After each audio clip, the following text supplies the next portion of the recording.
Hello and welcome to Sedbergh for this first match in the Metro Bank 50 over competition. Clouds have lifted, play is about to get underway in half an hour or so. The toss has just been made. Keaton Jennings is alongside me. Keaton, I didn't see the toss. Tell me what's happened. We've lost the toss, we're going to bat first. Well, that's no bad thing, is it? It's not a bad thing. It looks a good surface, it looks used, so make sure we get a good score on the board and enjoy our cricket up front here today. And this is a great competition to blend the youth and experience for Lancashire. You've got a lot of young players playing today. Absolutely, it's a fairly young average age. We've got 2 debutants, which will be quite exciting. We've got some grey hairs with young Dane Villas in a number 4. So look, it's like you say, it's really exciting to see some of the youth play with some of the older lads, see what they can do and give them a chance to go and showcase their skills. So look, it's exciting. Like I say, let's play some good cricket. This is the 3rd competition of the summer, of course, and you're intent on, you said at the start of the season, winning them all, of course, but now you've got an opportunity to get to the final again this year, like we did last year. Absolutely, hopefully go one better than the final, that'll be ideal. There's a lot of cricket to be played between now and then. So yeah, starting today, starting first ball, we need to make sure we're really good and play some good cricket. Best of luck, we'll let you go and get your pads on. Cheers, man. Thank you. Okay, yeah, Lancashire batting first then. Yes, and a warm welcome to our coverage from Sedbergh School for the opening fixture of this Metro Bank one-day Cup competition here from Lancs TV and on the BBC Sport website and app. Welcome listeners across BBC Sport as well for this opening fixture. Delayed start, just here and there for those viewers on Lancs TV. Paul Allott speaking to Keaton Jennings at Essex have won the toss and they're going to have a bowl first. So Lancashire are batting first. It's no longer 50 overs per side. It's been reduced down to 36 overs per side, but that's still quite a decent amount of cricket, which is great. And bearing in mind the amount of weather and the poor weather, the rain that fell in and around Sedbergh, but most of the country yesterday and last night, I think everyone can be mighty pleased with the fact that we've got as much cricket as we look set to have. Fingers crossed the rain does stay away and we can get a full day. And you join us live from our what are we calling this kind of commentating tent? Eerie. Media marquee. Paul Newton from BBC Essex alongside me. Good afternoon. Good afternoon, Scott. Good afternoon, everyone. And as Scott says, great that we're going to have some cricket this year. Funnily enough, this fixture was almost to the very day. The same a year ago, not a ball was bowled. I drove through an absolute downpour approaching this region yesterday evening, and apparently it was typical of what had been falling all day. So the powers that be here have done remarkably well to get some cricket for us. We're surrounded by either lowish mountains or high hills here as we're squeezed between the Cumbrian Fells and Yorkshire Dales, and opposite us the clouds have come right down on the hilltop or mountain top. Away to our left though, the peaks are clear. It's a wonderful sight here with just about every vantage point on the ground tenanted by an enthusiastic band of spectators here. And well, it's said to be the most picturesque ground in the country, and we're almost now getting a hint there might even be a bit of sun eventually, so that would be great. Well, yeah, it's quite a beautiful venue. I'm so thrilled that Lancashire is still bringing games to this part of the northwest, because it is an absolutely terrific place to watch some cricket. And thankfully, unlike 12 months ago, as you mentioned, Paul, which was almost to the day, where there was not a single ball bowled in that fixture when Essex last came here, as we can see the arrival of the Essex players now creeping down the steps from the pavilion. We're going to get some cricket, which is brilliant, because it's a long way to come for no cricket for those that have made the journey from Essex. And I have seen quite a few Essex shirts dotted around the outfit as well, so there's obviously quite a decent number that made the long journey up from Essex, which is great. Well, if you're a real county aficionado, you want to be able to say that you've been to all the most unlikely venues in the country, and certainly the real supporters will have been at just about the most southerly ground in the country at the Aegeus last week, as indeed I was, and here we are at just about the most northerly, maybe not quite, but very close to it. You wouldn't want to have to walk it between the two, that's for sure. Essex have won the toss, and as is their wont, have put the opposition in. We're talking 36 overs game, and lo and behold, we do have a little bit of sunshine here, so that's terrific. Just to give you a picture of the weather and what is predicted, I was looking at the forecast just a few minutes ago. Only a 10% chance of rain is forecast up till 4 o'clock. thereafter it's not quite so clear-cut. They're then sort of suggesting there's a 40% chance of rain. But I'll tell you what, in the circumstances and facing a 600-mile round journey in my case, I would settle just for seeing some cricket, even if we don't in the end get enough of the game in to get a result. It's great to see cricket played at this magnificent venue. As for the team news, I'll let you talk us through the Essex side. We're going through Lancashire's team with two debuts, two list day debuts, two full Lancashire debuts to Matty Hurst and to Tom Aspinwall. So congratulations to those two making their Lancashire debuts today, with Keaton Jennings and Josh Bahan and George Bell, Dane Villas, George Balderson, George Lavelle, Matty Hurst, Tom Aspinwall, Jack Blatherwick, Will Williams and Jack Morley make up the Lancashire side. You might want to talk us through the Essex team. We're going to see, by the looks of it, Jamie Porter to start off, to open up the bowling in this match from the Powell end of the ground here at Sedbergh School, with George Bell on strike and 2 slips in place. And that's squeezed down beyond the reach of second slip down towards the third man boundary. And Lancashire get their first run through George Bell. As for Essex, Paul? It is Josh Rymel, Tom Wesley, the skipper. I think Robin Das will actually open with Josh Rymel. Noah Thane, Charlie Allison, now he's a debutant. Will Battleman, Bo Webster, another debutant. Aaron Beard, Jamie Porter, Ben Allison and Aaron Nija. Excellent. Both sides in different shades of blue for this fixture. Lancashire in a slightly darker shade of blue, and Essex with their lighter blue tops. So Keaton Jennings, the Lancashire captain, is on strike. You can see that for viewers on Lancs TV, the spectators behind the ball, it has been sold out, this fixture. As Porter sets off to Jennings, just leans forward and perhaps plays inside the line of that through to the keeper, no run. So yeah, it was a sellout ahead of the game starting, which is great, and it's brilliant that we've got some cricket to reward those supporters who have bought tickets and made the journey for this opening fixture. Yep, it's amongst other delights of the ground, there are stone walls surrounding it in which benches are put right back against the wall, which is at a higher level than the ground level. And here comes Porter into Jennings. It's defended away to the offside, pushed up to cover where there is no run. And literally, well, we've heard it's a sellout. All the seats are taken, and some of them are perched in sort of quite far off vantage points from which to watch the game. And even as I drove in before 10 o'clock this morning, there was a long queue of people waiting to get into the ground. Terrific atmosphere. Jennings waits for Porter, right arm over balls, comes down the pitch. Jennings, an extra bounce there for Porter. Jennings gets on top of that and just turns the ball away into the onside. Just a step or two down the pitch to Jennings and eased away. So he remains on naught. Lancashire won without loss in the first over of the match. 4 balls sent down by Jamie Porter. Yeah, Jamie Porter fresh from 5 wickets in each innings and 10 in the match at the Aegeus in the county championship just a few days ago. Into Jennings, just looped away into the onside, and up pops at Noah Thane from mid-wicket to complete the fielding. No run, so 1 ball left of the first over. Yes, Essex on so much of a bit of a march, aren't they? Is it 5 championship wins on the spin? Spot on. Yes, it's come as a sharp contrast to the previous 5 games, none of which they won. But they are now, if anyone's going to give Surrey a race for the title, I think it will be Essex. Final ball of the first over, then Porter to Jennings. Let's just run down to third man for a single. And he gets his first run, Keaton Jennings, and he keeps the strike as well. We've had 1 over of this game. 2 runs scored by Lancashire, put into bat by Essex. 1 for Bell and 1 for Jennings. So Tom Wesley is skippering the Essex side here today, and the wicket-keeper for Essex, a young man who I've seen a few times, Will Battleman, and he impresses me as having improved his wicket-keeping considerably from when I first saw him a couple of years ago.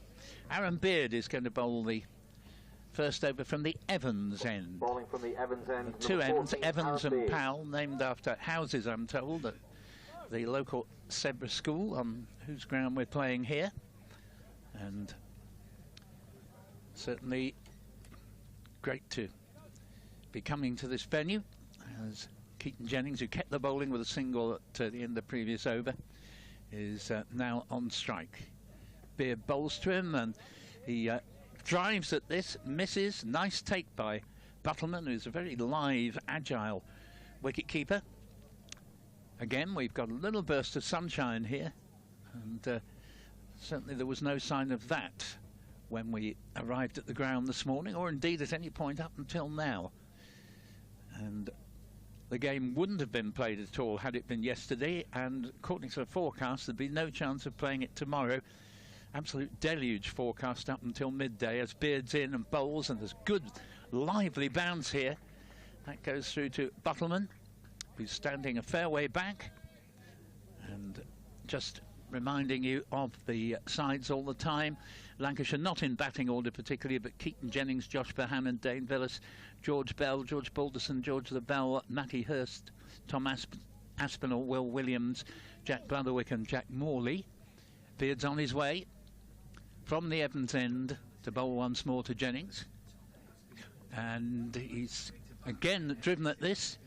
This time it goes down leg side, and there is no run. And the Essex lineup, again, not necessarily in batting order. Josh Rymel, Robin Das, skipper Tom Wesley, Noah Thane, a promising young player that I saw play in Essex's game against Ireland 6 weeks ago. Charlie Allison, Will Buttleman, the wicketkeeper, Bo Webster, Aaron Beard, Jamie Porter, Ben Allison and Aaron Nijjar. And here comes Beard, loping run, bowls, and Jennings comes 2 or 3 yards down the track, leaves this one alone on its way through to Buttleman. 36 overs game here, and Essex won the toss and invited Lancashire to bat. Yeah, the power play overs are split with for the first 7 power play overs, then overs 8 to 29, and the final block of power play is overs 30 through to 36. Beard is on his way again, slip in the gully, bowls, and again Jennings playing at that, maybe deliberately inside the line. He's clearly intent on playing himself in here, and quite rightly so, and a useful over so far this from Beard. Yeah, it's a good shape that, wasn't it, away from Keaton Jennings. Nice delivery. Our angle here is sort of deep backward point as we watch a left-hander facing the bowling from the Evans end, and Beard comes in again, bowls to Jennings, and this time he's glanced it down to fine leg, just be a regulation single, and that completes. In fact, it doesn't complete the over. We've got 1 ball left.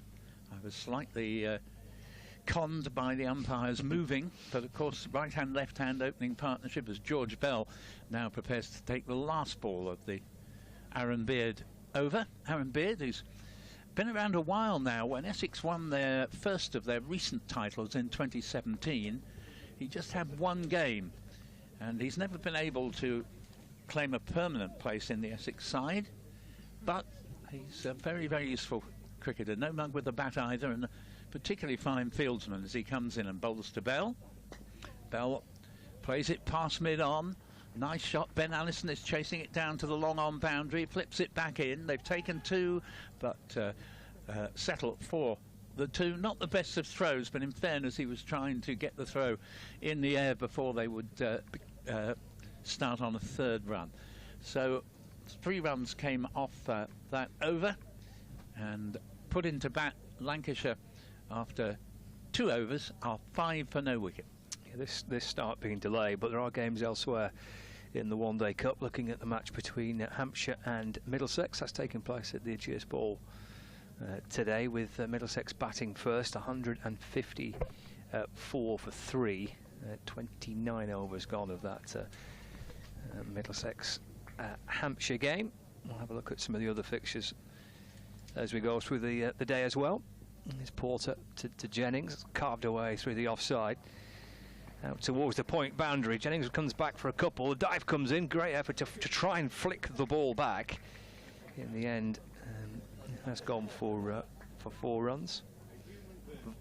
Valiant effort to try and flick that ball back from the point boundary. Was indeed, but one of those that you kind of knew, and he probably knew as well, the fieldsman. Can't quite see who that is at the moment, but he probably knew that he was on a hiding to nothing there, but full marks for effort. Ben Allison it was, trying to catch up to the ball. Couldn't quite get there and flick it back, so Jennings moves on to 6. It's defended by Keaton Jennings back to the bowler, and there's no run. From Sedbergh, Lancashire travelled to Scarborough, which is where Yorkshire are playing today. They're up against Kent in the match at Scarborough. We'll take a look at that fixture next from North Marine Road. Actually, it was Charlie Allison. There are 2 Allisons in the Essex side rather than Ben. Ben is 65 and Charlie 56. And there comes Porter through to the keeper, and there is no run. So Ben Allison is probably the nearest fielder to us, actually, fielding at mid-on to the left-hander, and is considerably taller. Whether they're brothers, I don't know, because it's... they are, yes. Yes, I've not seen Charlie before. He's the younger of the 2. And would be probably 4 inches at least shorter than Ben, who must be all of 6'2" or 3. Porter to Jennings. It's pushed away into the offside again. There is no run. Remains on 6. Bell on 3. It's a 10 without loss, with 4 balls into the 3rd over. And Lancashire, for followers of fashion, navy blue. It's popular, isn't it? Yeah. In fact, Essex play in pretty much all navy blue in the shorter form of white ball cricket, but today they've got very appealing light blue shirts and navy trousers. Here's Porter to Jennings. Takes a run here, just dropped into the offside. Ooh. There's the pick up and throw towards the bowler's end, but just maybe a little example that it is a little soft underfoot, the slip coming in there. One of the reasons why we had that delayed start. It wasn't any rain around, just a chance for perhaps the ground staff to work a little bit more on the outfield, with it being a little soft in places underfoot. So Jennings gets a single. He moves on to 11. 1 ball left of the 3rd over. Brings Bell on strike. There's Porter's into Bell. That's turned into the onside, and there's a good tumbling stop at mid-wicket by Charlie Allison. And there's no run. So 3 overs gone here, 11 without loss. Let's look at the Kent-Yorkshire match. Again, this was underway on time in Scarborough, with Kent batting first. 110 for 4, with Ben Compton 50 not out. So Kent batting first against Yorkshire at Scarborough are 114 now, 114 for 4. So we're going to see the 4th over of the innings of a 36 overs match now, to which this has been reduced because of the start being delayed for a couple of hours. Beard to continue from the Evans end, bowls to Keaton Jennings. And this one goes well down leg side, so much so that it's signalled a wide. And score moving along to, just waiting to see if they've already put that up. Yeah, 12 for no wicket it is now, with Bell on 3, Jennings 7. Well, 2 umpires today are Peter Hartley and Neil Pratt. And the match referee, Peter Such. Peter Such, of course, formerly on for Essex, as well as Leicestershire. Beard's in. Bowls, and that ball's been nicely hit down for 4 runs by Keaton Jennings. And that was, again, a little bit leg-sided, and got a nice amount of bat on that to take it down to the boundary. 16 for no wicket. He just helped it on his way, didn't he, Keaton Jennings? So Beard, a little bit off the mark so far in his 2nd over here, with a wide and then a boundary against his name. Comes in again from the Evans end. Bowls, and that's a handsome extra cover drive from Keaton Jennings for 4. Was in the air and not a long way from Noah Thame there in the field, but no chance of a catch, and he really timed it beautifully. 20 for no wicket, as Lancashire accelerating very nicely in the 4th over. Good looking shot, wasn't it, by Jennings? Been in good form for Lancashire in the red ball game leading up to this one-day competition. He likes the drive, and there's a very distinct follow through on the drive as well. There's no half measures with him as Beard's in again. Bowles, and he's cut this one away very nicely through backward point for 4. 3 consecutive boundaries, 13 off the over already, and we've only had 3 legitimate deliveries, so a very expensive over to date from Aaron Beard. Well, even with the amount of rain that's fallen over the course of the last couple of days, it's a pretty quick outfield. It's a pretty smallish ground here too as well, so you're going to get decent value for your shots if you can get it through the outfield in the power play. You're probably going to get 4 for it. 24 from their wicket. Jennings already on to 19. Bell, who's had very little of the strike, has 3, and Essex will be a little bit concerned about how quickly the runs are coming in this power play, which lasts for just the 7 overs here because of the overall reduction, and then the middle section is overs 8 to 29, and the final section from overs 30 to 36. We have a delay because the ball has been lost. This is like watching golf, this, isn't it? It's been lost in the rough. It's in the rough, or possibly a bunker in the yes. the distance somewhere. Tremendous. Even wicketkeeper Buttleman was coming across to see if he could help locate it, but there's a few in there, aren't there, trying to get there. Has Graham Onions found it? Oh no, he's found a different one. He's found a red ball. That won't do. So Graham Onions is in there. I can see Will Williams having a little go. You were right, actually. It is the rough as well. We're actually seeing pictures on Lancashire TV. And is it under the van, maybe? No, it's not under the van. Yes, I thought Jamie Porter was doing a press up there, but what he was doing actually was getting on all 4s and peering back through his legs to see if he could see it under the vehicle. Of course, I don't think spare balls are going to be quite as plentiful here as they were in the test match that finished so wonderfully yesterday. This could be like watching the Open golf, this, couldn't it? Yeah. Desperately searching in the rough for a ball. Director of Cricket's have a look under there. Let's have a look there. Oh no, it's not there. No, there's a few cables there. That's about it. Katie's having a look as well as Mark Chilton. How about it? Oh, there we go. We found it. Happy days.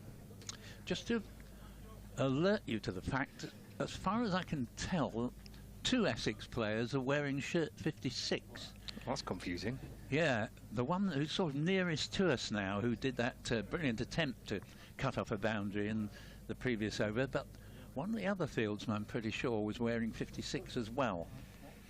So there's obviously an overflow of shirts with the name Allison on the back, and a distinct shortage of whoever's not wearing the right one. So, expensive over this already, and we've still got half of it to go in terms of legitimate deliveries.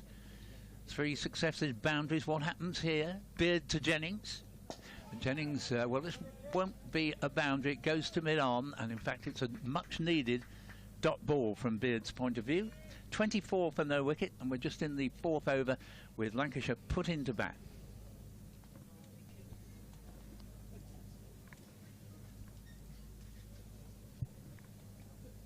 Beard makes his way back to top of his run-up from the Evans end. The little bit of sunshine we've been enjoying has disappeared for the moment at least, and the temperature suddenly takes quite a drop as the wind gets up a little bit. We are quite high up here as Beard is on his way into bowl to Jennings. Comes down the pitch and flails at this, but it's a long way outside off stump and another wide. And this over is going to go on for quite a bit yet, with 25 for no wicket on the board in the 4th over, Lancashire having been put into bat. So we've had wide, boundary, boundary, boundary, all of them 4s, dot ball, wide. Still 2 balls minimum to complete this over. Beard to Jennings. Jennings plays at this, and he's out, caught behind. Must just have been a feather there through to wicketkeeper Will Buttleman. And, well, Beard redeems himself with that delivery, and will doubtless be telling his colleagues just as well I bowled those wides, because that was the 7th attempted ball of the over. And Jennings, who's really thrown the bat throughout the over and really made it pay until this moment, but eventually pays the penalty, and he departs caught behind off Beard. Yeah, caught at slip, wasn't he, in the end? Good catch by Bo Webster at slip, making his Essex debut. Yeah, it was a good catch. After that wide ball, didn't he, Keaton Jennings? The bowling of Aaron Beard for It's been a real mixed bag, hasn't it, by Aaron Beard? As you say, in the end, he's got the breakthrough for Essex, but a wide either side of 3 fours. He does find the breakthrough for Essex, though. Lancashire captain Keaton Jennings, the man out. Yep, classic case of buying a wicket, if ever there was one. Taking the events back over, as we see a man who's scored plenty of good runs in the county championship, Josh Bohannon, make his way out into the middle. He looks a very fast developing player, Scott. Yes, he's had another very, very impressive season, Josh Bohannon. I think since he's got into Lancashire's team, which was probably about 2018, maybe 5 years ago, something like that, he's been on a pretty upward curve, and he's on the back of another century for Lancashire in their final championship match before the start of this competition. Got a ton in the game against Northamptonshire just on the back end of last week. So Bohannon just taking guard, and we're going to see the 8th and hopefully the last ball of this very lengthy over. Remember, as if that wasn't enough, there was a good 5-minute delay while the ball was searched for by various members of the Essex team. Beard in to bowl to Bohannon, and Bohannon plays this one to mid-wicket. No run there, and the over ends with Lancashire put into bat 25 for 1 at the end of 4 overs. Elsewhere, Worcestershire are taking on Durham in the one-day cup. This is taking place at Chesterley Street. Worcestershire batting first, 217 for 4 in the 38th over. Rob Jones making his Worcestershire debut in this fixture, making 24. An LBW victim to Liam Travaskis, but Worcestershire 217 for 4 in the 38th against Durham at Chesterley Street. Here at Sedbergh School, surrounded by the Cumbrian fells and plenty of sheep. And watching Porter coming in and bowl and through to the keeper, but down the leg side to signal as a wide by the umpire. Yep, Essex's radar, not all it might be in these opening overs. Probably Essex won't have played here before, but I don't think we can blame it on any great eccentricities of the contours of the ground, because it's, you know, although it's surrounded by high hills, the low mountains, call them what you will, but it's a pretty decent track. Porter to Bell. The back foot just dabbed away back down the pitch by Bell. Picked up by Porter off his own bowling. And there's no run, 26 for 1. Bell on 3. And a chance at the top, George Bell, to open the batting in the Day Cup for Lancashire. Waits for Porter, who sets off again into his 3rd over. Into Bell, who's shuffling forward, turns it away to the leg side. Picked up at mid-wicket. And again, there is no run. Remains on 3. So Jennings caught Webster bowled Beard 19 after Beard had hit Beard for 3 boundaries, consecutive boundaries. First 3 legitimate balls of the 4th over. Bell waits. Porter aims back of a length, and he defends to mid-off this time. And there is no run. Tom Wesley, captain of Essex, he's at mid-off to field. So wide to start this 5th over, and then 3 dot balls to follow it up for Jamie Porter, who's having, talking about Josh Bohannon having another good season for Lancashire. Porter likewise for Essex, with his old mate Sam Cook at the other end for the championship matches. 2 slips waiting. Turned in towards Bell, who works it to the leg side. This time to mid-on, and there's no run. Both sides fielding a nice composite of regulars, as it were, those players who normally play in the championship side who haven't been claimed for the 100 competition, championship side or T20 side, but also a healthy selection of names, not so far household names, up and coming youngsters through the two teams' academies. Porter to Bell. Good ball that beats him. It dies, and the keeper really takes it with on his knees away to his right hand side.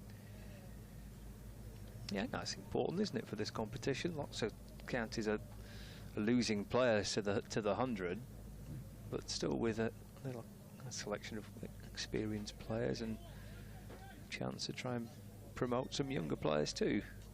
Yep, no, it's I think the great merit of the competition. Final ball of the 5th, and defended by Bell to mid-on to complete the over. And we've had 5. It's 26 for 1 here. The other game taking place in the one-day cup is Gloucestershire against Derbyshire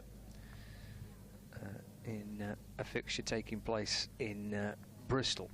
And Derbyshire are batting first, 216 for 5 in that fixture. Oh no, I said it's at the county ground in the college ground in Cheltenham, that one, not in Bristol. So it's at the college grounds. Derbyshire batting first, 216 for 5. And they've had 37 overs of that game. Beard going to continue from the Evans end. Bowling to Josh Bohannon. Just drops the ball down in front of him, a dot ball.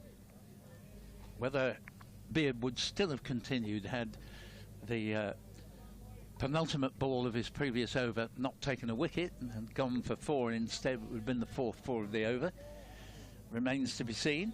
But it was an important wicket that Beard claimed, that of his erstwhile persecutor, Keaton Jennings, who'd hit 3 boundaries off him earlier in the over. Here's Beard again bowling to Bohannon. And he's back cut this, and although the backward point fieldsman gets a hand to it, it's still going to make its way to the boundary, and that takes Lancashire to 30 for 1 in the 6th over. Was Lancashire's leading run scorer last year in the competition. Keaton Jennings got 390 runs as captain of the team that made it all the way to the final of the competition last year, losing to Kent at Trent Bridge in the final, averaging 48 in the one-day cup last year, top score of 125, but back in the pavilion now. And Beard is on his way into Bohannon, taken on the pad. No run there. And correct me if I'm wrong, Scott, because you were at the final last year and I was merely following it from afar, but I think it was perhaps the final example of the amazing Darren Stevens, wasn't it? Yeah. Playing the vital winning innings at the age of 45. Yeah, I think Lancashire were a little concerned going into that game that it was going to be kind of written in the stars that Stevens would have his final say. Yeah. Absolutely, yeah, and it turned out to be that case. There's Beards in bowls, and this ball is driven well. That's a lovely bit of fielding at wide mid-off, or otherwise that was going to be a boundary. They do get 1 run, 31 for 1, and Wesley there distinguishing himself in the field. But yes, I can't help feeling Kent, particularly when you look at their precarious position in the championship at the moment, may have let go of Darren Stevens at least a decade before his time was up. He's got another 10 years in him. Yeah. Well, there was some kind of campaign by Kent fans to keep him going until he was 50 playing for the club. Well, I just fell short of that.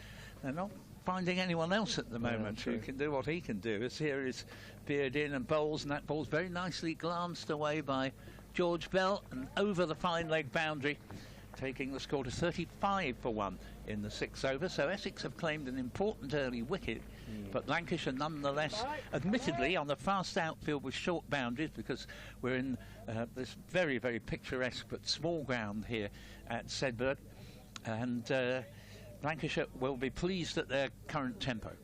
They will, yeah. Finding runs a little easier to come by from the Evans end with Beard, who has been a bit expensive so far. Yeah, he's been rather wayward in direction as he comes in now, bowls, and this is going to go for 4 more, just flicking it off the pads. And although Porter comes herring in front of us here in our 10th but he never any chance of cutting that off. So another expensive beard over, and on my reckoning that's 6 boundaries have come off him in his last 2 overs. 39 for 1 Lancashire. Bell on 7 and Bohannon on 5 after 6 overs. A lovely shot, wasn't it, by Bohannon? Was. Beautifully timed for 4.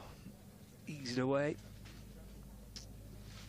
It's a lovely piece of batting from Josh Bohannon. Beard's 3 overs have gone for 27. Porter's ball 3 overs for 8. And George Bell on 7. Josh Bohannon on 5. With wicket of Keaton Jennings out for 19. And as we prepare to start final over of the first block of power play fixtures, that's off the back foot and defender to mid-on. And there is no run, so just the 2 fielders allowed outside the circle through these first 7 overs. Looks as though Ben Allison is just warming up to possibly take over from Aaron Beard for the 8th over. Ben Allison, who's had quite a bit of experience actually, a useful bowler, but because Essex signed a New Zealander, Doug Bracewell, this season, Allison has stood down for most of the season. So Bohannon follows that delivery through to the keeper. No run. Played 1 match in the one-day cup last year for Essex. Ben Allison. Yes, just looking elsewhere, Essex have played the slow left arm, Aaron Nijar, who will almost certainly get a bowl. And Noah Thane is another one I expect to see get an over or 2. Porter, you would think would be the bowler that can get through 8 overs today. It's defender back to him, and there's no run. 4 bowlers can bowl 7, 1 can bowl 8. Yes, it's a tricky figure, 36 overs in terms of realigning the dimensions of the match, but that is the case each side. Of course, you can bowl more than 5 bowlers, but 4 will bowl no more than 7, and the 5th can bowl 8. But it may be that one or both of these sides may use more than 5 bowlers. Porter over the wicket. Defender by Bohannon up towards Wesley. He's at mid-off, sends it in with a bit of fizz to the keeper. Will Buttleman, who kept wicket for Essex in the championship match against Lancashire when these 2 sides met a couple of weeks ago in Blackpool. Tom Wesley, you mentioned there, took over from Ryan Tender-Scarter 4 years ago. And he's a very different captain. He's undemonstrative, understated, but doing a rattling good job, and has used some inspired bowling changes of late. It's turned to the leg side by Bohannon. Getting to mid-wicket, and there's no run. Well, he's found a winning formula in the championship, hasn't he? 5 wins on the bounce, including that victory against Lancashire at Blackpool. It was a really good game of cricket. Yes, he's also scored a lot of runs this season. Of course, he's a fine batsman, and but it does help when you've got a pretty good side that's got a well-balanced bowling attack to call on. So that has to be said. Porter to Bohannon, again defending off the back foot, and there is no run. That's the end of the 7th over, with Bohannon on 5, Bell on 7, 39. For 1 here at Sedbergh School on Lancs TV and the BBC Sport website, and the absolute dismissal of Keaton Jennings, the only wicket to fall so far. That is power play 1 done. I think that's how you refer to it, or the first power play. I'm not sure the technical descriptions of it, but he's the first power play done, so that can strengthen the boundary riders. Can Tom Wesley, the Essex captain, change in the commentary box. Paul Newton takes a break, and Paul Hallett joins me. Hello. Hello, Scott. Yeah, well, I'm glad we've got some cricket. It's been a bit gloomy over the last 24 hours in Sedbergh, but there's some sun's trying to come through, and look, everybody's playing. There's 2,000 people watching. Exactly, yeah. Here's Bell turning this delivery from Ben Allison, who comes into the attack, working it down towards Porter as at fine leg, and the score moves on to 40 for 1 as we start the 8th over. Yeah, it was pretty filthy, wasn't it, here yesterday? But credit to the ground staff, cleared the ground was dry pretty quickly because it absolutely belted it down, didn't it? Yeah, it did. We wouldn't have bowled a ball yesterday, but there we are. Let's just hope, fingers crossed, that we can get enough time, enough play in to get a game in through the rest of the afternoon. Allison to Bohannon tries to run it down backward of point, and there is no run. Yeah, we've had a bit of bad luck here, haven't we? The last year, this fixture was called off. The year before that, there was a brilliant game against Sussex in this competition. And then we had the 4-day match against Durham at the first visit here, wasn't it? That championship match against Durham. 2019 was that? Yeah. Yep. Yeah. Well, I suppose I championed Lancashire's move up to Sedbergh and Sedbergh's cause. And trying to work it to the leg side, ball just deflects away into the off, no run. When I was director of cricket, I came up here and watched the academy play, and the second team played here. Thought that it would be ideal as a first-class venue if we could manage it, and the school were very keen, and Lancashire were keen. We had issues with 1 or 2 outgrounds at the time, and well, thankfully it all went off swimmingly, not without 1 or 2 detractors. Allison to Bohannon. It's down the leg side, good take by the keeper, but the wide signal by the umpire. Yeah, all sorts of reasons cited why we shouldn't come here. They're primarily because essentially it's not in Lancashire, which I suppose is a fair enough shout. A bit too close to Yorkshire for comfort, being in the Yorkshire Dales, but I'm a firm believer that it's county cricket's brief to take the game out to further outposts. Allison to Bohannon. There's a run here, played nicely away off the hip through mid-wicket. The chase on too for a couple of Essex fielders. It is retrieved from the rope and they'll hustle back for 3 in the end. And so Bohannon moves on to 8, the score to 44 for 1. It's a lovely shot that from Josh Bohannon, just clipped through mid-wicket. It's one of his favourite shots. He takes a little bit of time to get in, does Josh. And I always think that he's slightly susceptible to being trapped LBW early in his innings. He likes to get well across in front of all the stumps. Defended by Bell, get a single for it though, just dropped behind square on the leg side. Bell moves to 9, 45 for 1. Yeah, good watching these two together. George Bell, one of the up-and-coming stars at Lancashire, who's been forcing his way into the first team most of this summer in all forms of cricket, to be fair. Very compact batsman, keeps wicket as well. Had a really good England under-19 career as well, did George. He's got a very feisty attitude, good temperament, loves batting, hates getting out. Bit like Josh Bohannon, really. He's waiting for this final ball of the 8th over. It's nicely played, chopped away behind square on the offside.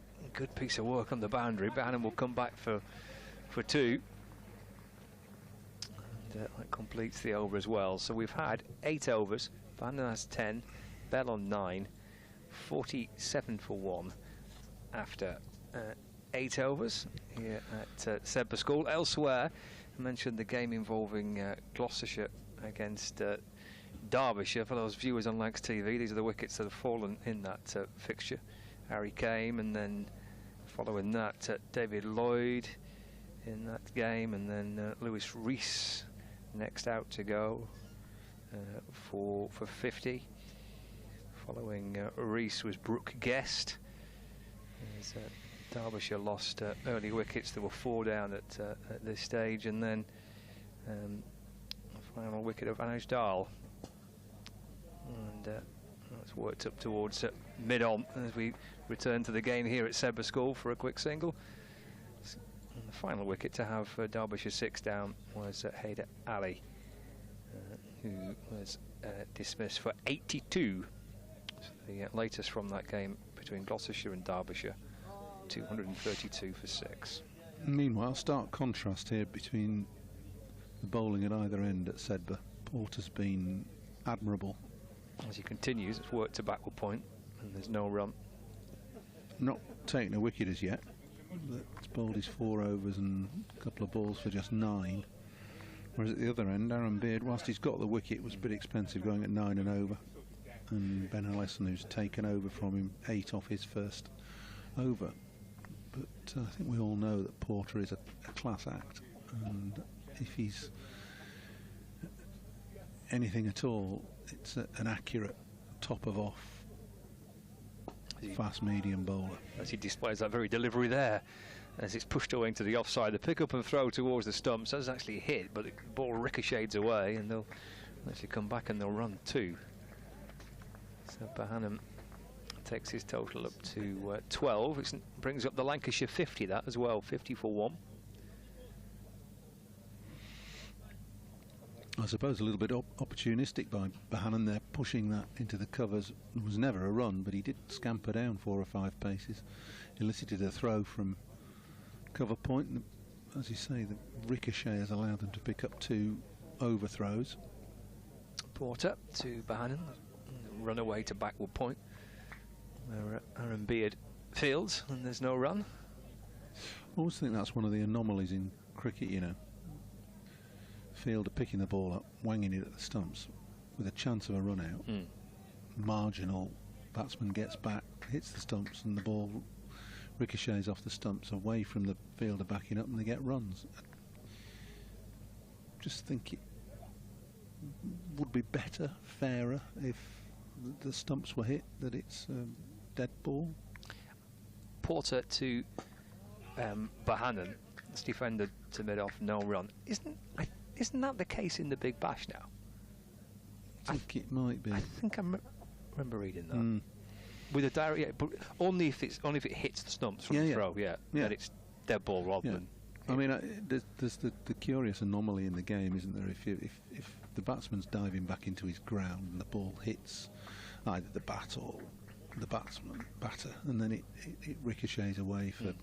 They don't run, but if it goes for 4, it's 4. And just steered away to backward point by Bohannon, playing it late, just off the open face of the bat. Jogs through for a single. Score ticks along to 51 for 1. And that completes the 9th over here at Sedbergh School, live on Lancs TV and the BBC Sport website and app. I mean, I remember that going back to playing here. I remember speaking to you when you were director of cricket about playing here, but yet it seems like it's a pretty settled fixture in Lancashire's outgrounds now. And you say it's 2,000 people there today. Yeah, I mean, they were queuing way down the road this morning at 9:30. Gates didn't open till 10. It's driven in the air. Dive at cover. Bohannon will come back for 2. Would have been a pretty spectacular one-handed grab by Bo Webster. Yeah, Webster's the Aussie overseas player making his debut today. Playing league cricket down in Essex, and Essex have snapped him up for this competition. Pretty handy sign to get, isn't it? Yeah. 53 for 1. Allison to Bohannon. This comes back into him and he takes his bottom hand off the bat, slicing the ball away behind square. And Aaron Nijar fields for Essex, no run. Yeah, but let's sort of put it to bed for once and for all. It's a great setting. It's a fantastic pitch. The outfield is marvellous. It's a place that people want to come and watch cricket. It's officially in Cumbria, and Lancashire and Cumbria have a very, very tight. This Allison's into Bohannon. That's run away to backward point again. No run. Very tight relationship when it comes to cricket, as they do with Cheshire. So you've got those 3 counties, Lancashire, Cheshire, Cumbria, who, whilst they're individual entities, they meld together in terms of their resource and their players and the future players. Some of the Cumbria lads go over to Durham, and some historically come down to Lancashire if they're good enough. And Cheshire mainly migrate north to Lancashire. Allison to Bohannon, up and over kind of wide mid-on down towards the boundary. It's going to go all the way for 4. Touch wild from Josh Bohannon, that wasn't it? He's played quite a measured innings so far. Obviously feels that he's got his iron enough to give that a bit of a crash. Got it off the inside edge, basically. But got enough bat on it to go for 4 through mid-wicket. It is a small ground. I said that when Paul Newton was with us, you do get kind of good value for shots here, don't you? It's eased out through the onside for another single. Takes Bohannon on to 20. Score moves on to 58 for 1. Got 1 ball left of the 10th over. Brings George Bell back on strike. It's a 7 off the over so far. Bell with a chance at the top for Lancashire, opening the batting with Keaton Jennings. Waits for Allison. Well, that's edge beyond the reach of the keeper, only just beyond the reach of Bottleman. He shuffles through for a single, and he keeps the strike as well. Yeah, see movement on this pitch, as you'd expect, with it being under the covers and a lot of moisture around and dampness in the air still, even when we're getting just faint glimpses of sunshine, but it's still a little bit of mizzle and drizzle around at times. So decent bowling conditions, but a really good batting service. Got a little bit of pace in the pitch, good carry, and if you bowl a ball that's slightly wide or too full, you're going to get put away by any of these batters. Bell moves on to 11 with that single to complete the 10th.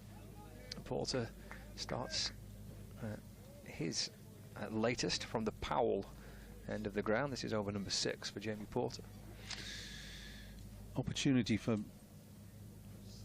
cricket watchers, Lancashire supporters, to see the likes of George Bell and Matty Hurst and Tom Aspinwall in the side. They're the new names, if you like, this summer in Lancashire's team.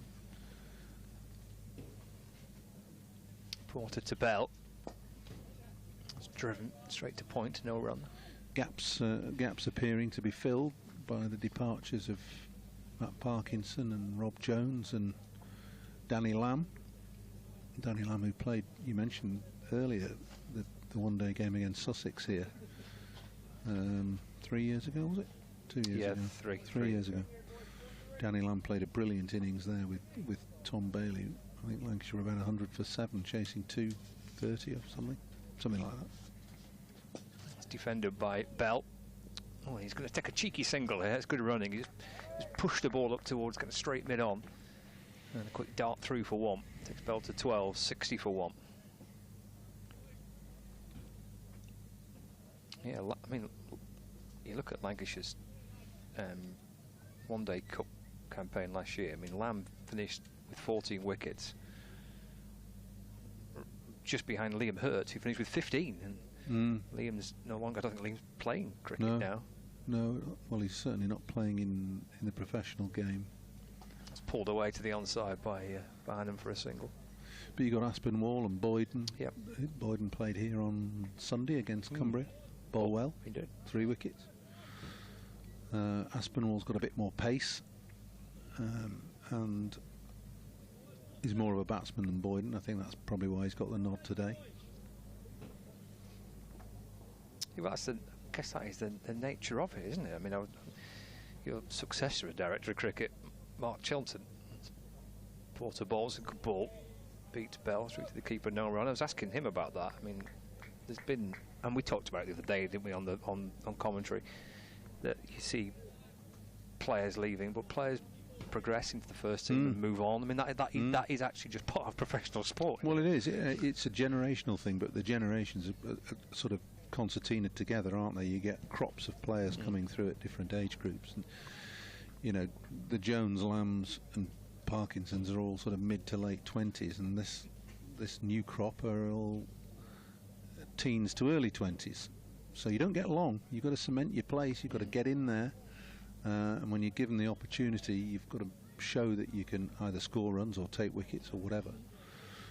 Because there's always going to be somebody knocking on the door, especially the case at Lancashire with the stream of players that keep being produced through the age group system and the academy.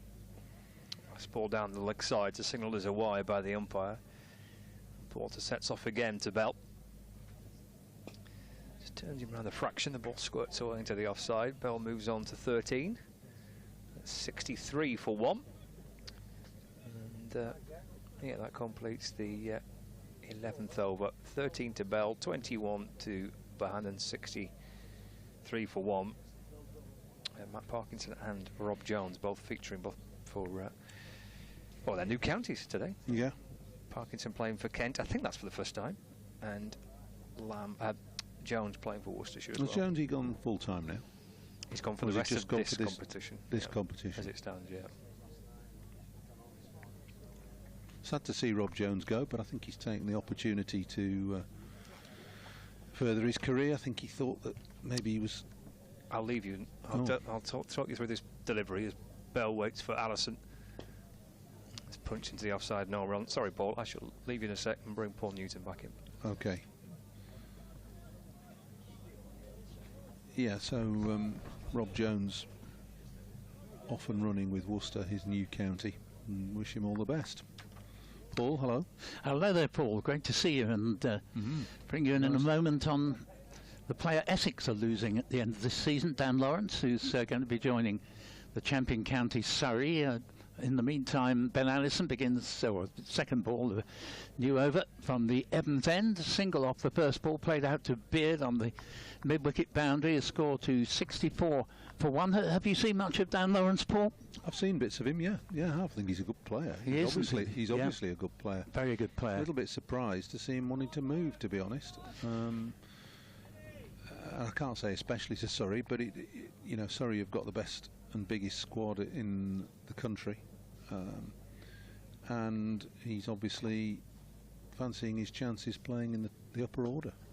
As the next ball is driven past mid-off, Tom Wesley herring after it and may just be able to pull it in short of the boundary. He does so, but they can take 3 runs here to George Bell, who will move to 17 out of 67 for 1. Yes, Lawrence has always had a great record against Surrey, Paul, and you often find that means that the county against whom a player has played, if he ever becomes available at all, or if they can tempt him away.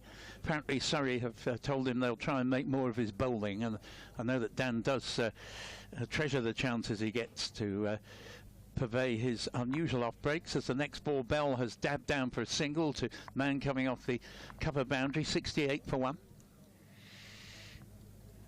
Well, yeah, I mean, I wouldn't have thought he was a front-line spinner. Maybe he wants to turn himself into one, and Surrey are light in spin bowling, so there is an obvious attraction for him. Anyway, good luck to him. If he thinks that's his best chance of furthering himself in county and international cricket, then so be it. We'll see what happens. Allison, Ben Allison bowls, and this ball chopped down to backward point, and no run on this occasion as the score remains. We've got Jamal Richards on there wearing the number 87, substitute for I'm not sure whom yet, but he's on the field, and 68 for 1 on the board with Bell on 15, Bohannon on 24. We're in the 12th over after Lancashire were put into bat as the game started 2 hours late at 1 o'clock. 36 overs game. Allison bowls, Bohannon shapes to glance, goes down leg side wide there. 68, I think it should be possibly 69 for 1, but we'll go by the board at the moment. Yes, in fact it has gone up to 69 for 1. Lancashire, I think, will be quite pleased with their start here, Paul. Ticking over nicely, aren't they? At over 5 and over, well, 6 and over, near enough. Allison again. Bohannon dabs this very nicely. Just let the ball hit the bat there. Guides it to third man. Single. That takes the score along to 70 for 1. And good place to bat, it looks. Good pitch, the ball coming onto the bat. And well, I think that's the thing, isn't it, with a bit of pace and bounce. We've seen some seam movement, obviously. You'd expect that. with the new ball and in these sort of dampish conditions, but really it is a good pitch with pace and carry, a little bit of bounce in it, and Porter's bowled well. He's been unlucky not to get a wicket or two, but he's been very economical. The other end has leaked runs, I'm afraid, as far as Essex are concerned. Yeah, Jamie Porter often bowls all his allocated overs straight out, as this ball goes down leg side, and Essex conceding far too many wides here. Even Jamie Porter, as Paul was saying, easily the pick of the Essex bowlers, but even he strayed 2 or 3 times. Both Beard and Addison have erred on the count of wides considerably, and score now 71 for 1, and we haven't had a legitimate ball yet in this 13th over, which Porter now comes in again and bowls, and that ball's just dabbed into the offside. They think about a single, but wisely decide against it. Josh Bohannon there sending George Bell back. Well, it's an interesting move for Porter to bowl this number of overs. This is his 7th. Yes, so he can bowl 8. Well, one bowler can bowl 8 today. And he may well bowl a lot. He's often done this, actually.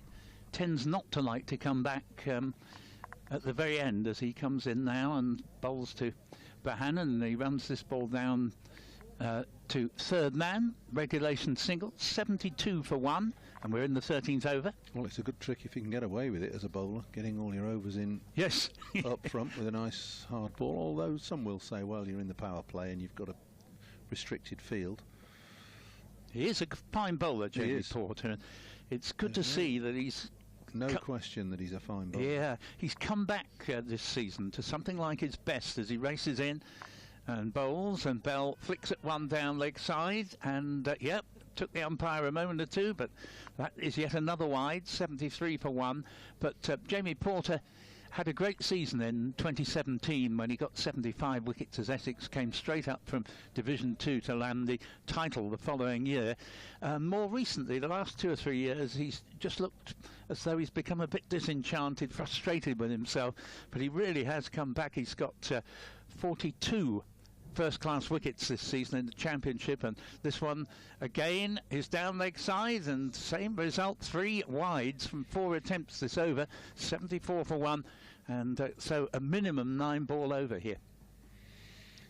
Yeah, and I'm not sure. Oh well, the only thing I can think of is getting a little bit tired, just falling away and pushing the ball down the leg side. I don't know. Don't understand really why his bowl is, because he gets in fairly close, although he hasn't done there.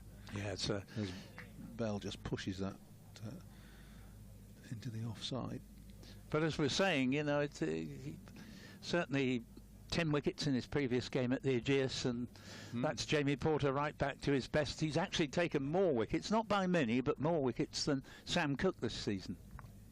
And people are talking about Sam Cooke as someone who won't have to wait too much longer to get an England call up.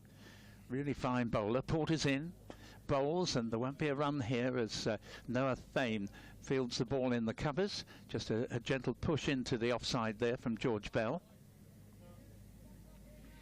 A potent opening partnership, aren't they, Porter and Cooke? Very much so, and it's one of the things Essex pride themselves on, that they've both come through the academy. Well, they're archetypal English-type bowlers, aren't they? Yep. Naggingly accurate, generally. Porter bowls, and that ball is square-driven. Chase round the boundary for Aaron Beard.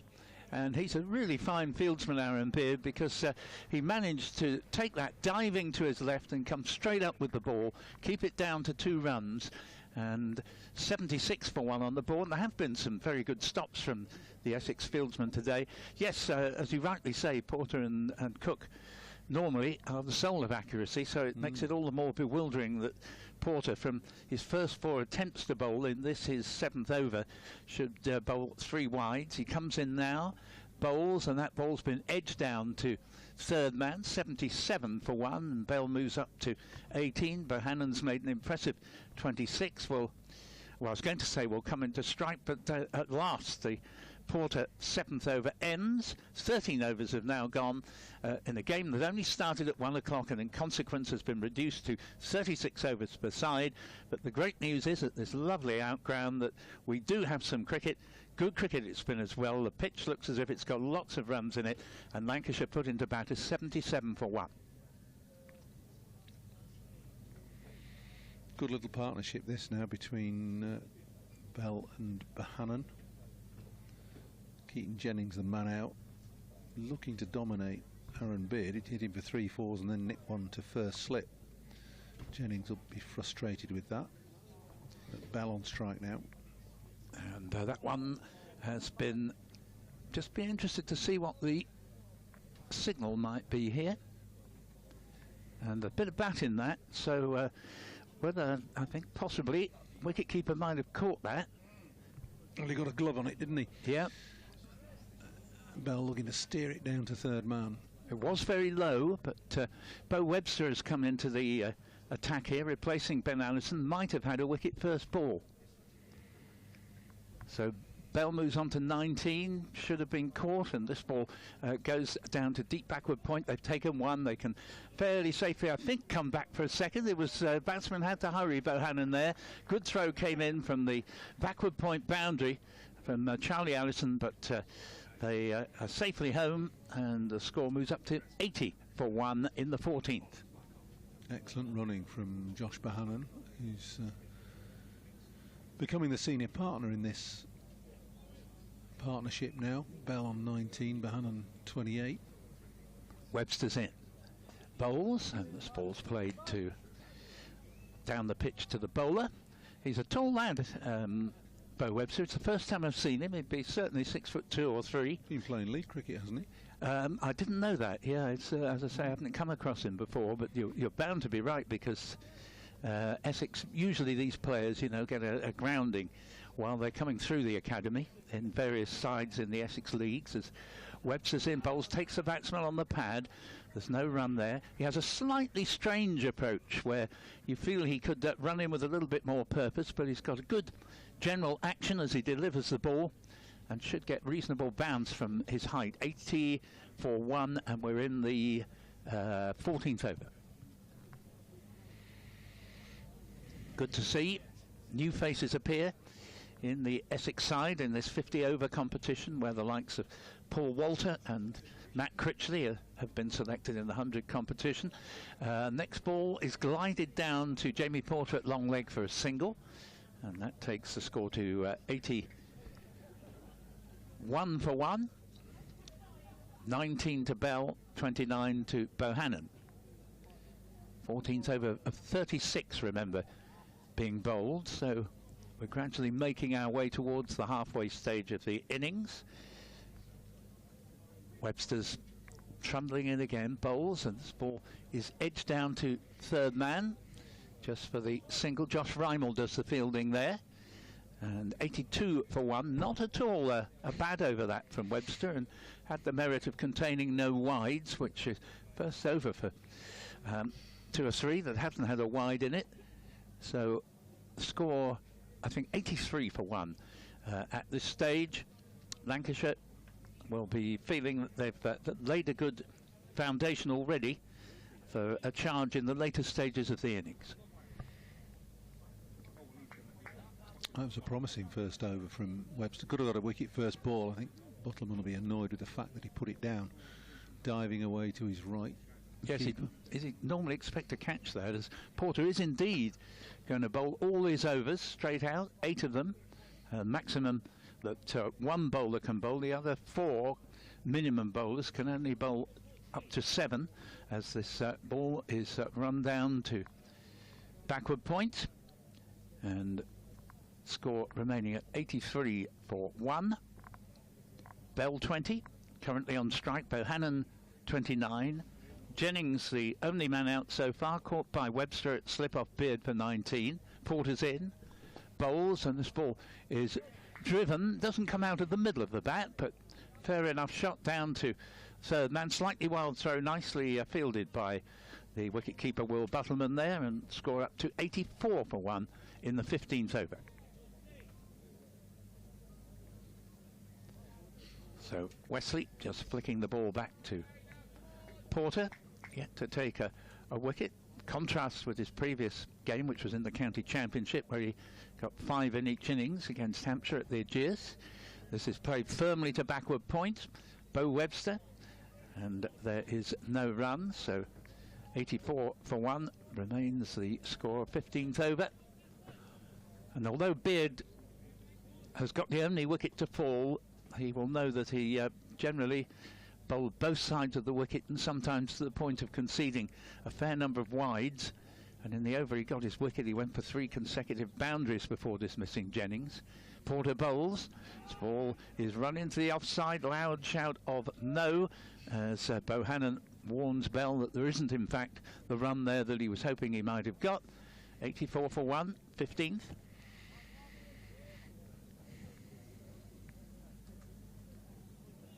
Lancashire put into bat here in what's become a 36 overs match.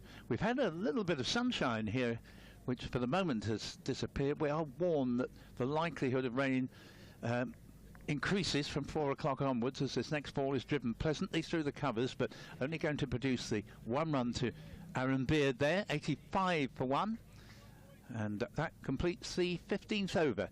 Lancashire put into bat, 36 overs game, are 85 for 1, Bell on 22 and Bohannon on 30. In fact, we haven't quite finished the over yet. No, Porter's what, 1 ball left, and then he can put his sweater on and look forward to lunch, basically. Yep. Let's hope it's a good one as Porter's in. Bowls, and that's again a repeat of the previous ball, except that it's Bohannon who's played the ball out to Beard on the cover boundary. As Scott Reed returns. Any thoughts for the moment, Paul, before you leave us for a while? I think Lang should be happy with this, going nicely. 86 for 1 from 15. It's probably where they want to be, having been put into bat. Difficult to know what a decent score is. 230 odd scored in the same number of overs on Sunday, albeit against minor counties opposition. I think they'll be looking somewhere between 230 and 250 if they can get the skates on. Thank you very much for the moment to Paul Allett. And here is the start of a new over.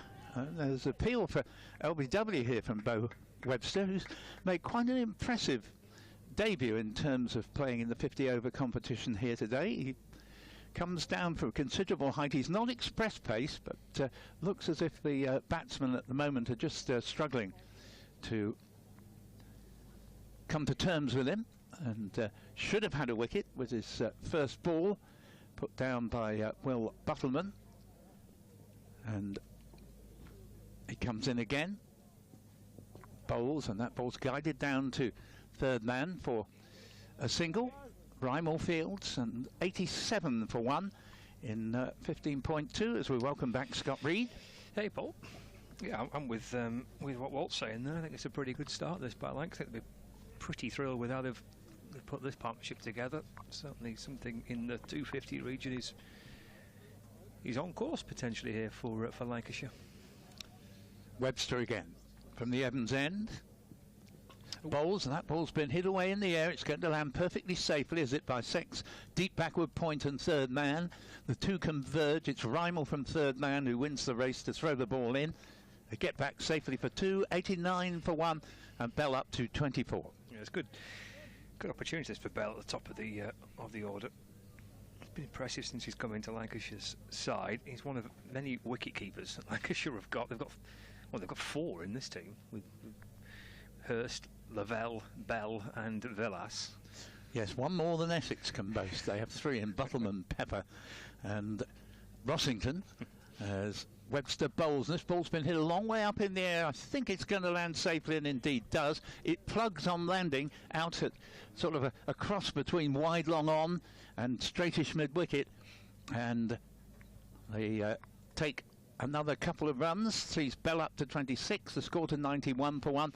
Now, Bell is launching out a bit here, Scott, but he is also chancing his arm a little bit. The last couple have gone up in the air. Fair play, they've both landed safely. Yeah, kind of calculated risk a little bit, isn't it, at this point for George Bell. Webster bowls to him again.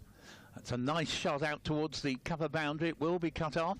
They've taken one and can easily come back for 2 runs as the younger Ellison fields out in the distance, and the score moving along healthily in this over. Not that it's been a bad over in other circumstances.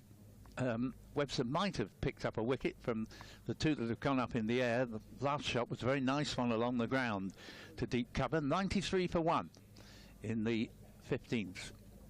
Webster bowls, Bell defends. No run there, and the end of another tidy over, but one from which runs came quite freely to Bell, who's moved up to 28. Bohannon has 32. Good partnership for this second wicket. 93 for 1. 15 of the 36 overs have now, in fact I think that's 16, have now been completed. Yeah, 8 overs for Jamie Porter, so he's done. 8 on the spin. I think I heard you say to Paul, that's not unfamiliar, is it, for Paul? No, he often does that trick. Replacing Jamie Porter, number 24. 8 overs, 1 maiden for 27 for Jamie Porter. Aaron Beard, 3 overs, 1 for 27. Ben Allison, 3 overs for 23. So 93 for 1. It's almost as if Porter, when asked to play in this competition, has said, well, I'll do it on one condition, that I just can bowl my overs in one straight spell. You don't often see that, do you? In No. one-day cricket. You tend to save a couple up for a little bit later on. Aaron Nijjar, slow left arm, coming into the attack at the Powell end. You know, Josh Bohannon on strike to keep it standing up. And here's Nijjar for Essex left arm round bowls.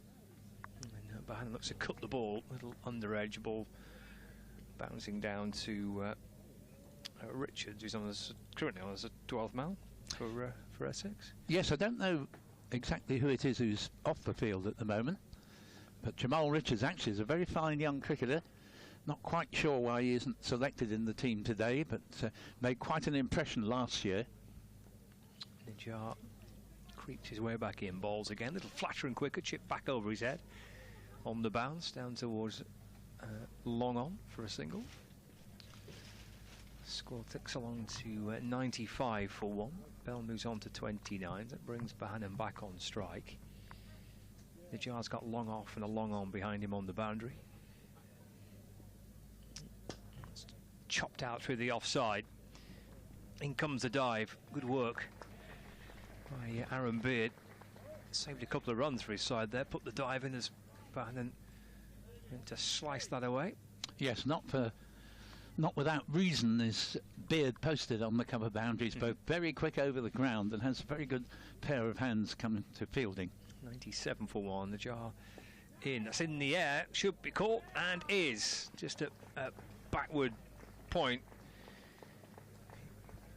Good catch by Robin Das. Yeah.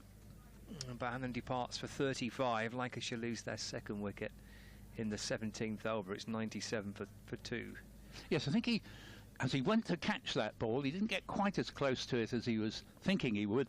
I think he slightly lost his footing, but was able to get the hands under the ball, tumbled over with it. That's at the bowling of Aaron Nijjar for 35. Very good Lancashire 35 from Josh Bohannon.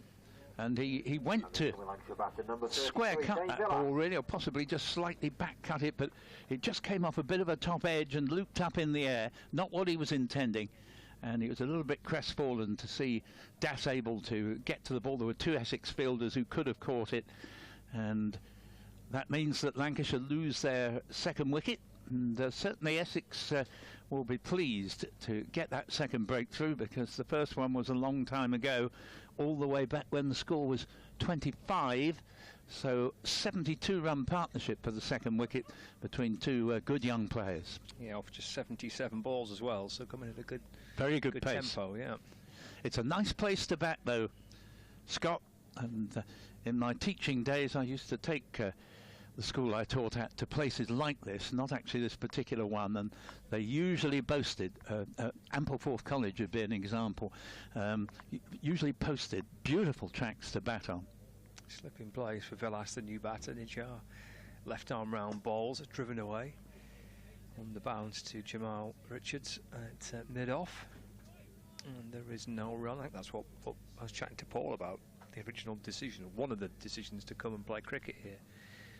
The first thing he said, actually, is a belting pitch.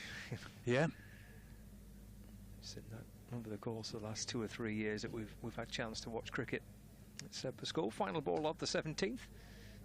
But it's off the back foot. Able to ease that one away through the offside. Aaron Beard comes up again from the boundary. Velas gets a single, so he's kept the strike as well. At the end of the 17th, 98 for 2. Velas on 1, Bell on 29.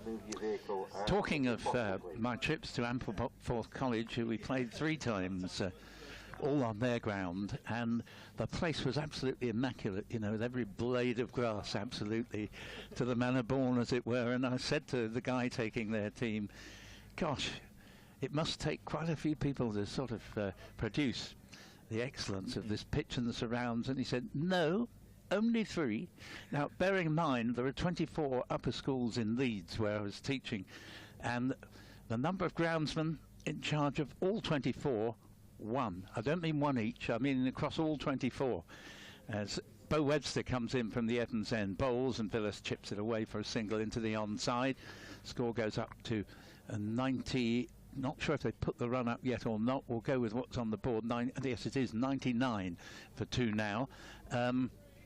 But I'm afraid that is the contrast between public schools, who of course are responsible for nearly 90% of all the young players we have in the country, and state schools. You know, in state schools you've just got 1 groundsman who's meant to cut all the pitches for a whole lot of 20-yarders. The next ball's played out into the offside and there is no run there. And indeed, because I happen to know the one guy in charge, I had his phone number, and I would always make sure that I asked him to cut our fields where necessary, but a lot of other schools didn't have his phone number. Didn't have much of a playing area. Webster up again, this time to bowl to George Bell, taken on the pad, Peel for LBW, and although we're at square leg more or less, I always felt that that was worth a shout, to say the very least. And Webster, who had a catch put down behind from the very first ball he bowled, gets, I think, a deserved wicket. We've just seen the replay. He does look pretty much bang in front there. I don't know what you thought, Scott. Well, that's a decent shout, wasn't it? I'm sure there's an element that maybe, if there is a bit of doubt, perhaps just sliding down a little bit down the leg side, but I don't think it's the worst shot, that is it. And Webster gets a breakthrough. Bell goes for 29. Took his time, didn't he? Yes, he did. Pratt, isn't it, that end? He may have been, considering the very point you were making, you know, might it have just gone down leg side. I didn't think it would have done personally, but 99 for 3. And from an Essex point of view, after that 72-run partnership, if you endure a partnership like that as a fielding side, nothing you'd like better than for both members of the partnership to disappear in quick succession. It so often happens in cricket, and it's why, and you've heard this if you were listening to or listening or watching to the Test match coverage yesterday, you'll recall that as Australia seemed to be building their way towards a winning total in their chase for 384, the commentators would all tend to say, but imagine 2 wickets go down quickly, it can all look very different. Well, it certainly did, because 4 wickets went down very quickly in consecutive overs, and England went from looking to be on the receiving end to being all over Australia. Yeah, these things can unravel pretty quickly, can't they? But yeah, good double breakthrough that for Essex to have got rid of Bell and Bohannon. Put together 72 runs for the partnership, both going pretty quickly.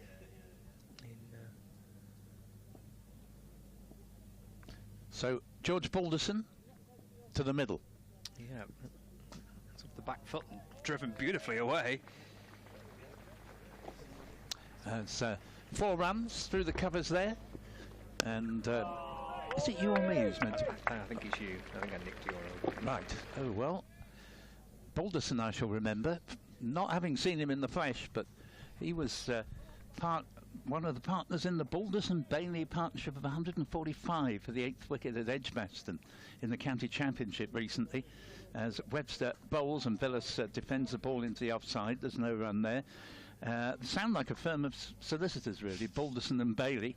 But my word, they must have played well. They did, yeah, they did. Balderson, I think, 116 not out, something like that. Yeah, it was his first-class century. He'd been previously out in the 90s twice, once this season and once last season. So, a special moment for him to get over the line and get to 3 figures. Webster to Villas, turns it for no run into the onside, and yeah, lovely to see developing players who've knocked at the door a couple of times and been out in the 80s and 90s. Lovely to see them get that first 100 under their belt, and that completely transformed the match, even though in the end, because of rain interruptions, Lancashire couldn't win the game at Edgbaston. But at 145 for 7, it had looked as if Warwickshire's then triumphant march towards being title contenders was continuing. But at the end of that partnership in the second half of the day, suddenly they were on the receiving end.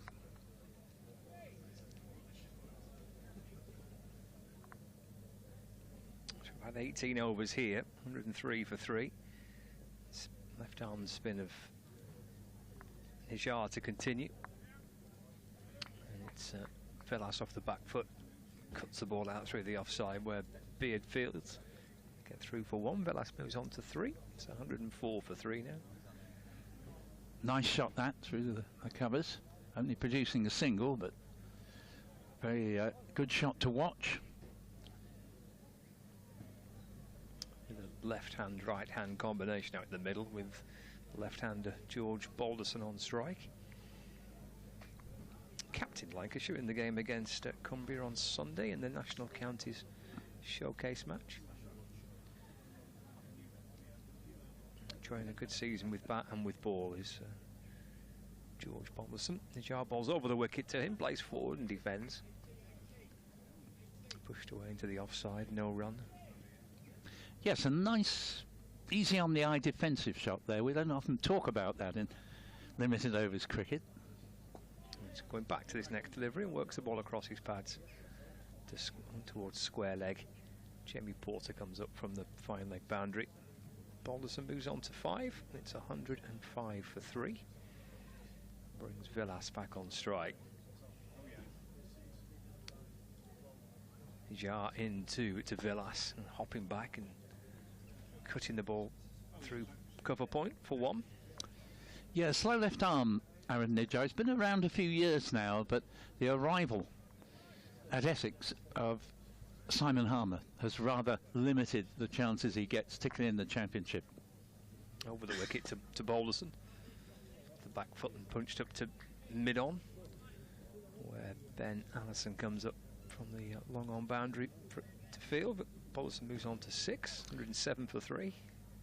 If you're going to play just one specialist spinner, you're going to pick Simon Harmer. Yeah, tough to get into the team, wasn't it?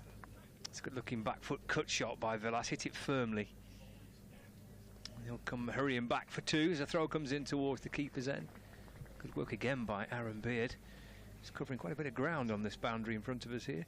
Well, he didn't impress with his bowling today, but I'd speak up for him in the field under all circumstances. He's a brilliant fieldsman, and although he couldn't prevent the second run there, still a fine bit of fielding. He's so good at herring round the boundary and not only stopping a ball that looks as if it's going to go for 4, but coming straight up with the ball.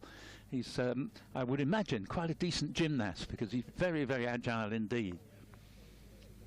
But nevertheless, Lancashire have picked up the pace nicely since the twin losses of the partnership that have put on 72. And that was Bohannon and Bell. Meanwhile, Webster, who got one of those 2 wickets, will bowl to the left-handed Balderson. And he didn't know much about that one, actually. He played slightly tentatively forward at it. It was a good enough looking defensive shot, but down the wrong line. And Webster, actually, it's the first time I've seen him bowl, looks quite useful. Seems to have a good command of line and length. He's in his 4th over, gone for 17, should have had a wicket with his first ball. Catch dropped behind the wicket and has got a wicket subsequently. Bowls, and again he goes through Balderson's defences here. And score remaining at 109 for 3. And we are in the 20th over, so we're over halfway through the Match limited to 36 overs, but if you'd offered me the chance as I neared the end of a 300-mile journey up from the Essex-Suffolk border yesterday, and it was absolutely teeming down, the chance of seeing any play at all, I'd have grabbed it. As this ball is played past square leg to Allison Jr., Charlie Allison, and they get a single. And Balderson moves up to 7. Villas into strike on 6, 110 for 3. And the same fixture, almost the day a year previously, was completely washed out. And I thought it's going to happen again here if you offered me even 5 overs, so I could say I'd seen cricket played on this most picturesque ground. I'd have grabbed it. So we've done rather better than that. Yeah, it's worth a visit, even when it's raining, but it's even better when you get a bit of cricket. Webster bowls. That's a superb delivery. Gets very good lift.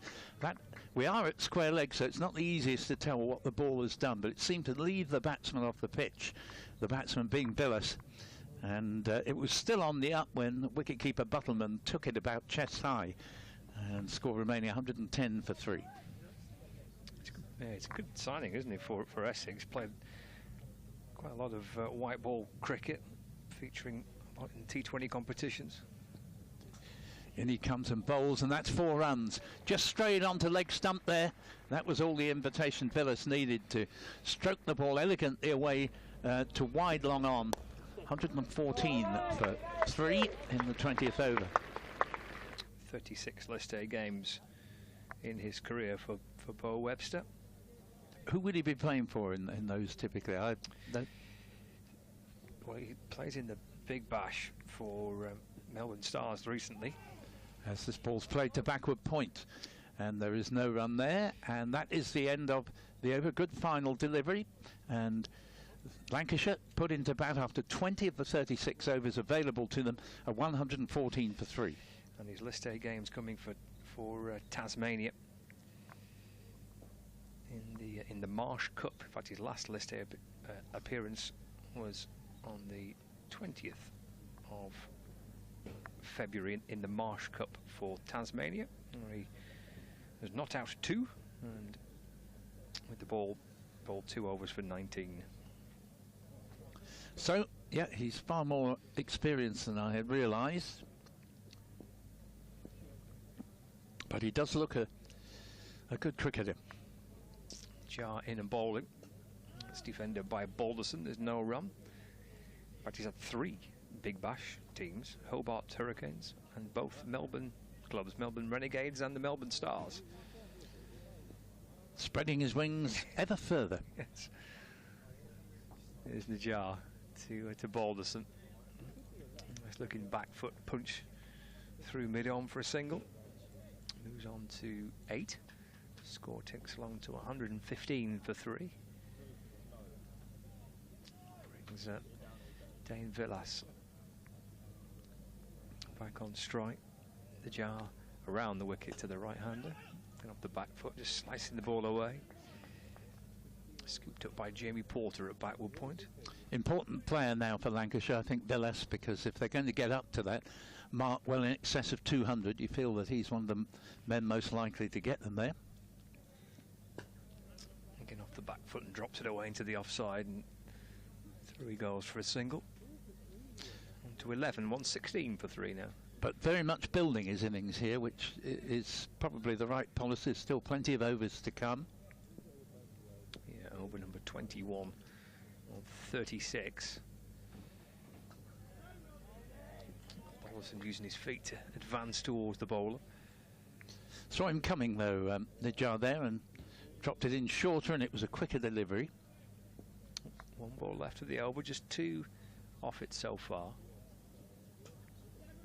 And that'll be a 3rd. Might be a 4th if they come back for 2. They do. It's a good looking shot by Balderson, going deep in the crease, striking it through the offside. Coming back for a couple. Takes him on to 10. And that is the end of the 21st over, so it's 118 for 3.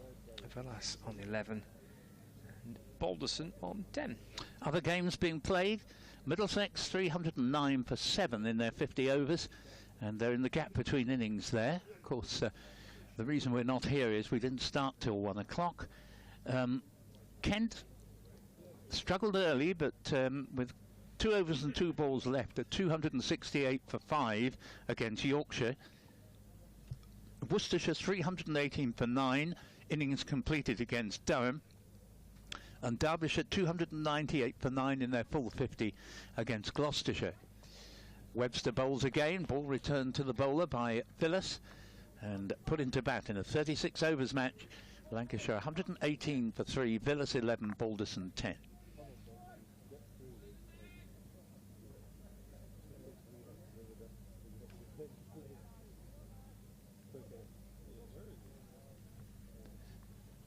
Webster again, bowling to Villas. Flicks his ball very nicely away. Beard herring round the mid-wicket boundary, will get there to keep it down to 2 runs. Must have saved a good number of runs. That one actually in the end was one of his easier stops there. He didn't have quite as far to run. 120 for 3 and Villas 13.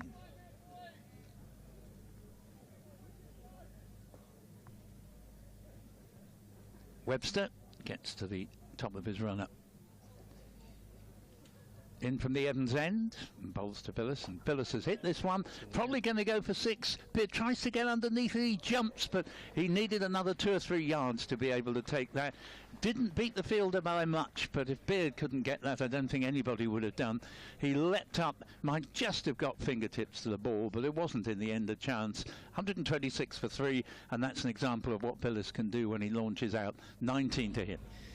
Yeah, big hit from Villas, and Aaron Beard on that boundary. It's a good effort, wasn't it? So it was. Just running out of room right towards the rope.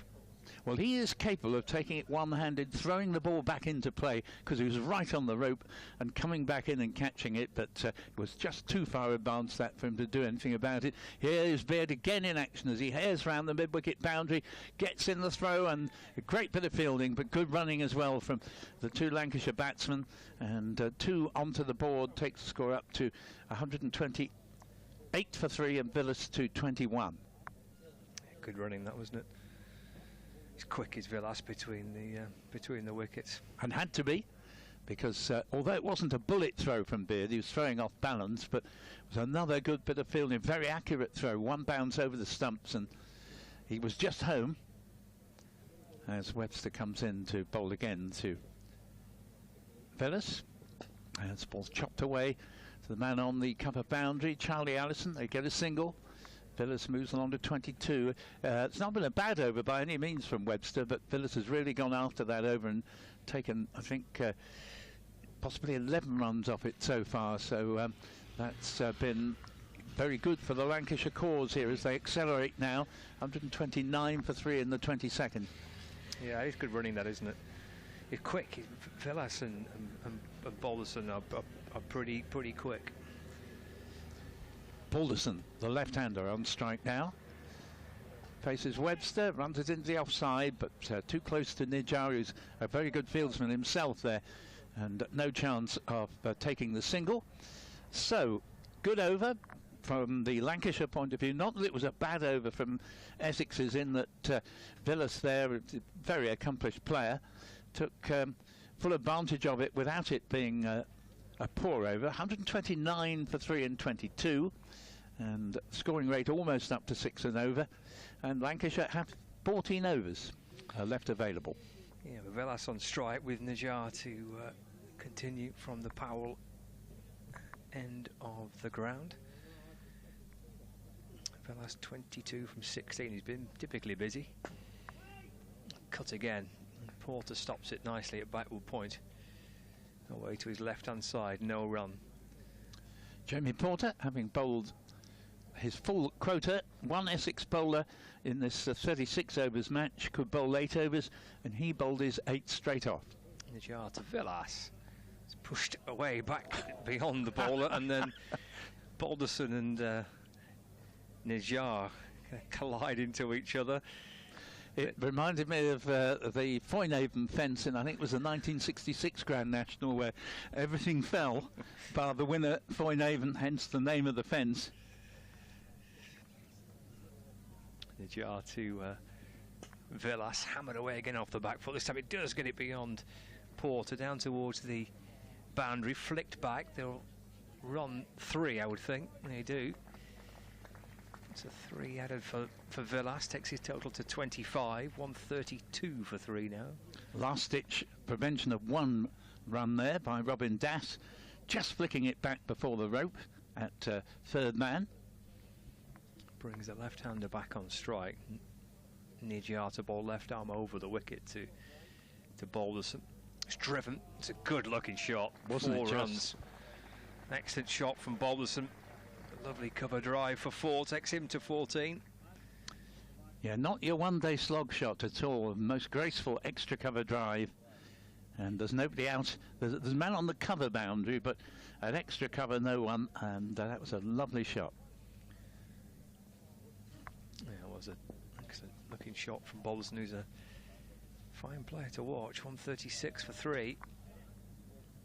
Takes a single this time through mid-on. So 137 for 3.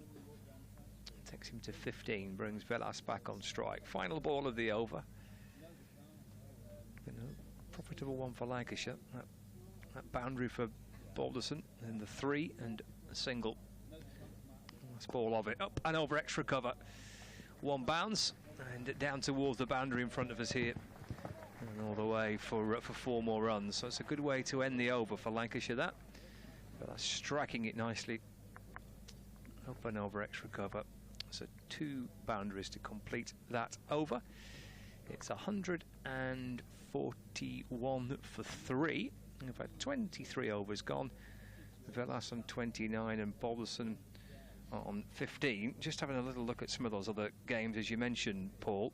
Where are we off to next? We're going to look at some of the wickets falling in the match between Gloucestershire and Derbyshire. They've finished their 50 overs, 298 for 9. Viewers on Lancs TV seeing the fall of these wickets. Top scoring in that innings was Hyder Ali making 82. Lewis Rees making 50 and Harry Kane making 40. 298 for 9 is what Derbyshire have finished on in their match against Gloucestershire. As you can see for viewers on Lancs TV, this game being played at the College Ground in Cheltenham, so a lovely venue for this 50 over fixture. Yes, lovely venue unless you're Essex. I haven't seen them win there. It's been a graveyard ground. And Noah Thane into the attack from the Evans end, and this ball is belted away. That's going to be 4 runs. Straight down leg side and beautifully picked up by Balderson to the boundary. And Lancashire pressing the accelerator here. 11 and 12 off the previous 2 overs, 23 off 2, and this has already produced 4 runs. Noah Thane, who I was impressed with, both with the ball and the bat, useful young all-rounder, played in the Essex game against Ireland back in, I think it would be June. So here he comes in again, bowls to Balderson. Balderson has flicked this one for 4 more. And, in fact, it's a wide, and so 5 runs will go onto the board there. 1 for the wide itself, 4 for the ball crossing the rope. And already, after only 1 legitimate delivery in this over, 9 runs have come, and that sees the scoreboard rocket along from 145 to 150 for 3. Yes, it's always, you know, you feel that you've committed the real felony if instead of merely being 4, it's 5 runs, and Thane comes in again and bowls to Balderson. Ooh, that was a much better delivery, and he gets quite a bit of life out of a pitch, Thane. It hits the upstanding wicketkeeper Will Buttleman. And Thane, for me, is about as close to Graham Napier reborn. Graham Napier, a real stalwart for Essex over 2 decades. Chunkily built, but very strong. A terrific hitter of 6s. Got 196 with a record 16 6s in the county championship at Whitgift against Surrey going back a few years, and also was a bowler who was always harder to face because he bowled a heavy ball that came onto the batsman as Thane bowls, and this again goes through Balderson's attempt to work it away. When he gets it right, Thane is an impressive looking bowler, and the last couple of deliveries he has got it right. 151 for 3. tricky for the keeper standing up here, isn't it? It is. Just wonder actually if it's that good an idea for him to stand up, because he's clearly struggling to deal with this extra pace of Thame from it being a heavy ball. It's not that miles per hour is necessarily all that quick as he bowls, and attempted stumping here, but for the third delivery running he's gone through Balderson's defences. Yeah, that's excellent from the keeper again, isn't it? It was, no, it's very good from Will Buttleman, who impresses me as a keeper. Hasn't just had his very best game here today, because he did miss a catch off the first ball bowled by Bo Webster this afternoon. But I think he's a good prospect. As here is Thane again. Bowls, and again this ball goes through the batsman's attempt to work it away, and as I say, when he hits this line and length, he's extremely difficult to get away, although Villas may make it look rather easier than Balderson has so far in this over. 151 for 3. Well, if you can continue that, yeah, with keeper standing up, there's not a great deal of room for the batter to work with it. No. That's the line and length he needs to try and bowl with the keeper standing up. Difficult for Balderson to try and get him away. But particularly impressive, he's bowled this run of good deliveries after conceding the 5 wides, as he bowls again and again, beats the batsman here, and again Buttleman takes it well, whips the bails off. Batsman not leaving his ground, and score remaining at 151 for 3. But after 9 runs came when only 1 legitimate delivery had been bowled. This is a good comeback. 4 consecutive dot balls. We're in the 24th over, I believe, of the 36. So 2/3 of the overs would have been bowled after this delivery, assuming it's not a wide or a no ball. Thane bowls, takes the bats. I think there was an inside edge into the pad there, but thoroughly unimpressive. The first 2 deliveries, and then I have to say it's very well bowled. 5 dot balls in a row to a good batsman at this stage of the innings. You don't see that all that often. 151 for 3 at the completion of 24. Yeah, elsewhere, looking at some of the other games, I think this is Durham Worcester that we're watching on Lancs TV. It is Durham Worcester. Worcester finishing on 318 for 9 from 50 overs. And this included a hat-trick for Liam Travaskis in this match as well. So Worcestershire 318 for 9 from 50 overs, and a hat-trick for Travaskis, which again viewers will be seeing through the course of the next few moments. Sharon Beard returning meanwhile here, bowling. Let's run down to backward point. Oh, there's a run-out chance here with Villas stranded really, because Balderson wanted a single. Little hesitation. The throw coming towards the keeper's end. Wrong end, because Villas was sauntering, you know, down to the other end. If he had managed to jackknife as he picked it up, wouldn't have been easy to throw accurately when off balance. Nijjar did well to get to the ball. That was the hat-trick, just for viewers there, watching Travaskis pick up 3 on the spin for Durham. Playing a miss from Balderson through to the keeper, and there is no run, remains at 1. So this is final wicket falling for Worcestershire. So 318 for 9 from 50 in their game against Durham.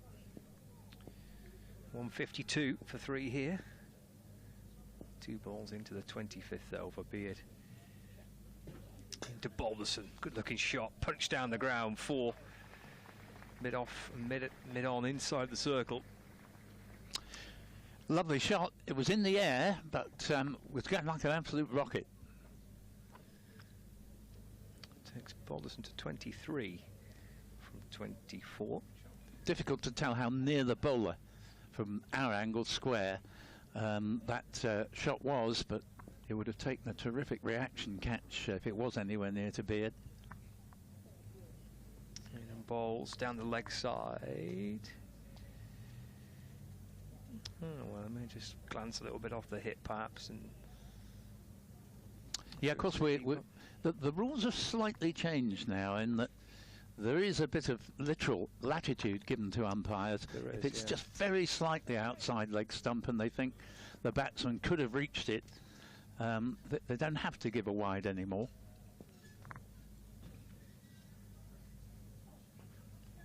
take a single this time to mid-off. Moves on to 24. The other good thing, I think, Scott, is that in the past we've seen things that have been very wide of off stump and the bowler get away with it. And now, again, the umpire doesn't have to say it was outside the tram line sort of thing. If the umpire considers that it was too wide to reasonably expect the batsman to reach it, they can give more wides than they used to outside off stump. Final ball of the over, Beard to Villas. It's down to third man for a single. He keeps the strike. Oh, Sorry. Villas. End of the over. Just looking at the match between Hampshire and Middlesex. 309 for 7 is what Middlesex finished on. 17 for Dane Villas, 19 from 17 for George Balderson, and 5 some of the wickets extras. tumble in that fixture. 309 for 7. The Middlesex innings top scoring with Ryan Higgins making 78, including some pretty decent work in the field by all accounts. There's some good catches for Hampshire in that game at the Ageas Bowl. Well, that's a pretty spectacular take to get rid of Higgins, actually. Top scored is run down to third man by Villas for a single. It takes a total on to 159 for 3. Paul Newton's taking a break, and we'll bring Paul Allott back into commentary.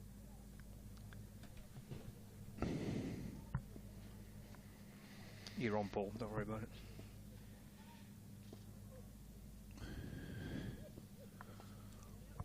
Be a single down to fine leg. Might be 4, it is actually, because the left of the fielder on the fine leg boundary. Glanced away off the hit. 4 runs, 159 for 3. Getting the skates on, these two, aren't they? Yeah, having a bit of a riddle here, aren't they? I like the way Balderson's playing. I just got the feeling that once he got 100 in first class cricket, he'd just flick the switch. He looks just a touch more confident. Got a bit of a swagger, not an arrogance, but a bit of confidence about him. 4 taking it to 163 for 3, adding to it here. Driven away through the offside to point for a single. 164 for 3 now. He spoke to him after that century, Paul, at Edgbaston, and he said just that. He reckons that even though he's obviously a good contribution, he's got a list A century, hasn't he, for Lancashire? He's got a couple of 90s in first class cricket, but reckons that hopefully will kind of kick him on a little bit, having got over the line to get to 3 figures. He's got Villas on strike. Going for the ramp there, Villas. Good take by the keeper standing up. Not seen him play that particularly well, Dane Villas. Certainly not this year. He's got deep third man bat, deep fine leg bat. Well, it's an option, and it's an option that they want to play more often than not these days. Option you see in Test cricket, isn't it? That was Joe Root playing it, aren't we, in the Test match cricket? Same balls again. Plays this one late, just dabbing it down towards that third man boundary for a single. Moves on to 33. 165 for 3. With 1 ball left to the 26th over. Brings Balderson back on strike. What's his partnership now? It's 66. And not very many. 50 balls. Balderson's 29 of 28 and Villas is 33 of 25. Thane in. Nice looking shot, driven away. Straight to cover. End of the over. So we've had 26 overs. 165 for 3. Yeah, there was just a little dip, wasn't there? I just finished my last commentary stint, and my summary was that Lancashire should be really pleased at being 90 for 1, and then they were 90 odd for 3 within a breath. So I had a How Gill's Farm ice cream. Did you? Oh yeah, that's cheap. He's there, the farmer. He's got his own trailer, caravan-y trailer, nicely set up with his 4x4. And I said, "You've not come far." He said, "No, if you chop that pine tree down there, you can see my farm." With Aaron Beard. And that's driven. And Wesley's at mid off the field. And Villas is through for a single. Takes it up to 34. 166 for 3. What flavour did you go for? Well, they've got all sorts of flavours. Okay. But I'm a bit of a traditionalist when it comes to ice cream. I don't like all this mango and tutti frutti. So I went for a scoop of vanilla and a scoop of chocolate. Oh, steady away. In a tub. No, not a cone then. I could have had a cone, but I had a tub. Okay. Just thought I'd have a tub. Well, why not? A bit around the wicket to Balderson. Yes. Oh yes, that's out towards that extra cover boundary. One bounce, it's spinning up towards the rope, but it may just slow down. It does, and Wesley comes back, and they'll run 3. So squeeze in 3. It takes Lancashire up to 169 for 3, and Balderson to 32. It didn't quite come off the bat as I thought it had. It looked as one of those stand and deliver lofted drives over extra cover that was going to soar away and then just bounce over the boundary for 4, but it just plugged a little. Didn't quite middle it as well as he could, but it was a lovely stroke. Stood tall, got his hands through the ball. There's Beard. And again to Villas. Tries to run it down to third man. And there's no run. I never thought I'd hear you say the words tutti frutti on the radio and on the live stream, Paul. I've got to say that's good. If nothing else today, There we are. Paul Allett said the phrase tutti frutti on Lancs TV and the BBC Sport website and app, and that's made me happy. Yeah.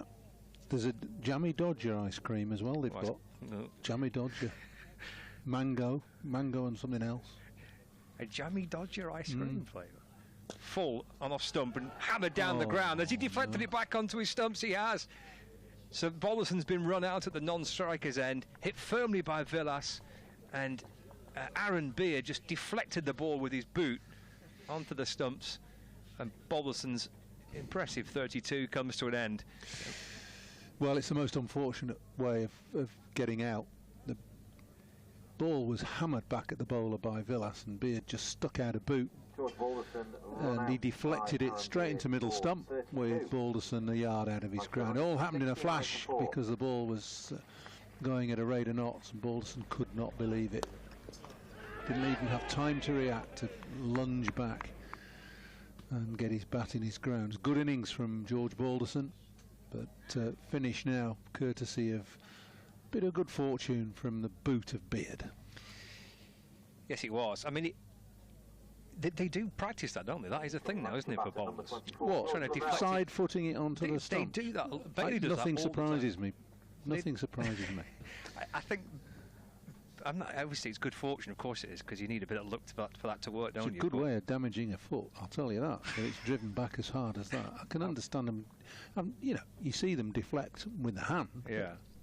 Okay, maybe they do with the boot. It's a new one on me, but nothing is beyond the modern day cricketer, Well, I'll tell you. Yeah. They'll think of everything, these lads. Well, a bit of improvisation from Beard. I think if you look back at that on the replay, we might see at the end of this delivery, the way he's tried to open up. I mean, honestly, he's like a footballer. He's side-footed. He has, hasn't he? That's flicked down towards third man for a single by Villas.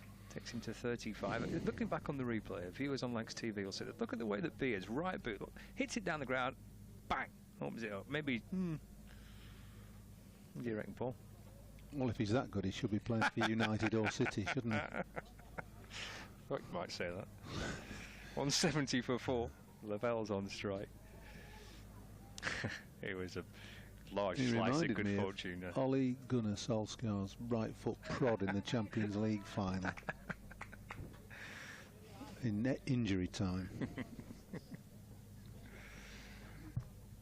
Beard bowls to Lavelle, who's the new batter, just hopping back. And works it off the face of the bat down to Bo Webster.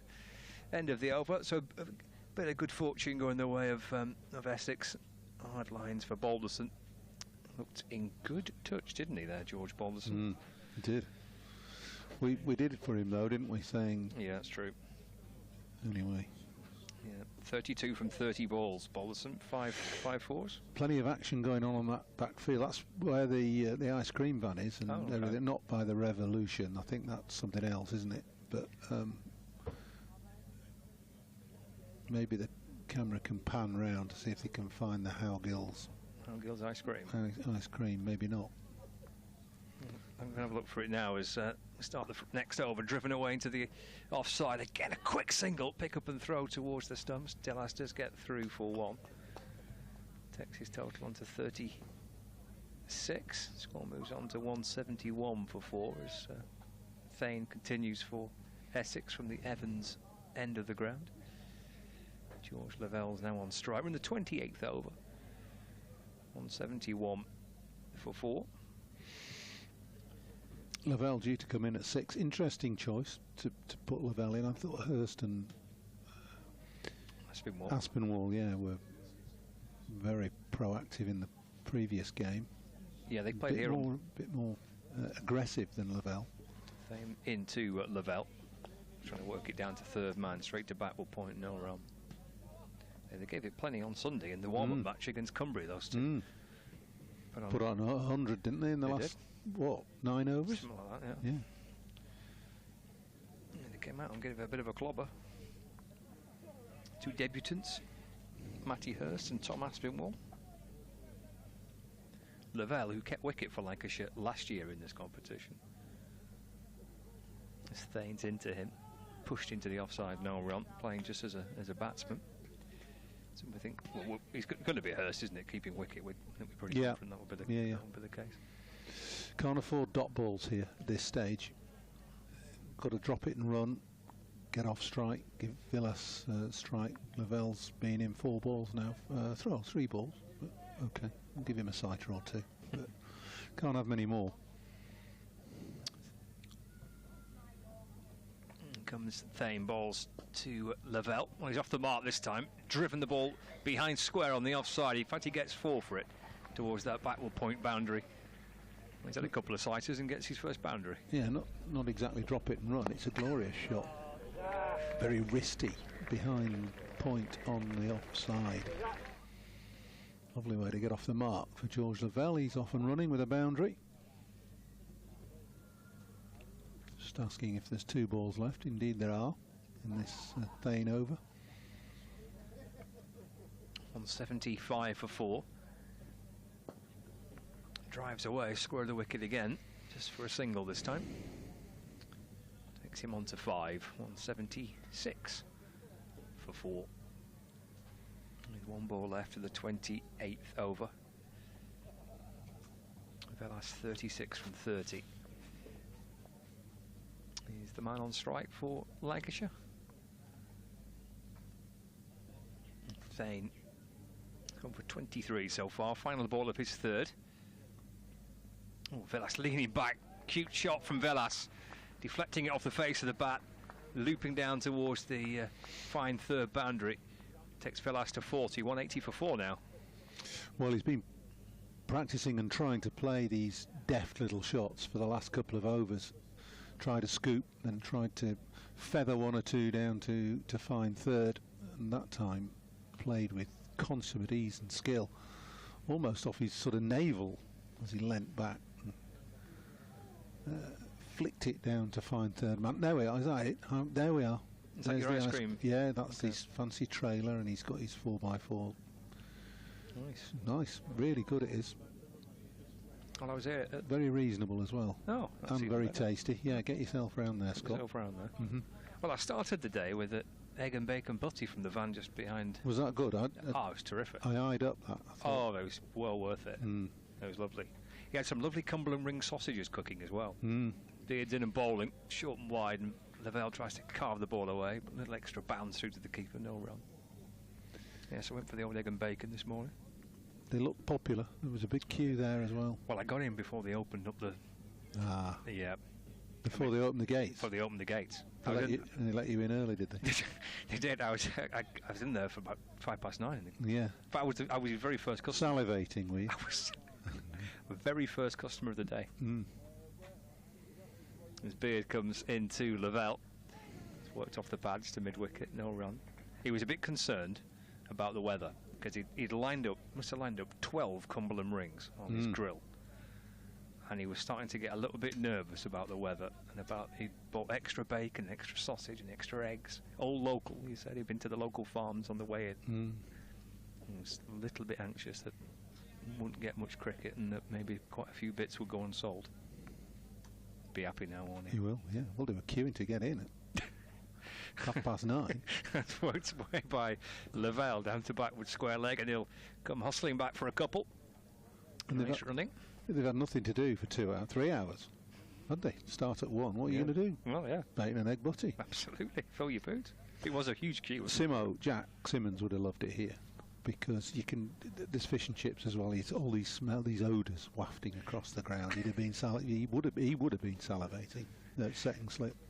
Was it you, or was it Bumble that was telling a story about him taking out a sandwich or something, and taking something to eat in his pocket or something? No, he used to have his biscuits in his pocket. That was form ball driven by Lavelle to mid-off. Wesley, little dart at the stumps at the bowler's end. Lavelle gets through for a single.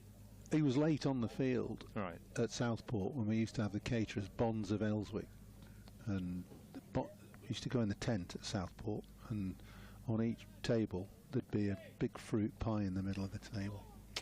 And Jack's favourite was the gooseberry pie, and there just happened to be one that day. And we took the field afterwards, after lunch, and Bumble was captain, and he looking around the field. There's only 10 of us out there. Where's Jack? And he didn't appear, Jack. His beard comes in and bowls, hammered away through the covers, and good stop actually. So we carried on, but no 12th man either for some unknown reason. So we've had 10 men out there. And after 3 balls of the first over, Jack wanders out of the Bonds of Ellswick tent, and Bumble shouts at him, "Jack, come on, get it." And Jack shouts back, "Well, you can't expect me to rush a good gooseberry pie, can you?"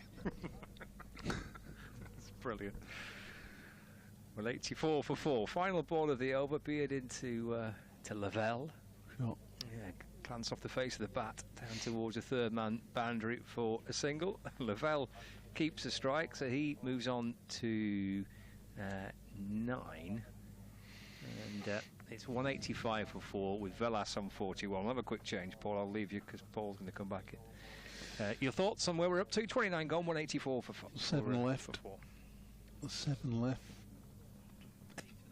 86. You just cut me off then, Scott, didn't you? Yeah. Ask me for my opinion, then mute me mic. That's the way. It's a bit cramped in our tent, and the wires are everywhere. Never mind. We're going well. Well, I don't know, 56, 60 gets them to 245. I think that's... Dane Villas will be looking at 250. Well, I'm going to see Ben Allison return at the Evans end to replace Noah Thane. Bolton, good deliveries, Thane, but rather expensive, number 27 in 3. Having said that, the acceleration's on, so 9 and over's not that disastrous, but here comes Ben Allison in. Bowles, and Lavelle has whipped this ball away down to Jamie Porter at long leg for a single. 186 for 4 with Lavelle into double figures, 10, and Villas on 41. Noah Thane, number 65, Ben Allison. Yeah, Dane Villas has had a little bit of a tough summer for Lancashire. He had some brilliant seasons for the Red Rose when he was captain.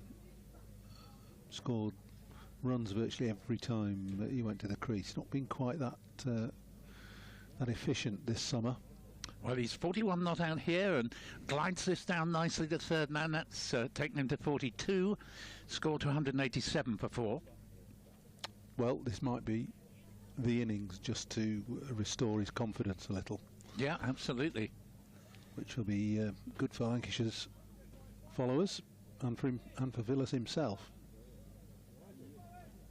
Yes, you're doing well if you go through your career without having A blip. A blip. Yeah, exactly. Allison to bowl to Lavelle. And he's hit this one away in the air perfectly safely, and 4 runs. Got it nice and fine. Third man's quite wide out there, unable to cut it off. And that will take the score up to 191 for 4.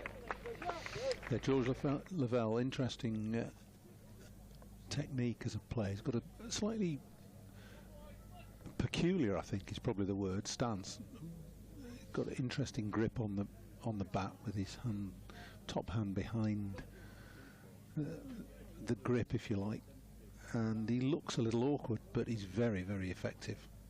Allison bowls to him, and he's got this one away nicely this time, wide of the man on third man boundary. Come back for two. Ball always going to be cut off down there by Josh Reimel.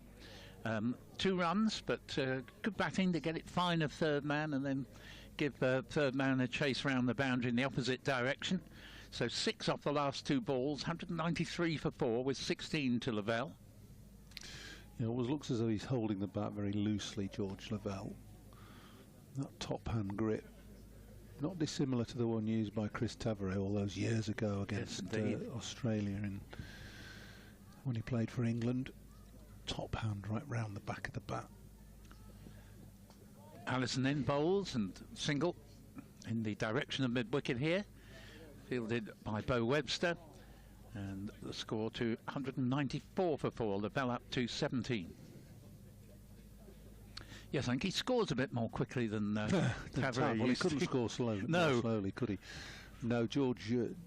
Yeah, I mean he's built a reputation of being a solid upper order batsman, but when it comes to white ball cricket, he's got a fine array of strokes. Allison to Villas, and Villas doesn't quite get this as he intended, but he'll pick up 1 run out to mid-wicket, move up to 43, and the score to 195 for 4 at the end of that, the 29th over. Yep. In fact, I must have got the overs right. It's 30. 30, my apologies. 30 have gone, so getting towards the last throw of the dice for Lancashire in accumulating a defendable total. Well, as we said earlier, 250s in their sights, I think. Very much so, yes. Particularly if they don't lose wickets. Aaron Nijjar, with his slow left arm, is coming back into the attack. Bowled 4 overs, 1 for 27 in his first spell. We were just saying that Matty Hurst and Tom Aspinwall scored at 10 and over in the last 9 overs for Lancashire on Sunday, so something similar would be ideal here, although I dare say the Essex bowlers are slightly more experienced than their Cumbrian counterparts. Nijjar just asking man on the mid-wicket boundary to go a little bit squarer, and comes around the wicket, bowls down leg side with inevitable consequence, and the score to 196 for 4. Essex have bowled rather too many wides from their point of view. At one point, Jamie Porter, in 4 attempted deliveries, bowled 3 wides. Here, the next ball is hit slightly inelegantly, but they all count down to long on for a single to Villas, who moves up to 44, score to 197 for 4 in the 31st of 36 overs to which this match has been reduced per side. Lavelle prepares to face Nijjar and hits this one away off the pads. The bowler himself runs after it to try and dissuade them from any thought of a second run. They're always going to get 1. That's what they do get. 198 for 4. Lavelle to 18. Villas back into strike on 44. Nijjar into bowl to Dane Villas, and Villas has hit this ball without timing. Looks accusingly at the bottom of his bat, and the ball goes straight back to the bowler. Bowls with a decent pace, Nijjar. Quite flat, not really spin it particularly, just fire the ball in, but he's doing it well. Bowls again, slightly slower ball, and this is played out to Aaron Beard, who'd certainly win the fielding prize for Essex this afternoon, and many other afternoons. They get a single. That was just a standard bit of fielding on that occasion. 199 for 4, Villas 45 from 37 deliveries. Nijjar to bowl to Lavelle. And this ball has been hit down the ground. That'll be 4 runs. Beautifully picked up there by George Lavelle. And he will move up to 22 and score to 203. I think that'll be for 4. Great shot, that. Just reverted to his standard pace, Najjar, and paid the penalty. It was a half volley that hammered back at him or over him. And this one has just been snicked past the wicket keeper to short third man. And no, in fact, he's bowled there, and that means the end of Lavelle. I thought he'd got it down just past the wicket keeper, but no, he's gone through his defences. The previous ball had been just a little bit too full. That was the ideal length. Lavelle trying to work it down to third man, departs. It's 203 for 5. Yeah, just giving himself a little bit of room, and in the end, too close, obviously too close. Hit the top of off stump as George Lavelle looked to get that away backward of point. Beaten by the pace of that delivery. It was even quicker, I think, from Najjar, but well bowled by him after being hit for 4 the previous ball. So Lavelle has gone, and it's 203 for 5, Lancashire, with 5 overs remaining. Number 21, Matty Hurst. Matthew Hurst coming out to join Dane Villas. And Lancashire, they won't be so worried about losing a wicket here, a wicket there, if they can go along at 10 and over, let's say, off these last 5 overs. No, they won't. And Hurst and Aspinwall are, I can't say they're accomplished hitters, but that's the way they play. It can't be accomplished because they've only making their debuts, basically. But Matty Hurst, talented player, he'll keep wicket as well this afternoon. Only 19, I think. Tom Aspinwall also just 19. So plenty of opportunity for the younger players on the Lancashire staff to make a bit of a name for themselves here in this competition. And with one of the old stagers on strike now, Dane Villas, who's 45 not out. As Allison comes in, begins the next over, and it's nicely run down to third man by Villas, moves to within 4 of a 50, and Lancashire in 31.1 are 204 for 5.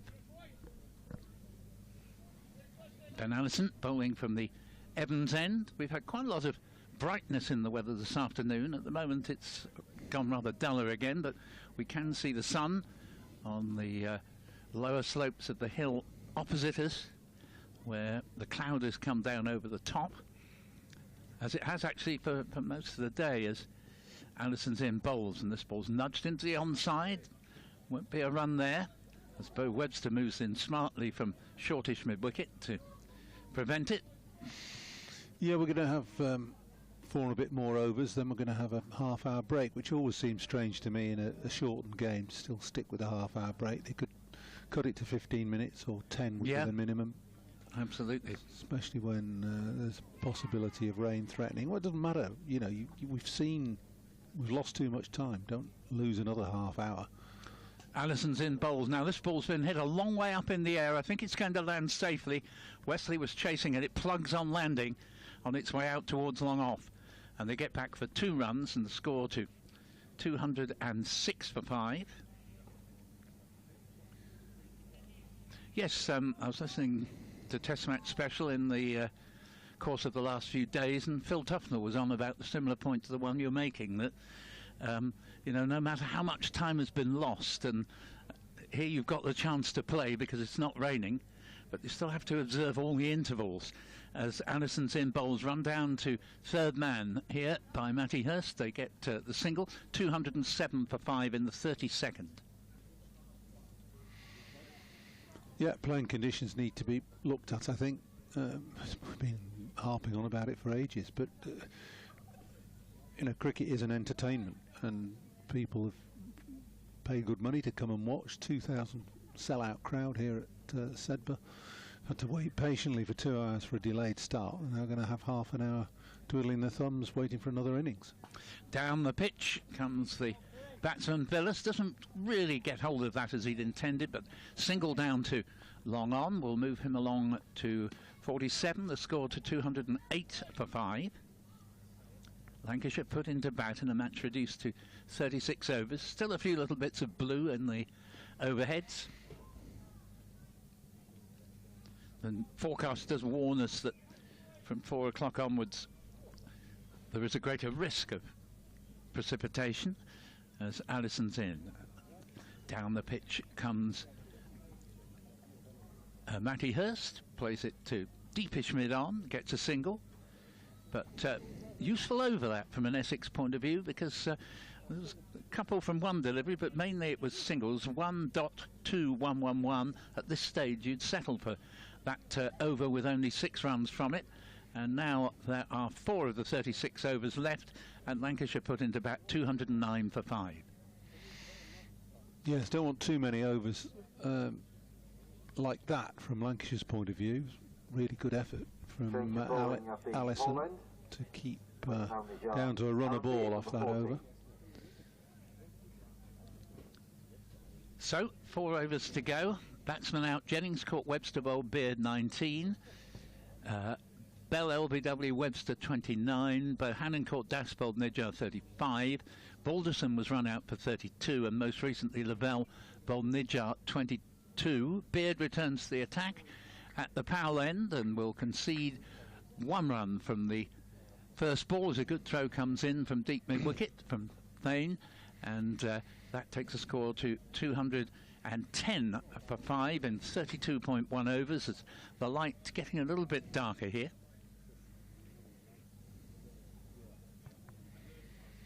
Always a difficult time for bowlers to bowl, but I think the more optimistic amongst them will say that it's a good time to try and take wickets. You might go for a few runs, but you can always pick up the odd trick in the last couple of overs. Beard's in, bowls to Villas, and Villas has hit this ball away. It's it's either 4 or 6, just waiting for confirmation of whether that just reached the boundary on the full, but it didn't according to the umpire. 4 runs there, and that's 50 for Dane Villas. Very well played, sir. 214 for 5. Yeah, fine 50 from Dane Villas in quick time. 40 balls he's taken to get to 51. It's been well-paced innings because he wasn't in too much of a rush initially, playing himself in and then launching out. That was a loose delivery from Beard, and Villas latched onto it and was probably about a foot short of hitting it for 6 down to long leg. Beard's in, bowls to Villas, and Villas here doesn't get the attempted launch as he'd intended it there, as he tried to belt this ball back somewhere in our direction. Gets a single. And 2 sixes. 2 sixes in that 50 for Dane Villas. And a single to follow. 217 for 5. And we're in the 33rd of the 36 overs. Beard in again. Bowls, and this ball's gone a long way up in the air. It's either 6 or a catch, and it's 6, and that's beautifully picked up by Matty Hurst, and Lancashire tanking on in this over. 223 for 5. It's a heck of a shot from Matty Hurst. He's on the charge here. Beard's seen him coming and banged it in short, and he's still gone for the pull off the front foot. It's soared away over mid-wicket for 6. Beard in again. Been rather expensive today. Bowls. Hurst just taps this into the onside. They're going to be able to come back for 2 here. That's well run. And despite a reasonable throw from deep mid-wicket from the younger Alison Charlie, they get the single comfortably enough, and the second run, I should say, comfortably enough. 225 for 5. Not been around long enough to know that you don't run Dane Villas out. He's the quickest in the country. So Beard, let's just check his figures. Yes, this is his 7th over. He's gone for 57. Comes in now and bowls, and that little scoop shot going down, not over fine leg, but down towards a finish third man. They just get the single here to Hurst, who will move up to 14. Villas has 53. That is the end of the 33rd over, and Lancashire put into bat 226 for 5. Wouldn't mind another quick look at that scoop, because it was a slower ball pulled by Beard. Final ball of his spell. He's gone for 60 from his 7 overs, but Hurst still went through with the scoop. It was a bit of a loopy delivery. got it down to third man, had to wait and wait for it. And I think normally when the batsman's looking to play a scoop like that or a deflect, they want pace on the ball. Well, he keeps the bowling and going to be facing Beau Webster, replacing Ben Allison at the Evans end. 3 overs left of the 36. Matty Hurst made an impressive start here, and facing Beau Webster, who's hit this ball away. Very nicely played for 4. Hurst scoring very useful late runs here, and moves along to 18. Scored to 230 for 5. 33.1.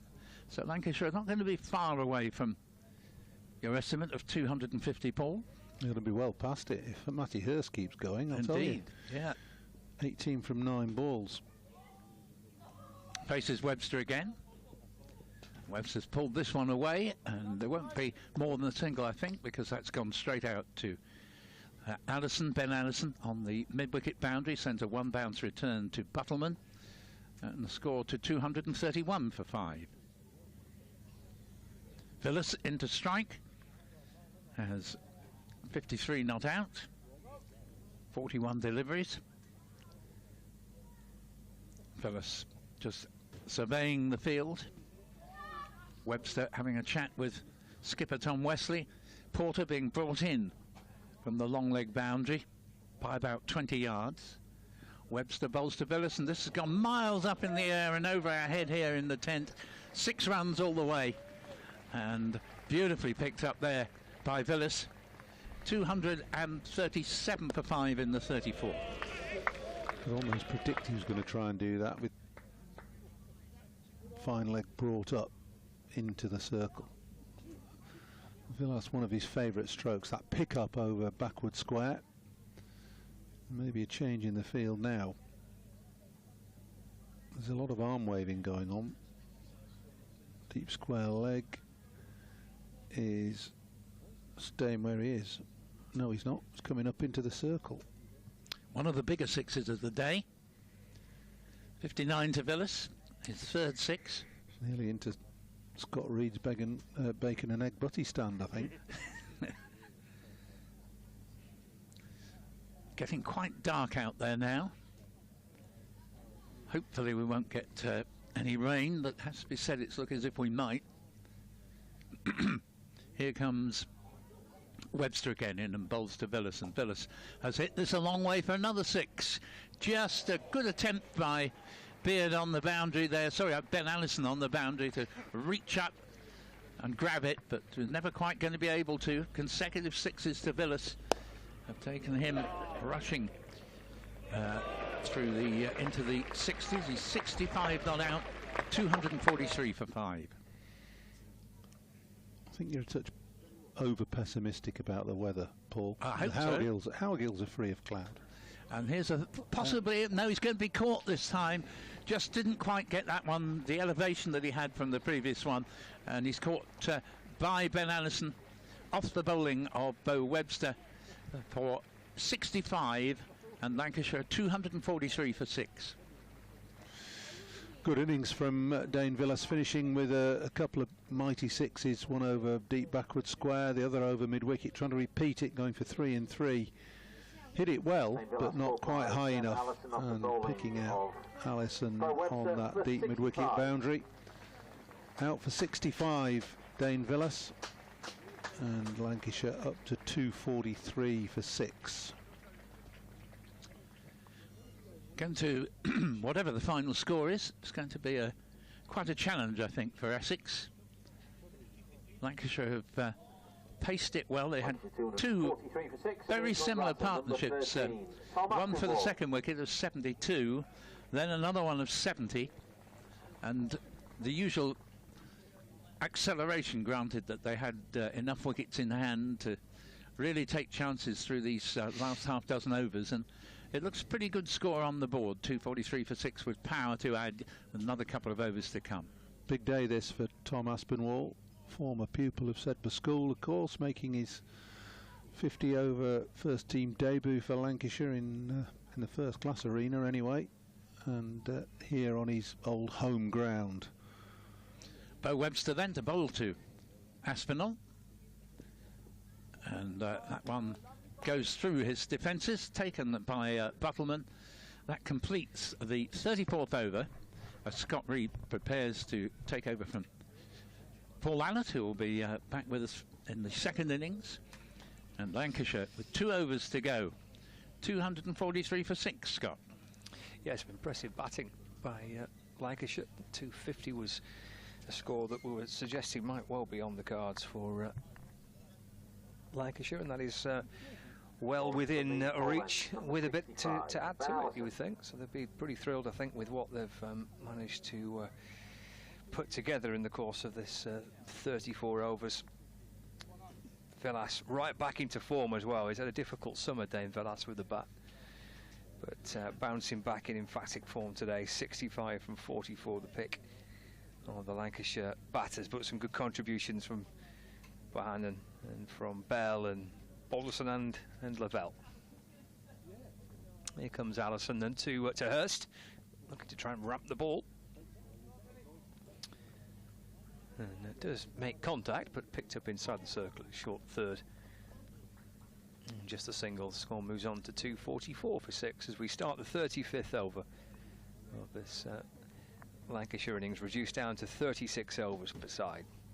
Yeah, interestingly, Hurst, when he's doing his ramp shots, gets them into the offside. Normally, most people who play the shot get it, you know, into the sort of fine leg area. Comes Allison. It's down on the leg side. Signalled as a wide by the umpire. Been rather too many wides from an Essex point of view.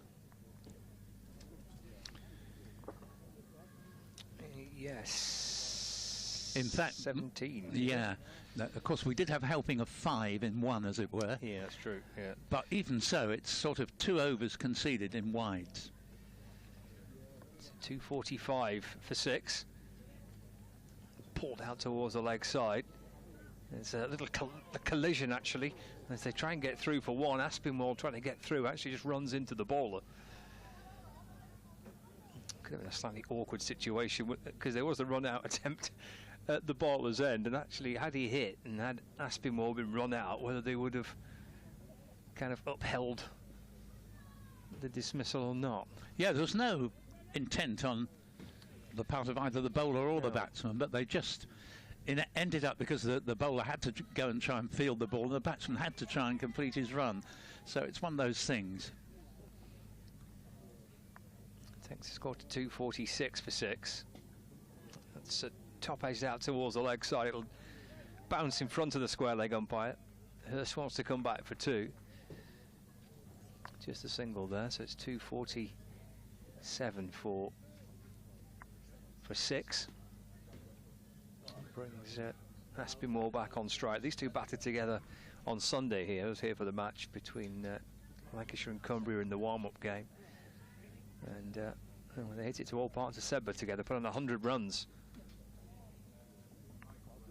As he targeted that leg side boundary, and he's got it again. He's gone for 6, front of square on the leg side. Hit that type of shot quite a few times on Sunday out towards that boundary. Brings up the 250 for Lancashire as well. Yeah, I wasn't sure that didn't hit one of the spectators over there, but anyway, it was nicely picked up. Of course, it is a smallish ground, but a lot of 6s hit in this Lancashire innings, and Lancashire sailed past 250 with still another over to come after the current one. Yeah, I think that's the 6th 6 of the innings, 4 of them for Villas. Oh, that's a gorgeous shot. And all the way for 6 it is. Oh, that's an outstanding shot from Aspinwall. Out towards the wide long on boundary. He hit that beautifully. A little step back and muscles it up towards the wide long on boundary for 6 more. Successive 6s for Aspinwall. Lancashire move on to 259 for 6. Well, considering he's just come to the crease, met it on the full, dispatched it beautifully to just about the longest boundary he could have picked. Takes him to 13. Tries to drag that one away towards the leg side. Not sure there's any bat on that. Was that? No, there wasn't. Leg by a signal by the umpire. End of the over. He's pinched the strike as well with the completion of the 35th over. A couple of sixes for Tom Aspinwall, who's 13 not out. And Lancashire 260 for 6 with 1 over to go. I have to say, at the risk of being premature, that if this game were to go the distance, I think Lancashire may well already have enough runs on the board here. Essex's lineup is not over-endowed with big hitters now. We've seen a lot of sixes hit here, particularly in the last sort of 20 deliveries. I think 4 have gone for 6 for sure, maybe even 5, and not quite sure that Essex have got quite that same capacity to keep hitting the ball out of the arena. Going to be Bo Webster to complete the Lancashire innings here in terms of the bowlers. Coming in from the only end he's bowled at, actually. He's bowled all the overs he's bowled from the Evans end. Bowls now. Aspinall plays at this, and it goes through to wicketkeeper Buttleman. And the score remaining at 260 for 6. Hurst 21, Aspinall 13. Lancashire clearly have a good volume of young players who all look very promising. Webster in. Bowls to Aspinall. Aspinall has got hold of this very nicely, played it down to Jamie Porter on the long leg boundary. They're coming back for a second and they'll make it. At first it looked as if that was going to lead to a run out, but it was, although accurate, a rather weak throw from Porter, and Aspinall was able to make up the ground to complete the second run. And Paul Allett telling us that he's back on his the ground where he played for school here as Webster bowls, and surely this is looking like another 6, and indeed it is. That's a big one. It's gone over the wall, which is about 10 yards behind the sight screen at the bowler's end. Lovely straight hit, narrowly favouring the onside of straight, and score rocketing up all the time here has gone up to 268 for 6. Well, he can hit it, can't he, Aspinwall? He certainly can. We saw that bit on Sunday, and now again today. I've only seen him play twice, which was on Sunday and today. 21 off 8 deliveries. And here he's helped the next ball down to Jamie Porter at long leg. This time they won't be able to take a second run. They thought about it, but 269 for 6 as we near the end of the final over of the 36, to which the game has been reduced. And already 9 runs off this over, 2 balls to go. 19, Tom Aspinwall. It's part of England's under-19s World Cup run from the other winter. Picked up 7 wickets in that competition. Webster bowls to him and goes on the ramp shot here. Doesn't quite get it as he would have hoped, but they go through for a bye. And 270 for 6.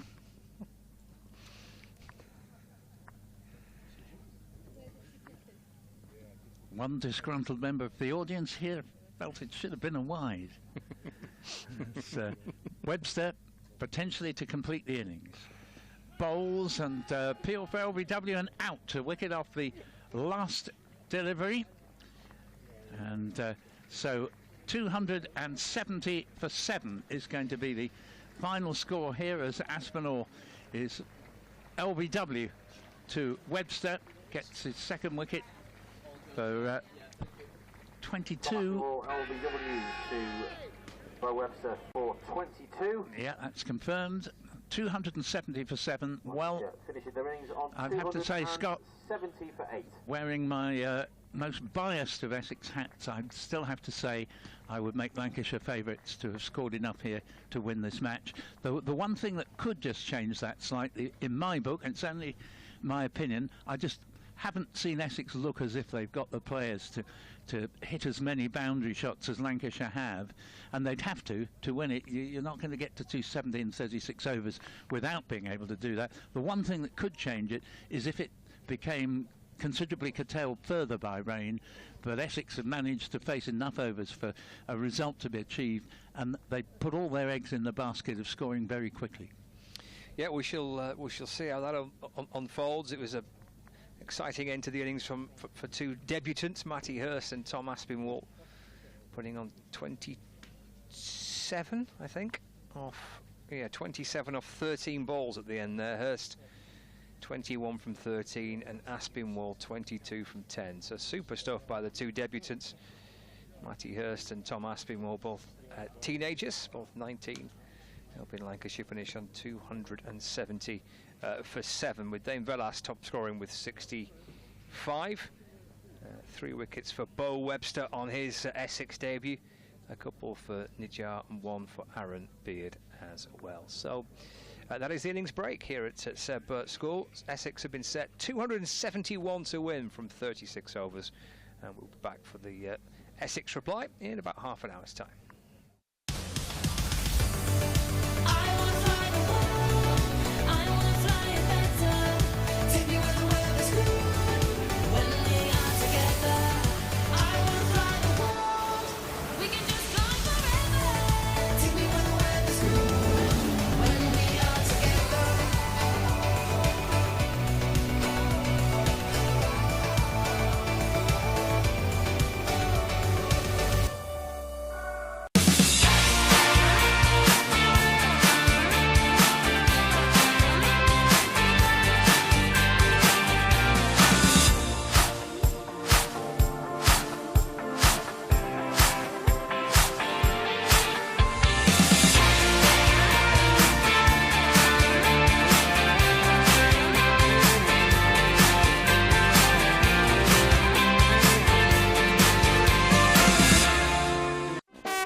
Welcome to Corner Dubai. Here's your key. Thank you. Let me help you with the bags.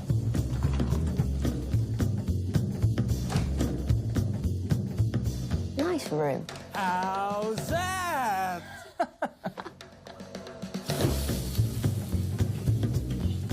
How's that?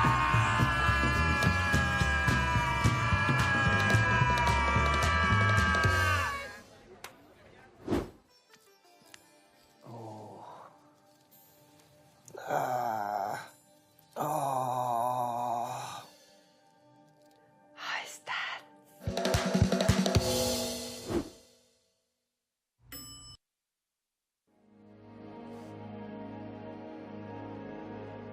Hi and welcome along to Emirates Old Trafford with me, Paul Allott, for another edition of Beyond the Boundary.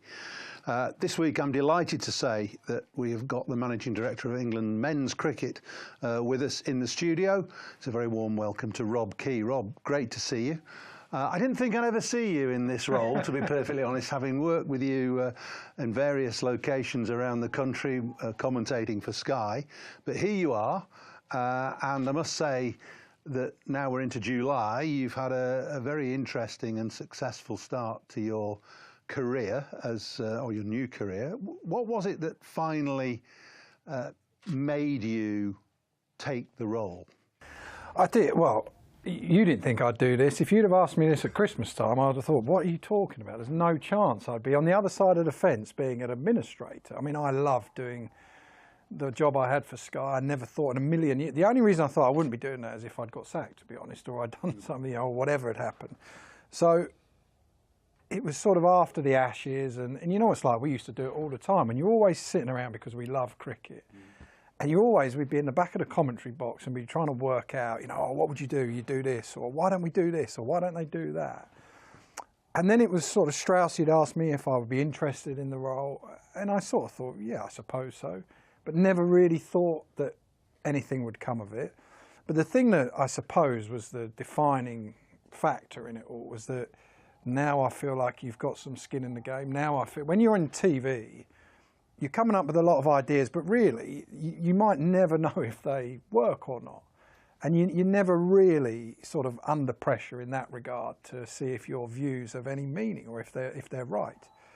And what I felt is that on this side of the fence, you're going to be tested, it's going to be a challenge, but also you've got a chance to do some good for English cricket. And I suppose that was the overriding factor, really. It was just to see if I could do any good in the game, if I could actually help out on that side of it. Was there a deep breath moment or a gulp when you actually realised, I am actually doing this job now, so now I've got to really perform and I've got to put those thoughts that I have into action, into practice? I think when I was on the train that first day, because working in TV again, there's a lot of time you're very, very busy. There's a lot of time when you're off as well. And then all of a sudden I thought, hang up, I'm going to be sort of flat out now. And I was on the train from Canterbury or Ashford to London on that first day, just after Easter, and I'd sort of said to Tom Harrison, yeah, I'll do it. I'll start on Tuesday. That was the Thursday I said I'd do it. So 4 or 5 days later, I'm like, oh my God, I'm doing this now. And then you sort of go into Lords and you get in, right, this is how it all works. And there was no one really in because either they're hybrid working or people are on leave for Easter. And I remember thinking, do you know what? I've no idea what this job actually is. But the greatest thing, I suppose, is the position that England are in, where Ashley Giles, Chris Silverwood, Graham Thorpe were no longer there. There was no national selector.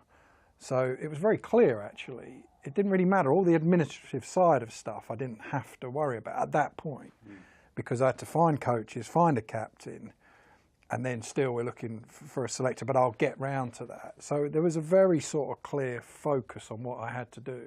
So it wasn't too bad. No, and the best point, I suppose, or perhaps the worst point, depends how you look at it, was that you were starting, as you've said, with a clean slate, but you were starting with England at a very low position in red ball cricket because they'd had a horrendous winter, as you've said, lost the higher ranking individuals, either had been removed before you came along, and you had no captain. So, from your point of view, the only way is up. Well, and that was the same actually when we're interviewing coaches, because what we didn't do was say, right, we think you're going to be white ball, you're going to be red ball.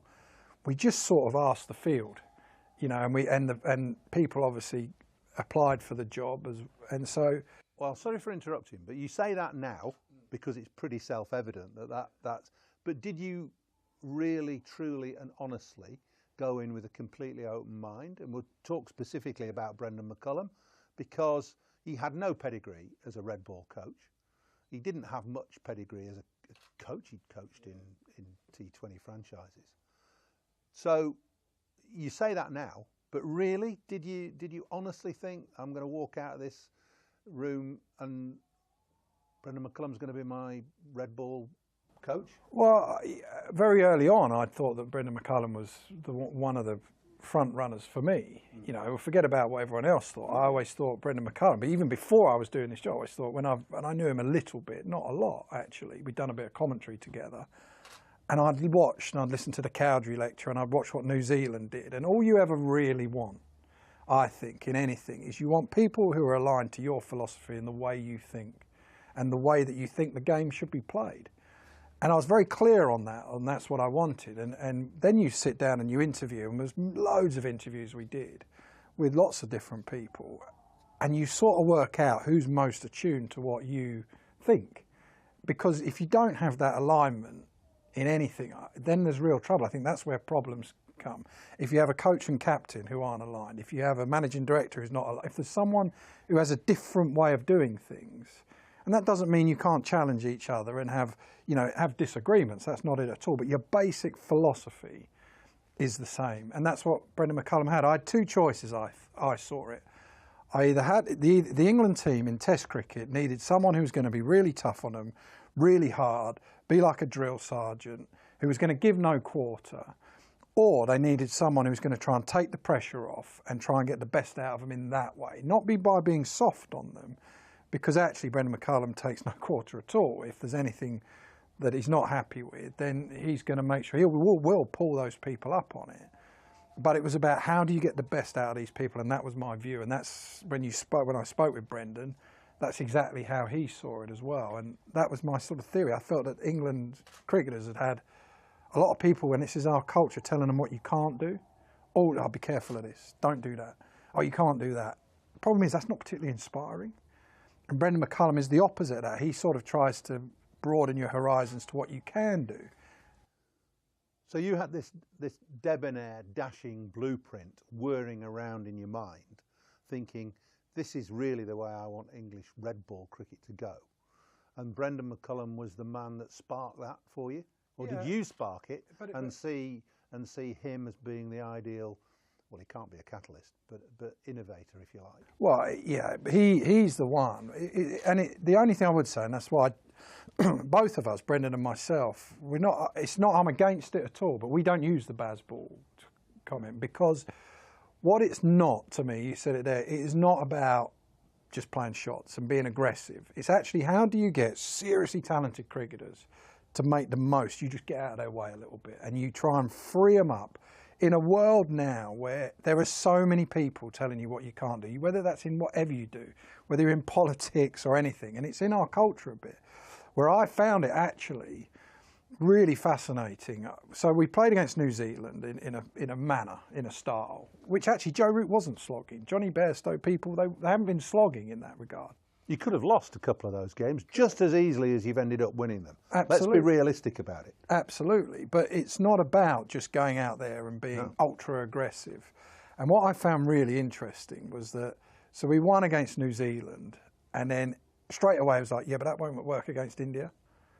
And it won't work against, Who was telling you that? No, in the media. You sort of read and everything, you know. And but that's what I think we do. That's they're what I do. They're going to get their comeuppance. It's all going to go wrong. Which there's every chance that might happen. But why are we getting so far ahead of ourselves? Let's concentrate and focus on what we can control now, today, which is very much Brendan and Stokes' thing. It's like, let's go out and entertain people today, not worry about the future.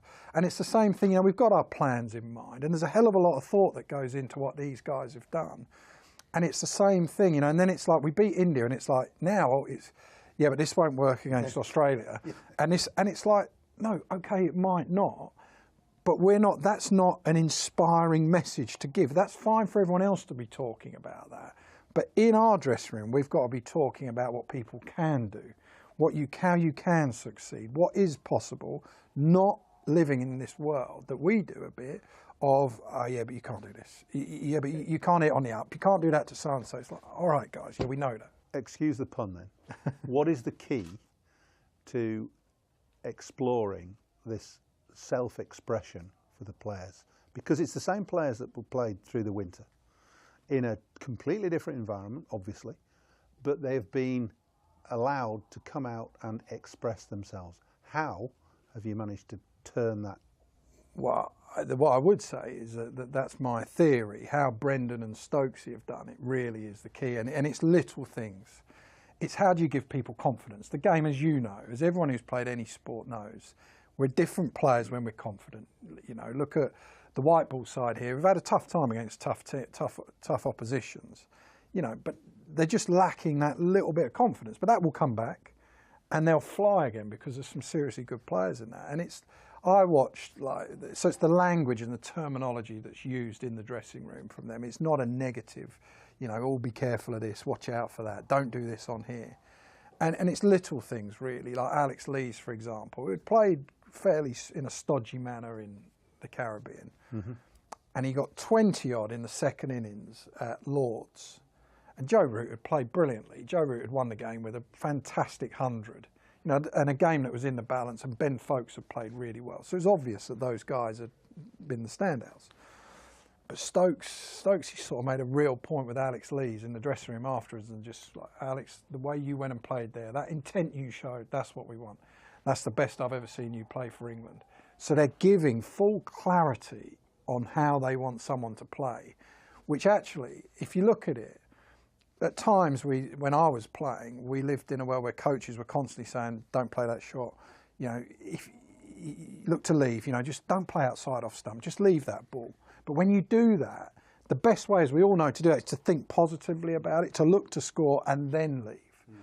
And it's that sort of thing that they've been talking about. And the same with Johnny, who actually had played a big shot at Lords in the second innings. He came out playing, shot a ball, and he got out, sort of drove a couple, then he went once more and he got bowled. Now, a lot of people would have actually said, what are you doing now? That was the last ball of his spell. Switch on.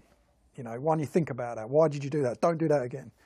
Whereas actually what they did, they turned and said, the way you played there, that's what we're about. There's more of that. So whether they thought that was the right thing he did there or not, but actually the next time, how much more confidence do you feel with that? And it's those things. And the same with the ball to Jimmy Broady. It's not being about, like, if we look to keep the scoreboard under control and we look to, you know, if we don't let the batsman score, then we'll get wickets.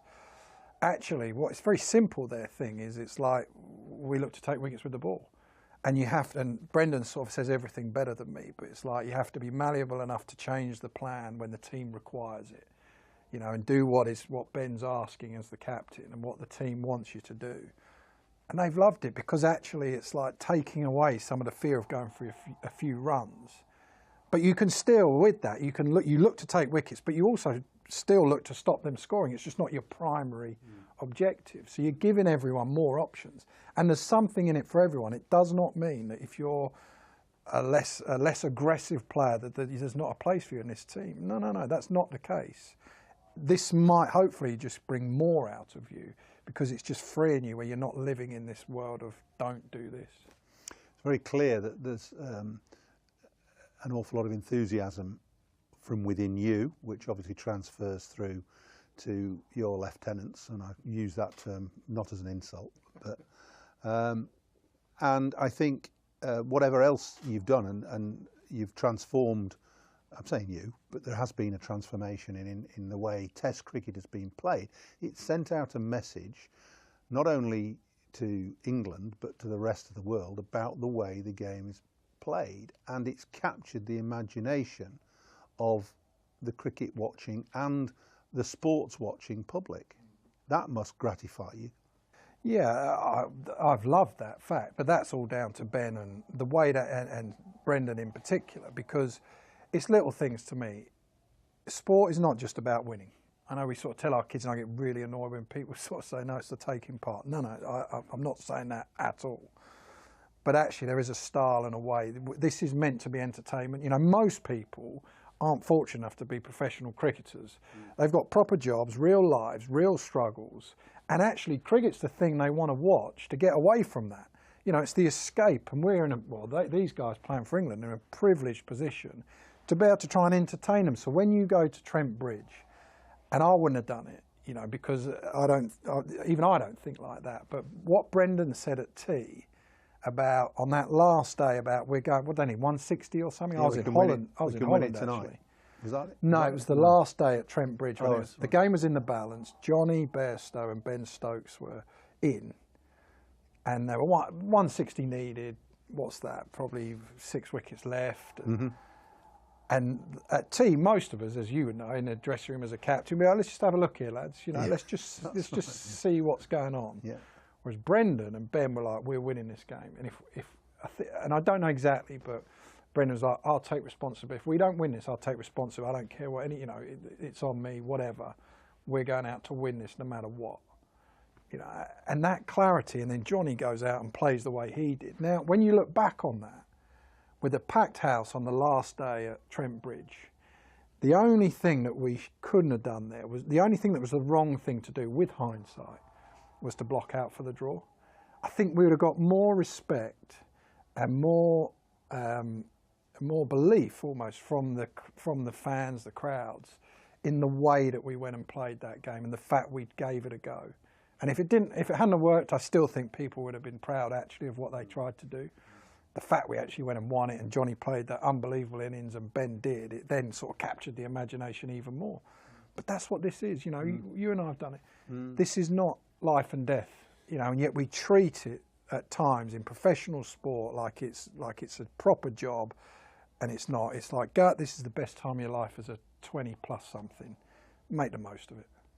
Let's just take it down a level, because the message is very clear, I think, that we now want and expect county cricket, red ball cricket, to follow and think about, or certainly think about and hopefully follow, the example that's been set in the last 2 or 3 months. Yeah. And let's not forget, we're doing this for Lancashire TV, so there's an awful lot of county supporters watching this. How is this going to impact on the counties, and in terms of play, but also, and we'll come on to this perhaps in a little bit more detail in a minute, about the impact that England has on county cricket. Let's do the first bit first, about the way we play. And you have been, I'm not sure critical is the right word, you have been realistic about, in your comments about county cricket and the pitches we play on. And of course, being here at Emirates Old Trafford, we tend to look at this in shock and horror, because we are pleased to have one of the best grounds in the world here. And the pitches are good, and you would know that. And if every county pitch was like this, I don't think you'd have a complaint. But so how is this going to transform English county cricket as well? How's it going to affect county cricket? Well, similar. I mean, that again, because people would say, why is it important? Surely it's just important about winning. Yeah, okay. Why do you need a brand? Why do you need a style of play or whatever? But it's actually, it's like, well, if you look at what the white ball team did, it wasn't about winning the World Cup. What Owen Morgan did and Trevor Bayliss was that they changed the way, a mentality as much as anything, for our white ball game. And now you look at probably every county, every club, that way of playing has filtered down. So now we have so many batsmen coming through that play in that method. You know, these young players, now you could argue it's an easier way to go about things in white ball cricket. It's not quite as straightforward in Test cricket, which is true. So you hope it has a knock-on effect, that it inspires a few people to want to play the longest form, and actually that there is a way that, you know, Test cricket or the longer form of cricket does not mean you have to defend your wicket like it's your life, is the thing.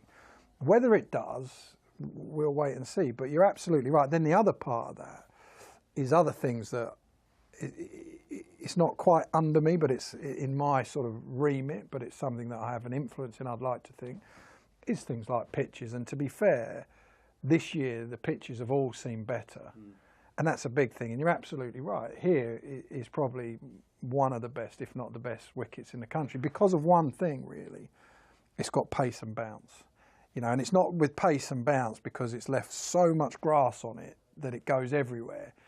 And that, the reason why I think it's so important, because you find out who the best bowlers are, because you've got to be a proper bowler to bowl on that surface. If you're a spinner, you're going to get a bit out of it, but it's not going to be ridiculous. You're going to have to earn your time.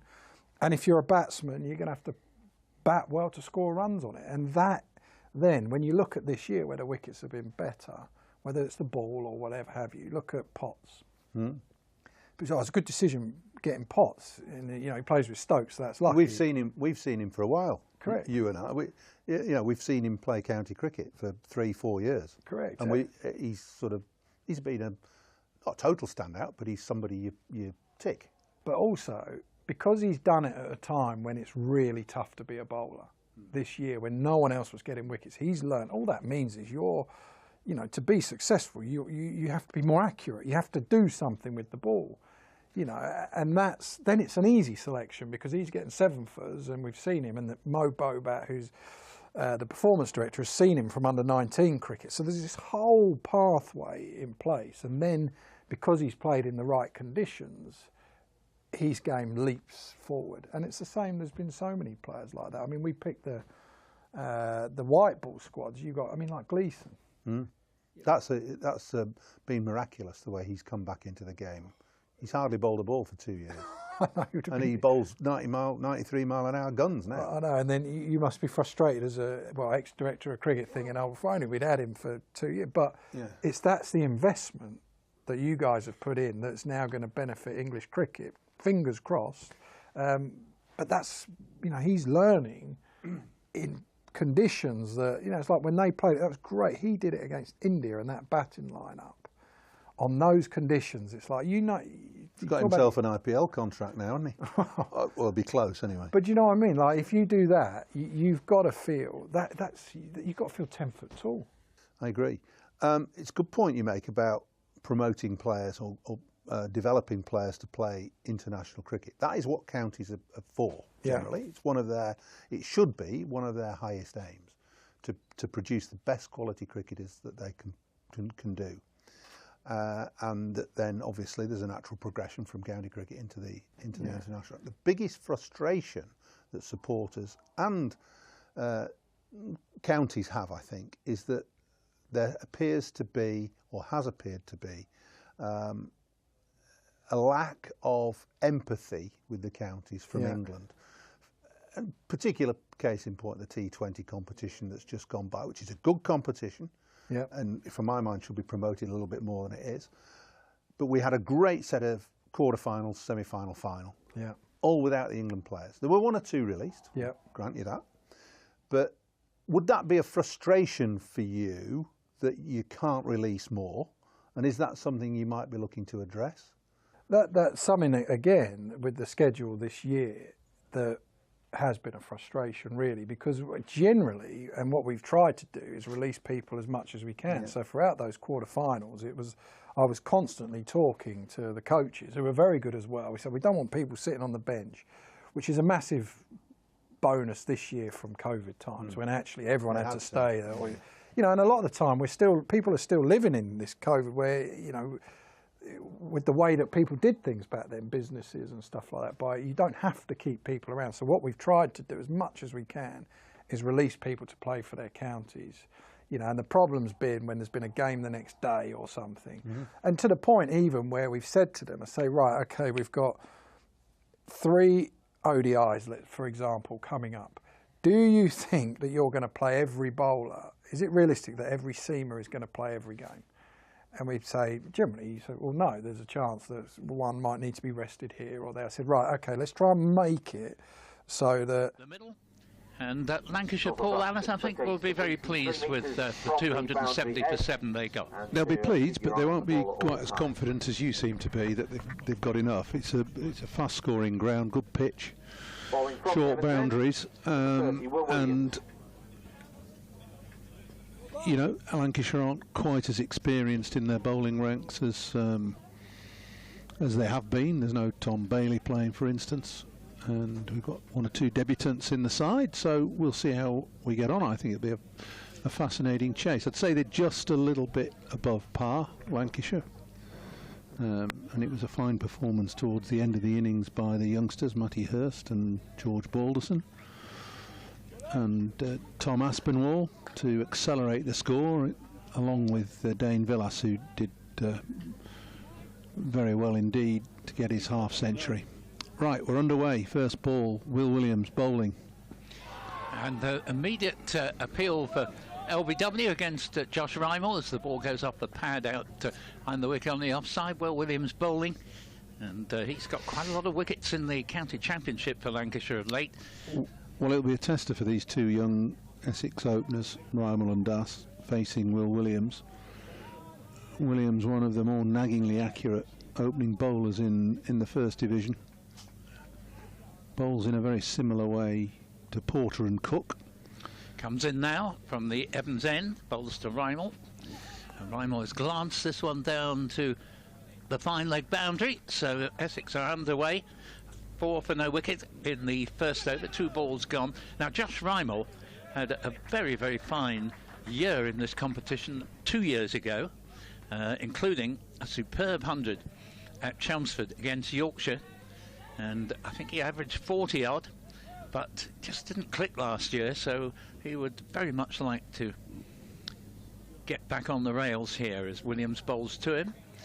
And plays the ball defensively to mid-on, and there is no run. Target 271, and in 36 overs, and Essex 4 for no wicket halfway through the first over.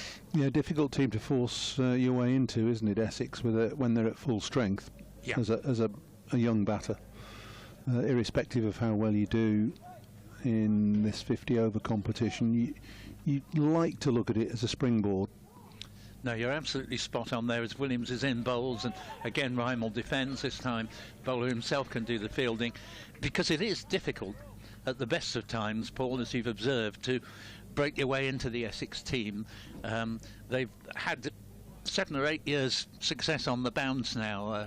Even if they haven't been winning something, they've been challenging and having decent seasons, and they tend to stick by those who've got them there, even if they have a bit of an off year now and then.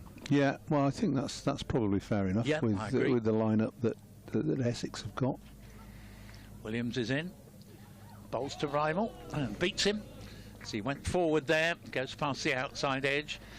It's the age-old problem with virtually every side that that you encounter, when to trust youth over experience, and how long do you allow the senior players a touch of leeway, if you like. We've got the same issue at Lancashire as probably every side has got, but similar issue now. But we've seen a crop of youngsters starting to do well. Williams in, bowls to Reimel. Gets at least 1 run here, probably more than that, as he plays the ball out to deep square leg. They're coming back for a second, won't reach the boundary, and score moves along to 6 for no wicket at the end of that first over from Will Williams, and Reimel, who faced the whole over, is on the full 6. A little bit of a mixed bag from Will Williams, not what you expect from him. Bowling from the pole end, A couple of good deliveries that caused Reimel a bit of problems. Appeal for LB and a ball that beat him outside the off stump, but a couple on the leg side that allowed the young Essex opener to get away with a leg glance 4 and another nudge away on the leg side for 2. So good start for Reimel and Essex, and it's going to be Jack Blatherwick who will open the bowling at the opposite end to Will Williams. Yeah, Robin Das is going to be on strike. Had a couple of decent innings in the T20 for Essex. Again, Robin Das, a youngster, making his way into the white ball Essex side for the first time this season. Got a 60-odd, and I seem to remember, I think he got a 70-odd. His 2 best innings. Apart from that, nothing of any great note, but certainly a promising young player. He'll certainly look for any runs he can score as Jack Blatherwick comes in from the Powell end, bowls to him, and he's angled this one down to find third man. He'll just pick up the single. 7 for no wicket, second over, target 271 in 36 overs. Yeah, Blatherwick, another of those Lancashire players looking to try and cement a place in the Lancashire first team lineup. He's been in and out of the side most of the summer in the county championship and in T20, bowled in a couple of those games. Always strikes me as having great potential, Jack Blatherwick. Decent pace, moves the ball away from the right-hander generally. Bowls now. Reimel plays it to mid-on. There will be no run there, 7 for no wicket. And just what we were talking about a moment ago, it's a bit like that even with the emergent England team under Bazball, but they don't drop anybody in a hurry, and Zach Crawley showed the benefit of that by being England's top scorer in the Ashes that's just finished. Yeah, they've stuck with their tried and trusted, haven't they, irrespective of the odd blip in form. Blatherwick in, goes to Reimel, looks to pinch a quick single but won't get it. So he plays the ball just a few yards into the offside, and score remaining at 7 without loss in the second over. But what is good, I think, on display here today, Paul, is evidence that there's a lot of young talent coming through into the English game. Plenty of good young players here. And I'm convinced that county cricket supporters want to see all this. This is ideal for them. This ball's driven out into the covers, but straight to the fieldsman. There's no run there. Yes, very much so. Certainly there's nothing the Essex supporters like more than to see someone they hadn't heard of a couple of months ago coming out and doing just what Josh Reimel did, in fact, 2 years ago in this competition, getting 100. Yeah, well, opportunity for the likes of Jack Morley and Blatherwick and Lavelle. Blatherwick in, Pass to Reimel. Oh, Reimel, this has gone a long way up in the air. Fine leg is trying to get under it. And he's taken a fine catch there. And Reimel, who just got the bottom edge of his bat to that as he stretched up. It was dug in short. And he's holed out to fine leg. Balderson. Yeah, Balderson for 6. Balderson continuing a good game. He was run out, but he made an impressive 32 at the time. So nothing quite going Reimel's way these days. Good catch that by George Balderson. Yeah. Really good catch. Had a lot of ground to make up running in from deep fine leg. It's well bowled by Blatherwick. Dug it in, and it was a good bouncer that Reimel was unable to control. Balderson scampering in from deep fine leg, taking a really good catch. Yeah, down by the bootlaces when he took it. Had to move, had to dive forward. That's not an easy trick to pull. No, had to dive forward, and the ball had gone way up into the air. It was a swirling catch.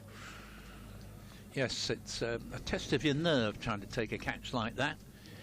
And he emerged with full marks from that. So Tom Wesley, the Essex captain, very much at the other end of the age scale. I remember Tom coming through in 2008 when he was just a promising youngster, and he certainly had a pretty good career. All right, it hasn't quite reached the heights it looks as if it might at one point. He did, of course, get an England call-up 4 or 5 years ago against South Africa. Didn't quite work out for him, but he's a very good county player at the very least. Certainly is. Favours the leg side.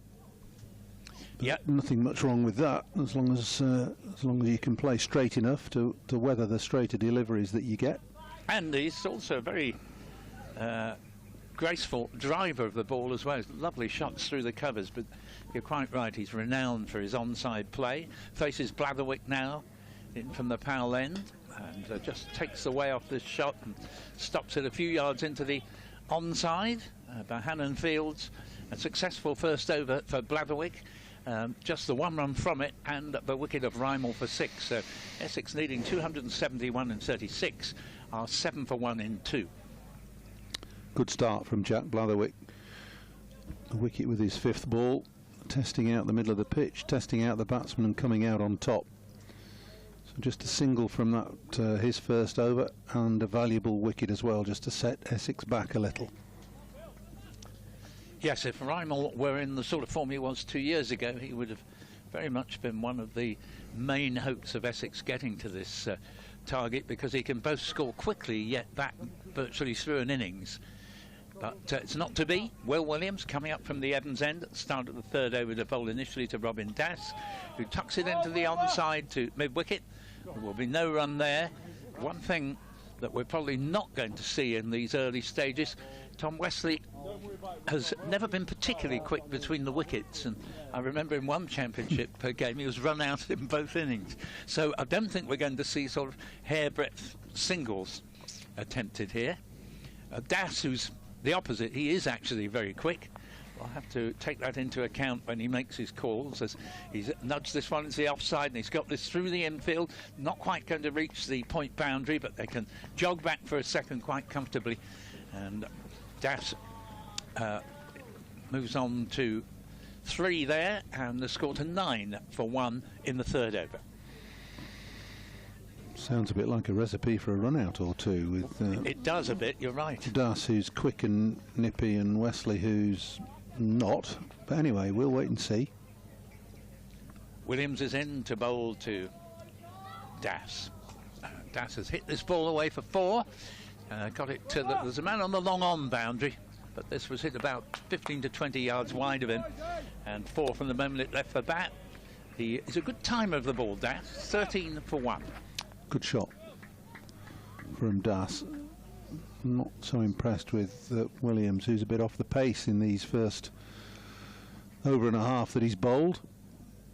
Not normally driven through the onside. Tends to run the ball back into the pads.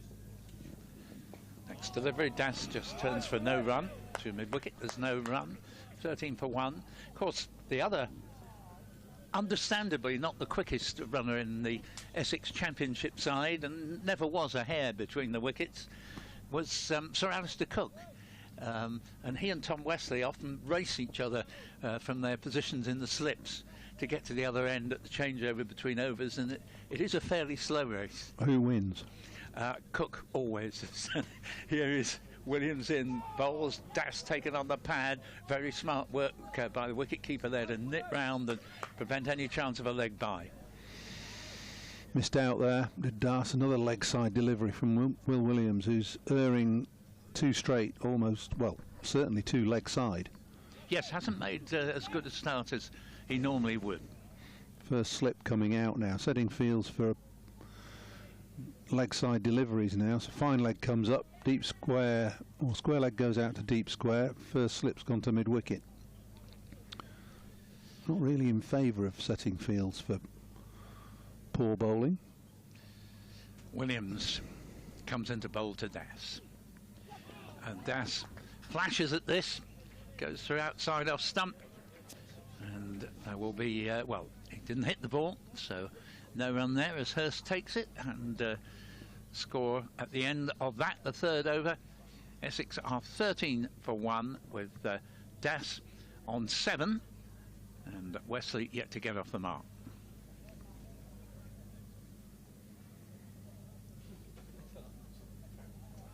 Not much to separate the teams as you'd expect after just an early skirmish. 3 overs in this Essex reply. Blatherwick, the pick of the bowlers for Lancashire in terms of accuracy and wicket taking. Yep, it comes in now, bowls, and Wesley plays it down to mid-off. Stylish shot from Wesley there, who is very much an easy on the eye batsman. Very fine player. And a score of a mountain of runs in his time for Essex. Did open the batting back in the early to mid teens, 2011 to 2015, as the next ball is in, played to backward point, there's no run. So we're doing very well, still to be getting play here. It had to be delayed 2 hours while the ground was dried out after considerable rains yesterday. Tomorrow sounds a horrendous day, certainly up until midday. They're forecasting particularly heavy rain, and for it to last at least until midday. Blatherwick's in to bowl to Wesley, and Wesley's hit this one in the air, clears mid-on, going out toward the boundary, won't reach it. 2 runs, I think, is all they're going to get here, and indeed it is. And score moves along to 15 for 1 in the 4th over. Good shot, not quite timed by Wesley, but it's got him off the mark. He's looking to play a short arm pull over mid-wicket. Had plenty of time as he rocked onto the back foot. Another shorter ball from Blatherwick, but dismissed over mid-on by Wesley, who settles over his bat as he sees Blatherwick approaching again, and he's driven at this, and that's gone down very quickly to the man on the 3rd man boundary. Keep it down to just a single. 16 for 1 in the 4th over. Target 271 in 36 overs, and this power play lasts from overs 1 to 7, and then the next section takes it from over 8 to 29, and the final section from 30 to 36, a further 7 overs. Blatherwick again. This time, well, in fact, he pulls out of his run up there. Das is going to be the man on strike. 7 to his name. Wesley has 3. Blatherwick's in to bowl to Das. Das has pulled this round nicely, but just be single. Didn't get all of that, but helped it on its way down to long leg for a single. 17 for 1. And Das will move up to 8. Not necessarily in the order they'll come into bat, but the rest of the Essex batsmen will be Ben and Charlie Allison, Noah Thane, Will Buttleman, Bo Webster, Aaron Beard, Jamie Porter and Aaron Nijjar. As Blatherwick's in and bowls to Wesley. Wesley taken on the pad, round appeal for LBW, not out, says the umpire. And they scoot through for a leg bye, 18 for 1. And that is the end of the 4th over. And Bladderwick continuing to be much the pick of the the Lancashire openers from what we've seen so far. But 18 for 1 in 4 overs, needing 271 in 36. Mustn't forget in this form of the game 2 new balls, so you have a new white ball at either end, and that benefits the opening bowlers to a degree. Ball stays a little bit harder.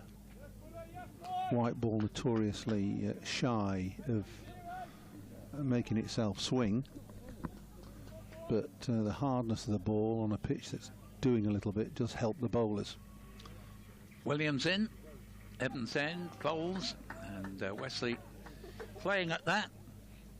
Goes through outside off stump. Wesley does a bit of gardening, and score remaining at 18 for 1 in the 5th. Bring Scott Reed in at the end of this over to rejoin us. You've had some trips north this year, you Essex boys, haven't you? Up to Blackpool and now up to Sedbergh. You can't get much further north unless you start to play in Scotland. Yeah, more of that after this delivery, Paul. Yes, it's been a fairly horrendous list, as Wesley will get no run, playing the ball straight to cover. Yes, what you say is absolutely right. There are various of us who commentate on the Essex game. I had an interesting 9 days in which in the T20 I did Hove, Taunton, Canterbury and Cardiff. And you find yourself zigzagging around. There was a home game thrown in amongst that lot, so you're literally going backwards and forwards. And of course, before this game, Essex played at Southampton. As Wesley this time drives, and it comes off the outside edge, over slips and down to third man for a single. And Wesley gets the run there to take the score to 19 for 1 and his tally to 4. Yeah, and there's often no sense or sensibility about fixtures, never has been in cricket, chasing all around the country, playing different forms of the games. But at least you don't play one-day games in championship games these days. Now this ball's been hit along, could be caught on the mid-wicket boundary, and brilliantly taken by Tom Aspinall there. And that is the end there of Robin Das, who got the ball a long way up. It would have actually gone for 6 had the fielder not nipped round to catch it inches inside the rope. A great catch, and caught Aspinall, bowled Williams there as Das departs for 8. That is a brilliant catch from Tom Aspinall. He's just managed to stay inside the rope as he took the catch. We were fielded for many, many hours on this ground at Sedbergh, having been a former Sedbergh schoolboy. And that really is fantastic. He had to make maybe 20 yards and clung on to it quite nicely. He'll have his fans here, Paul, and certainly will. And they will be loving what they've seen, not least with the bat. It's drizzling a bit. Your pessimism has brought the rain, Paul. You can't trust me with anything, I'm afraid. Well, now, going back to what we were talking about, I used to do the Essex cricket call service when that came through in the 80s. I'm sure you remember the cricket call. Oh, yes. John Gwynn used to do Lancashire, sadly the late John Gwynn. And as you rightly say, even going back into those days, the timetable was often, an absolute nightmare. I remember Essex finishing at Colchester after a championship match one day and playing at the most northerly ground in England, Acklam Park in Middlesbrough, the next day. Here's Williams in, and bowls to Noah Thane, who's come in at number 4, promising young Essex all-rounder, plays the first ball back to the bowler. So Essex struggling here, 19 for 2. They could have done with a better start than this, because they don't have a lot of big hitting batting to come. Williams is in, bowls, and Thane taken on the thigh pad. The ball rolls a couple of yards out to Bohannon. And that is the end of the 5th over, with Essex a lot of work to do here, needing 271 in 36. They are 19 for 2 in 5, and Lancashire will just be fingers crossed that they get the minimum number of overs in to make sure this counts as a match. Yeah, that's 10 overs. According to Duckworth Lewis, and Essex would need to be 79 for 2 at the end of 10. So a long way to go for that. Blatherwick begins the 6th over bowls, and this ball is defended by Wesley down to mid-on, and you'd feel that a lot depends on Wesley now if Essex are to see out the 36 overs, assuming that we can get them all in. Well, 2 stunning catches by the Lancashire outfielders. George Balderson taking the first one out at deep fine leg, and Tom Aspinwall taking the next at deep mid-wicket. Brilliant catches. The last one right on the boundary edge. Blatherwick bowls, and this ball's played to mid-wicket. There's no run, and yes, I have to say I've been very impressed. I think Lancashire have got a very good side for this competition. It's got the nice balance of players who know how to build an innings, but who then know how to really accelerate one. They got their sums dead right, really, in 2 partnerships of 70 odd, and then 3 or 4 batsmen all hitting 6s in the closing stages. And they got some good bowling, and as you say, some excellent fielding. Blatherwick in, bowls to Wesley. He won't get a run here either, as that's played into the offside. We're in the power play, but you wouldn't really know it. And then again, Essex don't have a lot of alternatives here because they've already lost Rymel for 6 and Das for 8. There's possibly just a slight hold up here while Wesley reties his bootlaces. It's murky. Light's not good. No, it isn't. A bit drizzly. Anyway, let's have our fingers, keep our fingers crossed we can keep playing. Blatherwick to bowl to Wesley. Wesley goes for a very similar ball to the one that got Rymel out, whereas Rymel just got the bottom of the bat onto it and it flew up into the air and was very, very well caught at fine leg, darting in. Wesley there doesn't actually make contact with the ball, and the score remains at 19 for 2. Blatherwick, who bowls at a pretty decent pace, comes in now, the nice rhythmic approach. Good action as well, bowls. This is just played to mid-wicket by Wesley, and at the moment, even as experienced a campaigner as Tom Wesley, can't get the ball off the square. Blatherwick's 1 ball off what is a rarity in one-day cricket. That's a maiden. Yeah, and bowling to a batsman with a wealth of experience as well. Doesn't play a lot of white ball cricket now, Tom Wesley. He only figured in the first 4 or so of the 14 zonal games in T20 this year, where Essex made the final. And here it won't be a maiden because Wesley's taken the last ball just a little too straight, and Wesley can turn virtually anything in that area into the leg side, picks up 4 runs through mid-wicket. 23 for 2 at the end of 6 overs, with Wesley now moving on to 8, and the new batsman Fane yet to get off the mark as we welcome back Scott Reed. Well, there's a lovely shot off the last ball of the over by Wesley. Gifted, really, the leg stump half volley, letting himself down in that last ball. Bowled such a good over. And I think, unfortunately, Scott, as you've sat down, put your headphones on, umpires have said, sorry, it's just got too bad, this rain, and calling on the covers. So the ground staff are busily readying themselves and pulling the sheets and the flat covers. Actually, the roller covers are the first ones to come on. It's gloomy, and it was forecast, but it's not hard rain, so let's keep our fingers crossed, eh? It was kind of forecast for nearer to 5 o'clock, wasn't it? But it's not really heavy at all, and they've actually played through it for probably about an over and a half there. But it must have got clearly kind of marginally worse, or at least it's continued for a sustained period of time that they think they need to get the covers out. I don't actually think it has got worse particularly, but maybe the fact that it's still falling means that they want to cover the pitch.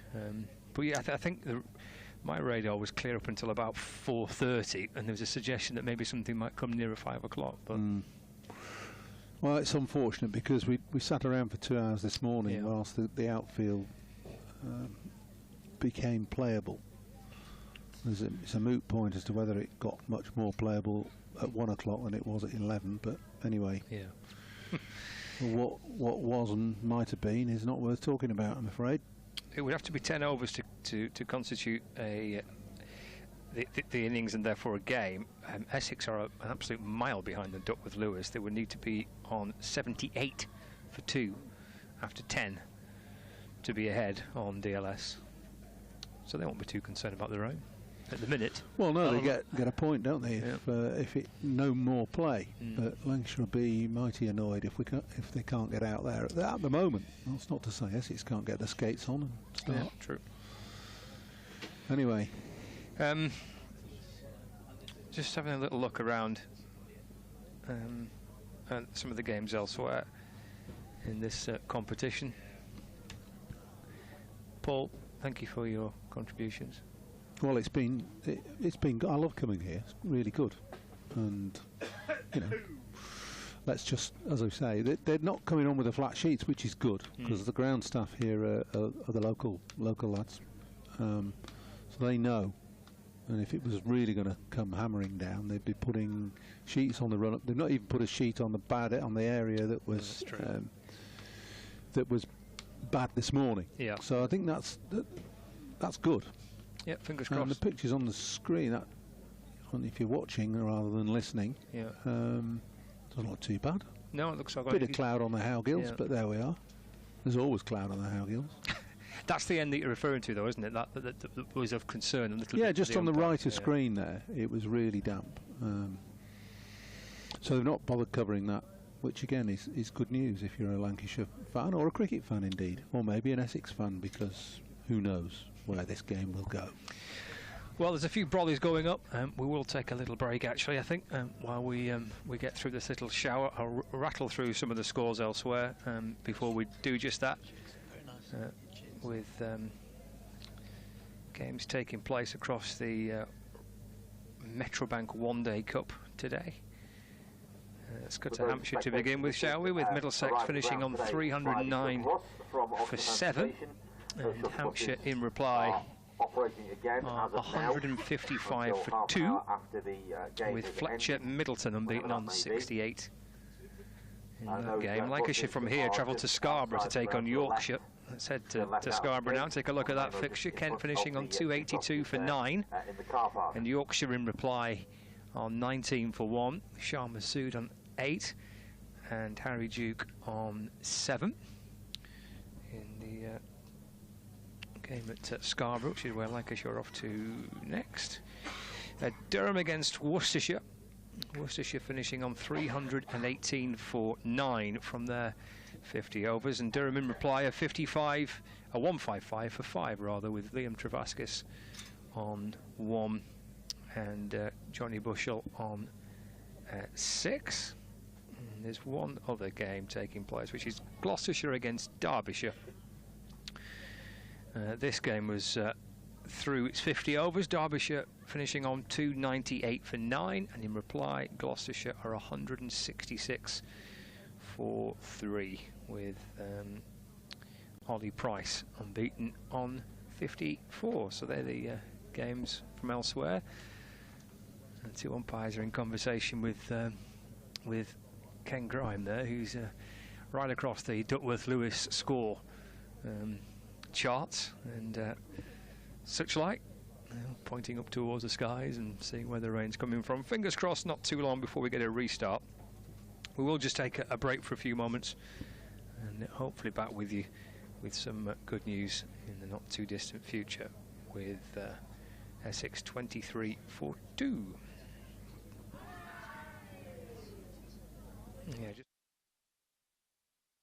Yeah, the competition was in Australia.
Welcome along to this edition of Beyond the Boundary.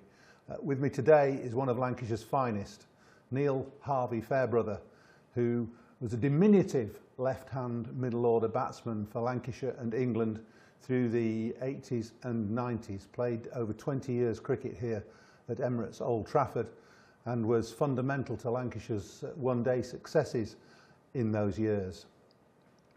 Well, Neil, nice to see you. Good of you to come back to the old place. I said Neil Harvey Fairbrother. With those names and those Christian names that you were given by your mother, it was destiny that you would become a cricketer, surely. Well, I don't know about that. Unbelievable that I ended up a left-hander as well, that's for sure. But I think I did all right because our two favourite cricketers were Neil Harvey and Herbert Sutcliffe. So I think I did all right with my name in the end. I've been called a Herbert a few times.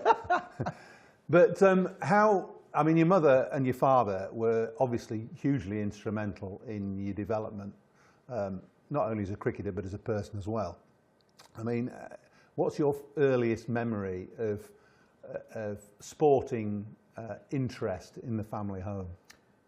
Well, my dad played club cricket, and as I was growing up, he played at Earlstown, which is Newton-le-Willows. So I can remember as a 6-7-year-old lad going down there on a Saturday and a Sunday, and my dad's teammates would throw me balls on the outfield and things like that.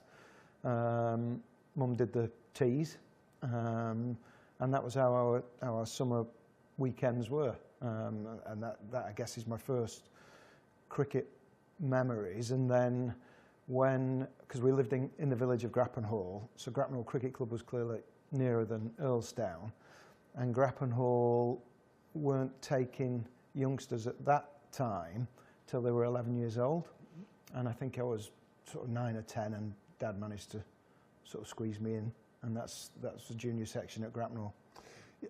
You weren't just a good schoolboy cricketer, you were a pretty good schoolboy rugby player as well. You played for Cheshire schools in both sports. Which was your favourite growing up? It was 50-50. You know, I loved rugby, like I obviously still love cricket. And the day that I signed here, Jack Bond offered me a 2-year contract, and he said one of the things is that rugby will have to stop.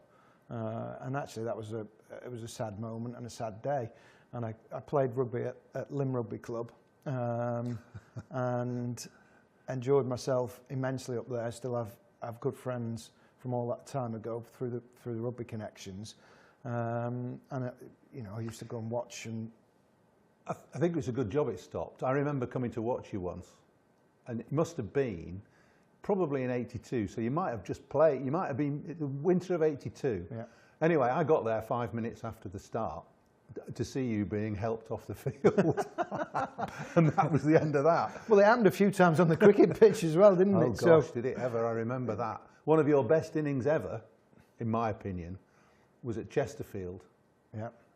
When you got hit under the chin. Was it Michael Holding? No, it was Ian Bishop. Oh, Ian Bishop. Crikey, yeah. I remember he was fast. He was, well, before his back went, he was rapid, wasn't he? He was. He was absolutely rapid. And that was a quick wicket that day. Chesterfield, Queen's Park, was one of the best pitches in the country, wasn't it, at the time? And I remember you got hit under the chin, and you had I think you probably had some stitches in the end. And I remember saying, well, what's the matter with you? Get out there now. In fact, I think I can remember that as well. Yeah. Purely. So I batted with Foxy. Yeah. We were 10 or 20 for 2, and I batted with Foxy for 2 or 3 hours, and I remember we were both flailing it around everywhere, with our eyes shut most of the time, I think. Yes, it was pretty fearsome. Anyway, back to your early years. So rugby had to stop. Yeah. You made your debut here in '82, but prior to that, you'd played for Cheshire schools and club cricket at Grappenhall. Yeah. Where was the leap between that and getting into Lancashire's? So I played at Grappenhall, which was Cheshire, went to Lim Grammar School, which was Cheshire, although the school didn't play much cricket at all, but that enabled me to play for Cheshire schools. So that was 13, 15 and 19 back in those days. And I remember doing well as a 16-year-old playing in the under-19s. Did well against Lancashire under-19s. And I don't know if that was a bit of a catalyst for somebody at the club here to say, oh, there's a lad who plays for Cheshire that might be worth looking at. It's interesting because there's always been a path. I mean, I was a Cheshire lad, played Cheshire schools, and came here and played. I played in the nets at Easter and had a club and ground game or two. But that you were a contemporary of John Morris, weren't you? Didn't you play together for Cheshire schools? Yeah. So and he didn't come here, did he? No, but he was from. I guess he was from Crewe. Crewe. Yeah. Yeah, he was from the Crewe area. So we played all the way through together for Cheshire, and he clearly ended up at Derbyshire. So you know, it was, if you were minor county-ish, it was pot luck, wasn't it, to a degree. There was obviously a little bond between Cheshire and Lancs at the time, which I believe has got stronger as the years have gone on, thankfully. And now there's a bit of a pathway, hopefully, for lads from our area. When did you become aware of your talent, and did you have the will and the belief that you could make it as a professional sportsman, either as a rugby player or as a cricketer? I think it's something. I mean, I loved rugby. I loved playing football. I loved cricket. So it was just a hobby, and it was great fun to start with. It was around. We'd done the under-13s and the under-15s, and then I started playing for Cheshire under-19s early, and I immediately did well. So I think then you know you're 2 years young and you're doing well at under-19s, and all of a sudden you're thinking, oh, I might be all right at this. And then got invited down here, like you, played 2 or 3 club and ground games, and then played a second team game, and thought that I needed a new bat to play in the second team. So we went into Stockton Heath, which was a village next to Grappenhall, and there was a sports shop called Buller's Sports.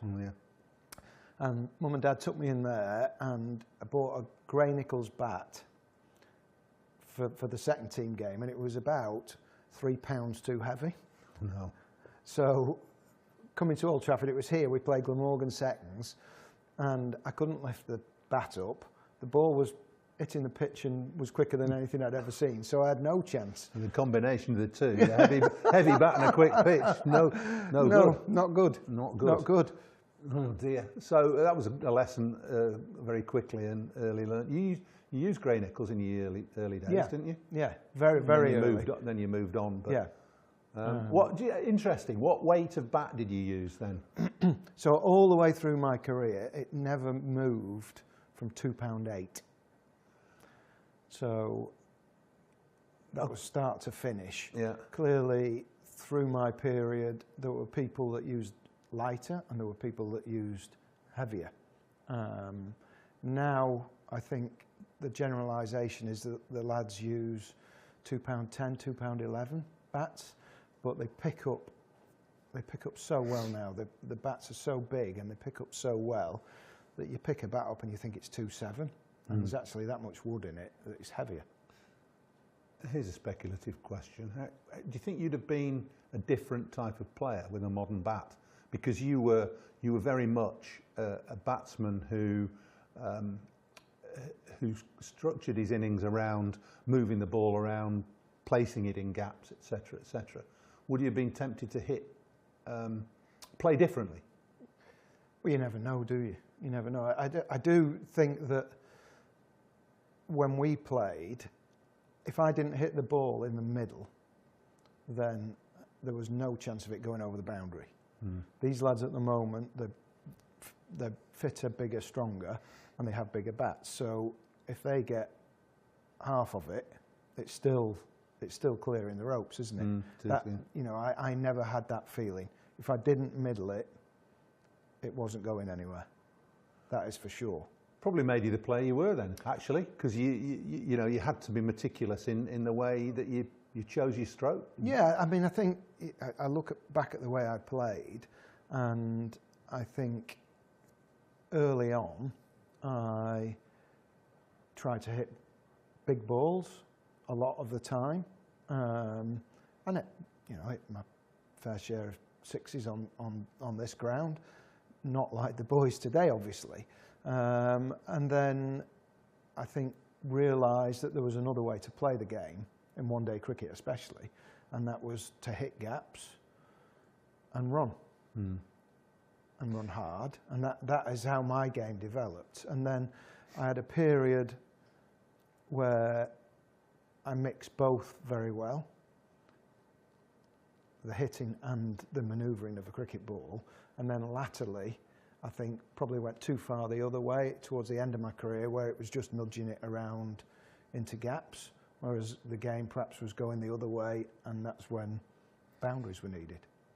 Were you aware when you were playing, and you played 85 one-day internationals for England, were you aware that you were developing a style of play that was pioneering? I think you were the first, whether you were called it at the time, but certainly in retrospect, you were the first finisher in the international game. I don't think at the time you realise that. The one thing that I enjoyed was the run chase.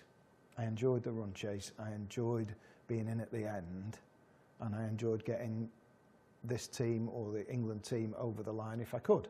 And I got immense satisfaction out of that, and perhaps my game developed on the back of those feelings as well. You were a great manipulator of the strike though, and also you were excellent at marshalling the lower middle order to chase down totals. Well, it was great. The lower middle order here for many years was full of strikers of a cricket ball, which complemented often the way I was playing. And if I thought we needed a boundary or we needed the next over to go for a few, then we all had confidence in each other, and whatever the advice was, the lads were taking it. So, you know, for long periods of time, there was Wasim Akram here, Mike Watkinson here, Warren Hegg here, Phil De Freitas. So all these lads, lower middle order, could all hit the ball into the stand. So when the time came, they were up for the challenge. And we complemented each other well. We knew each other inside out, and we trusted each other. Let's just go back a bit. 82, you made your debut, but you didn't do anything in your first game. You were called out of nowhere, basically. Yeah, I was actually playing for Grappenhall on the Saturday afternoon. I heard the phone go at about 8:45, and Mum came running upstairs into the bedroom and said, "Jack Bond's on the phone, and they want you to go in and play for the first team." And I'd only played 2 or 3 second team games, not scored a run. So I turned around to my mum and said, "Somebody's having a joke with you."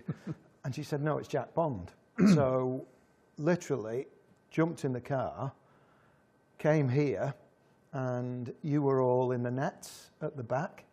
So I came up into the changing room, was hurriedly getting changed, and it must have been 10:30 because you all came back in.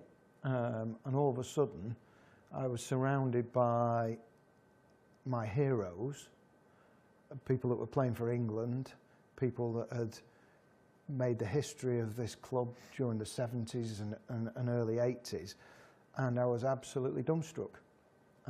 Knew nobody. Clive Lloyd was captain that day, and he came over to where I was changing, introduced himself.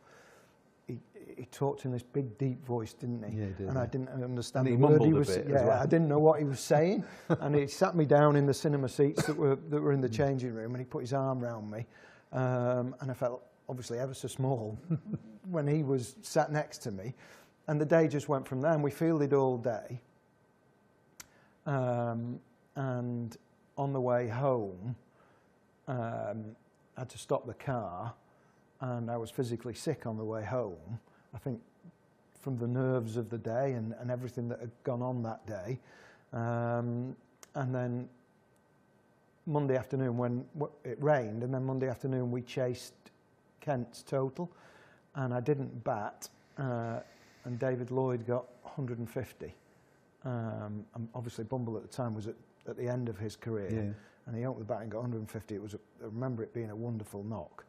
There were 2 knocks early that stood out to me. One was that day, and then the first year on the staff, we went down to Horsham, and again, it was only my 3rd or 4th game, and Frank Hayes was at the end of his career as well, and he got a huge 100 at Horsham. 140 odd, I think it was. Yeah, against Imran, Garth LaRue. Yeah. And that innings also stood out, and those 2 were almost something for me to aim at. And Frank didn't play much after that either. No, he didn't. It's interesting you say that, because that innings of Frank Hayes came after your debut innings, which didn't occur until 1983. And you made 94 not out against Warwickshire. I did. John Abrams was captain. He was. And there was, well, tell us about the scenario there, because 94 not out was a hell of a total. So obviously that was my first knock. My first 4 in first class cricket was a bouncer off a spinner. So the last over before lunch, Norman Gifford, Giff? Yes. And he had a penchant for bowling the odd bouncer. So he must have thought, well, let this young lad have it. Yeah. And he bowled me a bouncer, and I managed to get it away for 4. That was my first 4 in first class cricket. But later on that day, I think there was an agreement that we would come out at 250. Bob Willis was captain of Warwickshire. He was. And I ended up batting with Jack Simmons, and I was 94 not out, and I think we needed 4 to get to 250. And Jack said, we'll stay on now. It won't matter. We'll stay on till you get 100. And he hit a 6. And that was 250. And I looked round, and Bob Willis was just walking off. You know, he was the opposing captain. He was just walking off. And looked around again and could see John was in the doorway of our changing room. And nothing happened, and everybody just walked off. So I'm 94 not out, and I'm walking off thinking, well, that's a great... I've had a good day here, 94 not out. Got into the changing room, and I remember you and Graham Fowler shouting as I went in, and then Jack came in behind me, and Jack threw his bat across the changing room. I've never seen Jack as mad. And Jack threw his, and he said something along the lines, if that's the way you want to play your cricket, you can all go and do one. Yeah. And clearly people were having a go at John, saying, why didn't you keep him out there? It was a strange scenario, because I remember that clearly, and Bob just walked off, didn't he? Absolutely. Because Bob, I came to know Bob very, very well, obviously, over the last 20 years or so. And that's exactly the sort of thing he'd do, you know. But there was a bit of mischief in him. Yeah. I think as he got older, he probably realised it wasn't the nicest thing to do. No. Well, but it affected you less than you probably didn't realise what was going on. No, I remember that night, we were staying up Hagley Road somewhere, and we went in a Chinese, and there were about 6 of us round one of those big tables, and I can remember that. And I was just pleased that I got double figures. You have got the best memory for games and occasions, instances, call it what you will, that I have ever come across in a cricketer.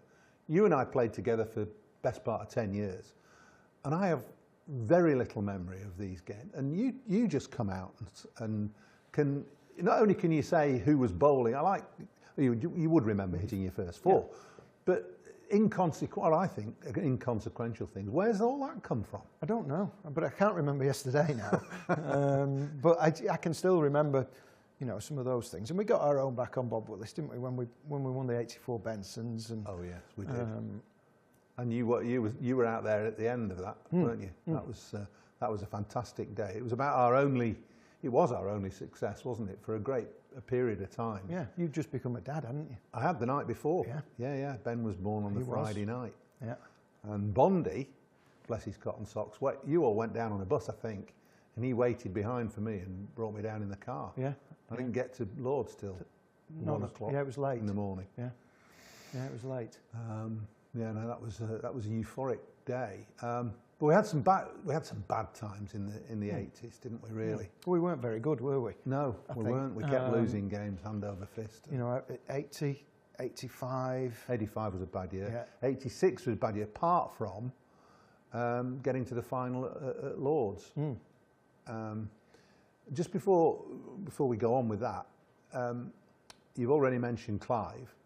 Let's just talk a bit about overseas players at Lancashire.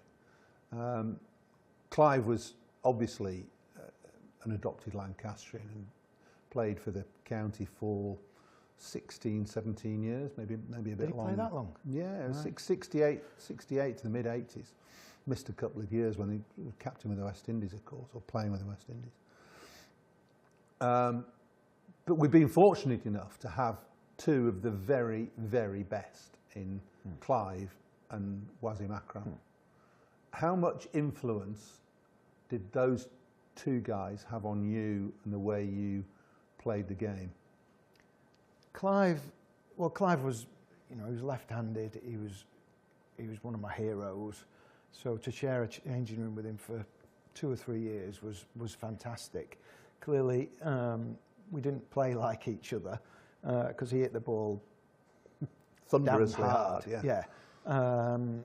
But it was just for a young lad to be in the changing room with the West Indies captain, you know, a heroic figure, was fantastic. I mean, that game, the final at Lords in '86, he got a duck, if you remember. First ball. And he walked on and he walked off, and as he walked off, I was walking in. I remember having tears in my eyes as he was coming off, because, you know, it'd been built up into his final, hadn't it? It was his last games for us. And he got a massive ovation as he walked on.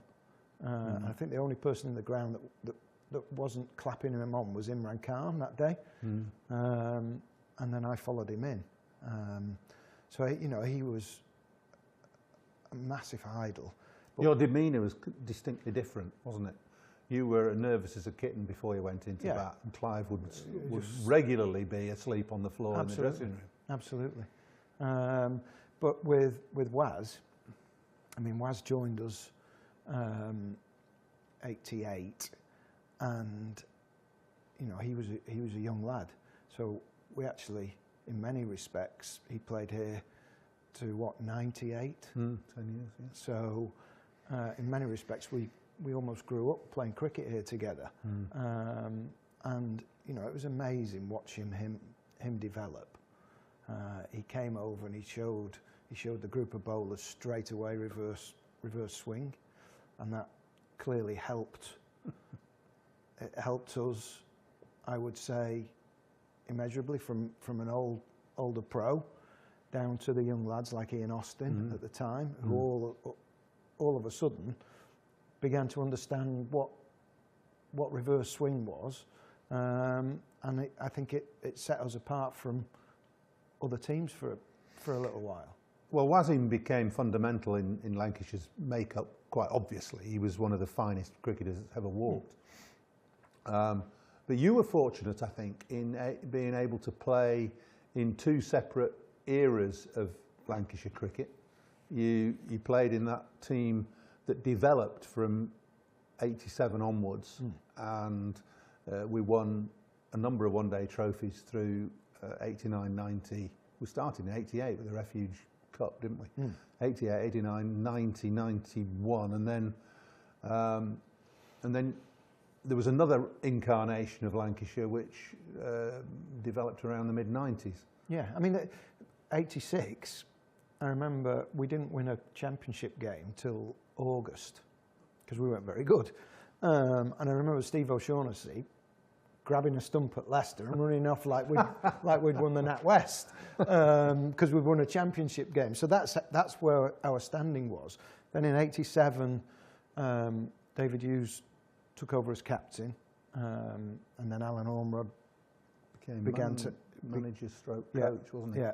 Well, that's interesting. I mean, I was playing as well, but I've still to this day wonder what the difference was and what happened in '87 to make us. We were challenging for the championship. We came second. What was the difference there? What happened?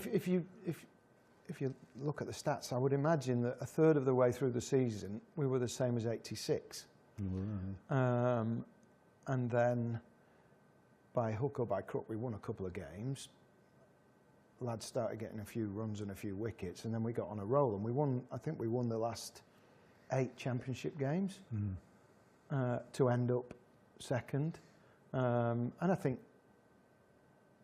Yozza and Alan started putting a bit of discipline into the changing room and a bit of structure on and off the field into the changing room. And then, you know, those lads that had played well in '87 carried on, didn't they? Yeah, they did.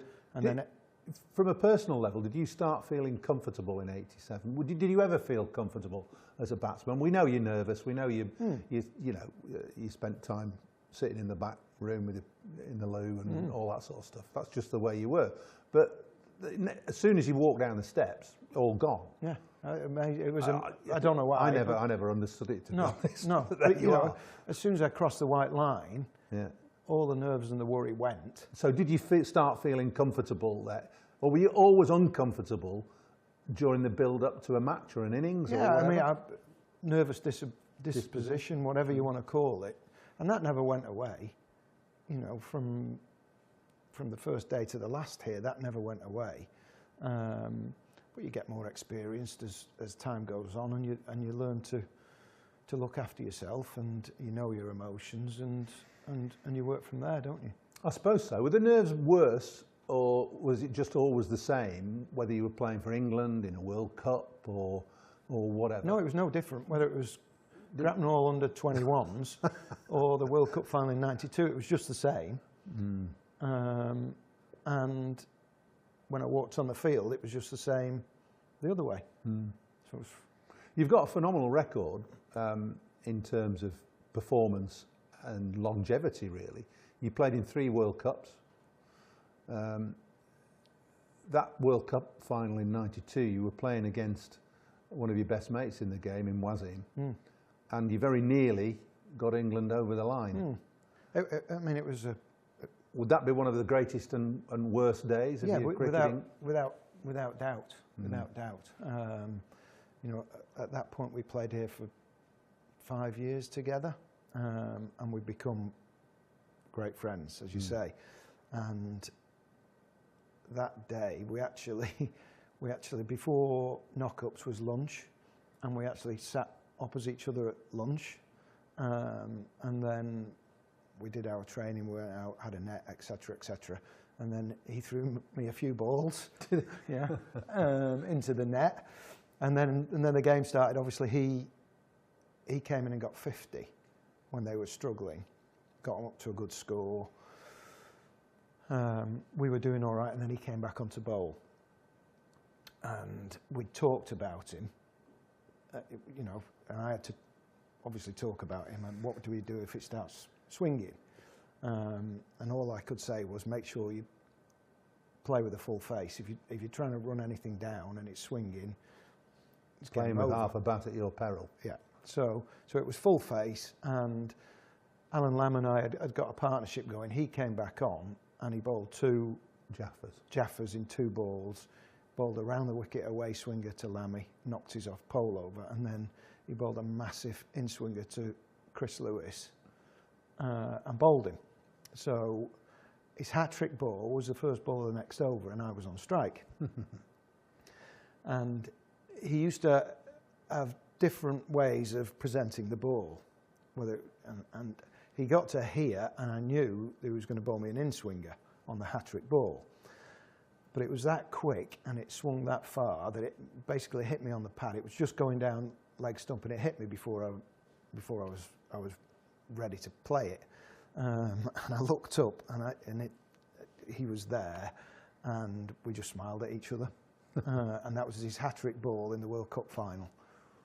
I mean, he was that performance alone sets him apart from most other cricketers. But he was phenomenal. You say he had different ways of presenting the ball. He had a bit of a bunch of flowers, didn't he? When he, and sort of reversed his wrist. Yeah. But it all happened so quickly that you couldn't. I fielded at slip all the time, really. but everything happened so quickly. It was just on. The ball was on you. You'd been batting for an hour, or and you said the ball. Just hit me. Why was that? I don't know. I mean, that day when he ran in, you knew that people were in trouble. There were days when he'd not jogging, but he wouldn't be at full speed. But he had such a quick arm and shoulder action that he got it down and through rapidly. But that particular day, you watched footage of him running in during that little spell, and he was charging in.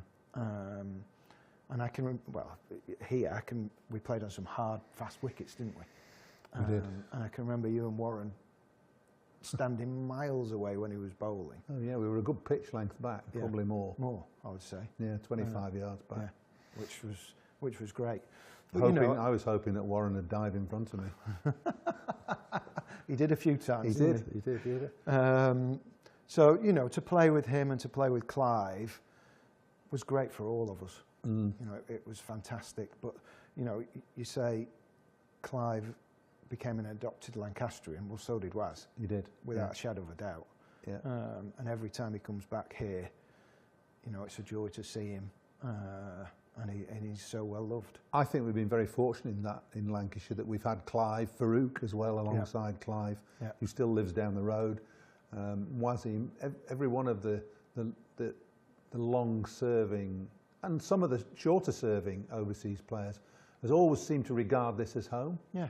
I mean, back early in my time, Stephen Jeffries. Oh yeah, Jeff. Jeff, he was a great man, wasn't he? Yeah, he was. And he only had a couple of years with us, didn't he?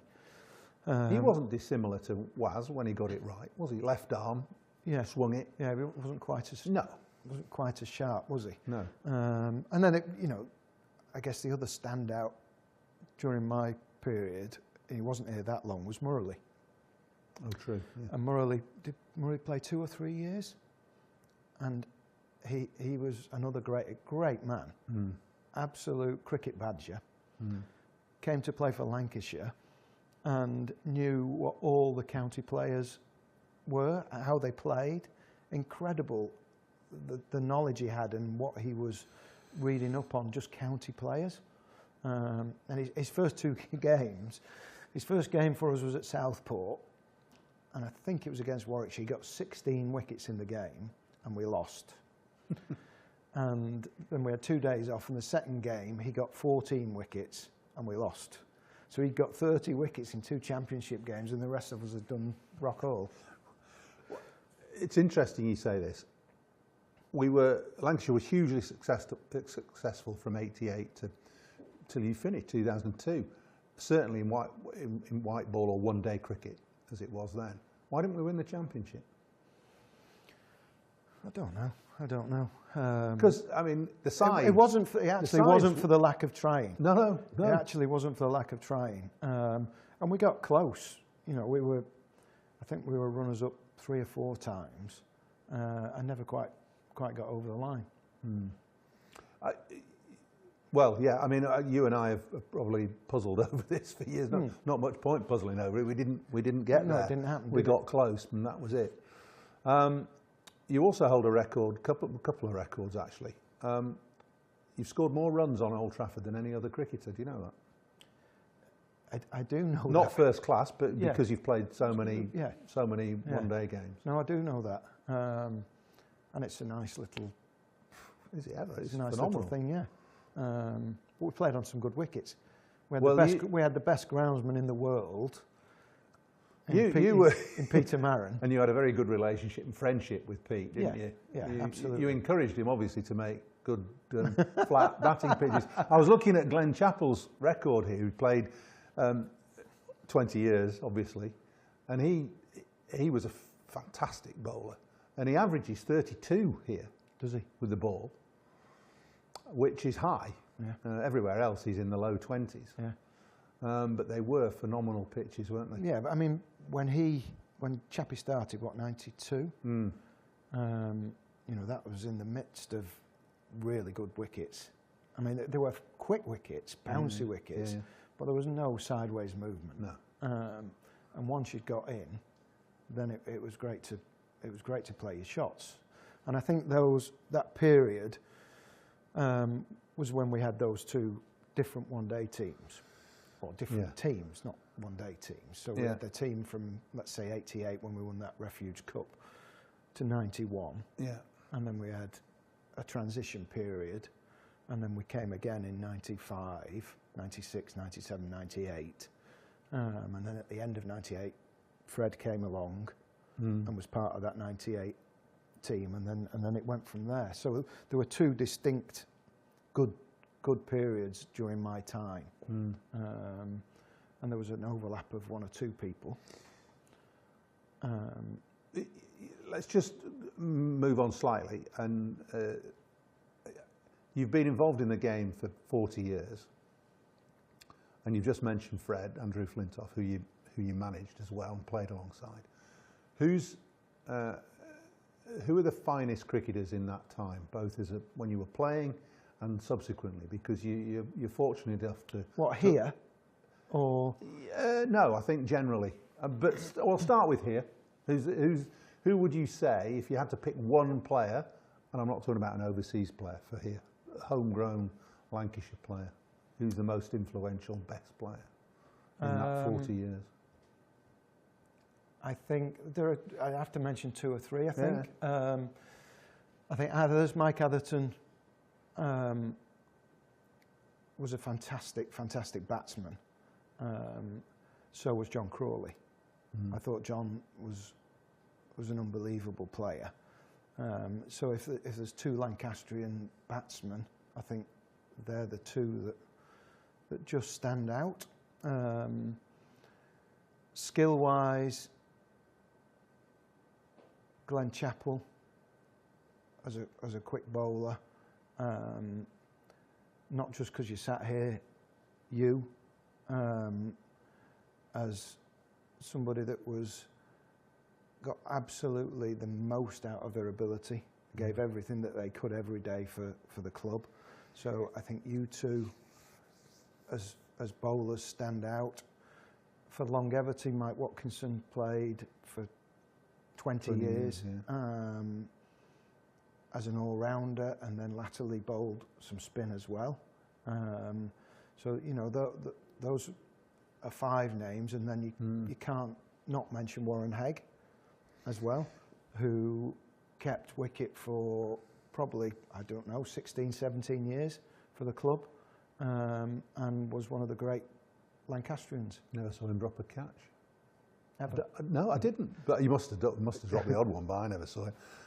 And we still keep producing players. I mean, as we're both well aware, there is a huge amount of talent around the northwest of England, and that we still produce right up to the present day.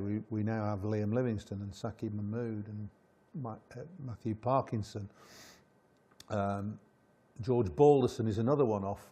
I won't call it a production line, but they're all destined, hopefully, to be top quality Lancashire players. It shows that the club is set up reasonably well, doesn't it?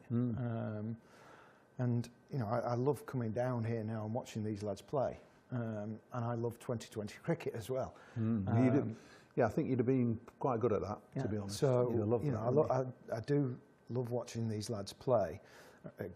2020 cricket, just going back to that for a second, I remember there was an extraordinary AGM at Birmingham in, what year would that have been? What, the PCA? Yeah, and there was a vote on 2020 cricket, and every county cricketer in the country was in the room, and it was unbelievably split on would 2020 cricket work. Well, it was treated as a joke, wasn't it? Yeah, it was early on. It was just, nobody was really interested. Thought it'll be a bit of a passing fad, and now look at it, look where we are.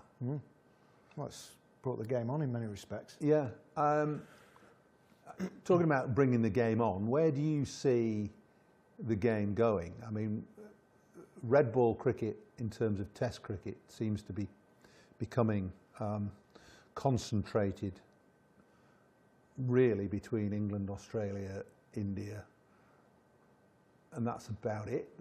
The other countries, New Zealand obviously world Test champions, but you know, and they're in the process of demolishing South Africa. But where do you see red ball and white ball cricket? Is white ball cricket preeminent now? I would say white ball cricket has certainly drawn up level with Test cricket, and you know, we now have young pros who are being brought up on one-day cricket, really, aren't we? Mm-hmm. You know, back in our day, one-day cricket was very much underneath Championship cricket. Now it's certainly, I would say, drawn alongside, and if the governors of the game are not careful, it's going to take over completely. Mm. You say that, and yet I remember our successes in one-day cricket and that instant hit of adrenaline and joy when you seem to outweigh the success and feelings that you had for red ball cricket. Yeah, I mean, because we won, I think. Yeah, we won, and you're right. You know, sat in the changing room after we'd won a close one-day game. It was fantastic, wasn't it? Mm. And we'd all be sharing a beer and whatever else. I think the satisfaction of getting I'm only talking from batsman's perspective, the satisfaction of getting 100 in Championship cricket was also immense. Mm. But so was the satisfaction of being in at the end to see your team home in a one-day game. Mm. And clearly, the grounds were full in those days for one-day cricket as well, weren't they? Mm. So, you know, we were playing to big crowds, which always gets the adrenaline going as well. And we certainly enjoyed our successes, didn't we? We did. You've had a hugely successful career, both on and off the field. Do you have any regrets about your playing career? I would think you'd obviously want to have played more Test matches. Yeah, you know, there's probably not many people that don't have the odd regret, is there? No. You know, there's not many. And clearly, I played, in my mind, only 10 Test matches, and would love to have done better, of course. But then you look at the whole thing and you think, when you were starting out, if you'd have played for 20 years and you'd have played 100 times for England, would you have been satisfied at the start? And of course the answer to that is yes. So I don't think there's much point regretting things. Much easier and happier to think back and look at the good things. Neil, thanks very much for chatting to us, and wish you all the best in the coming years and your still long association with cricket. Thank you.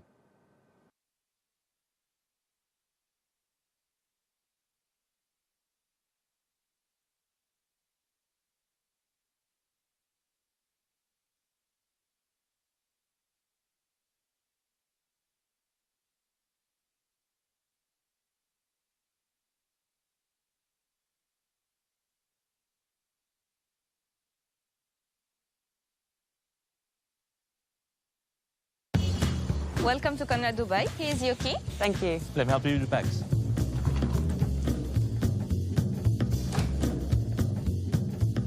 Nice room. How's that?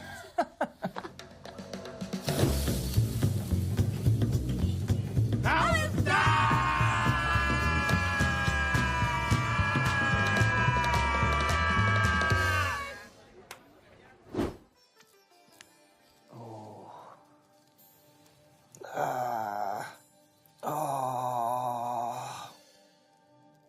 How's that?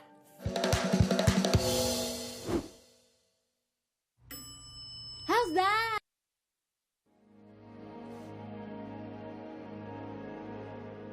Welcome along to another edition of Beyond the Boundary with myself, Paul Allett, and today I'm delighted to have the greatest left-arm quick bowler in the history of the game alongside me. Played for Lancashire for 10 years, has become an adopted Lancastrian and had a wonderful international career with Pakistan. Wasim Akram, welcome along. Thank you all. Welcome back to Emirates Old Trafford. Does it still feel a little bit special when you come back Of course it to does. Manchester? When I was parking my car, so a lot of memories came rushing back. The playing days, obviously the ground has changed a lot for better. But yeah, every time I come here, last time I was there about 3 years ago when there was a COVID test, so we were in a bubble in the hotel.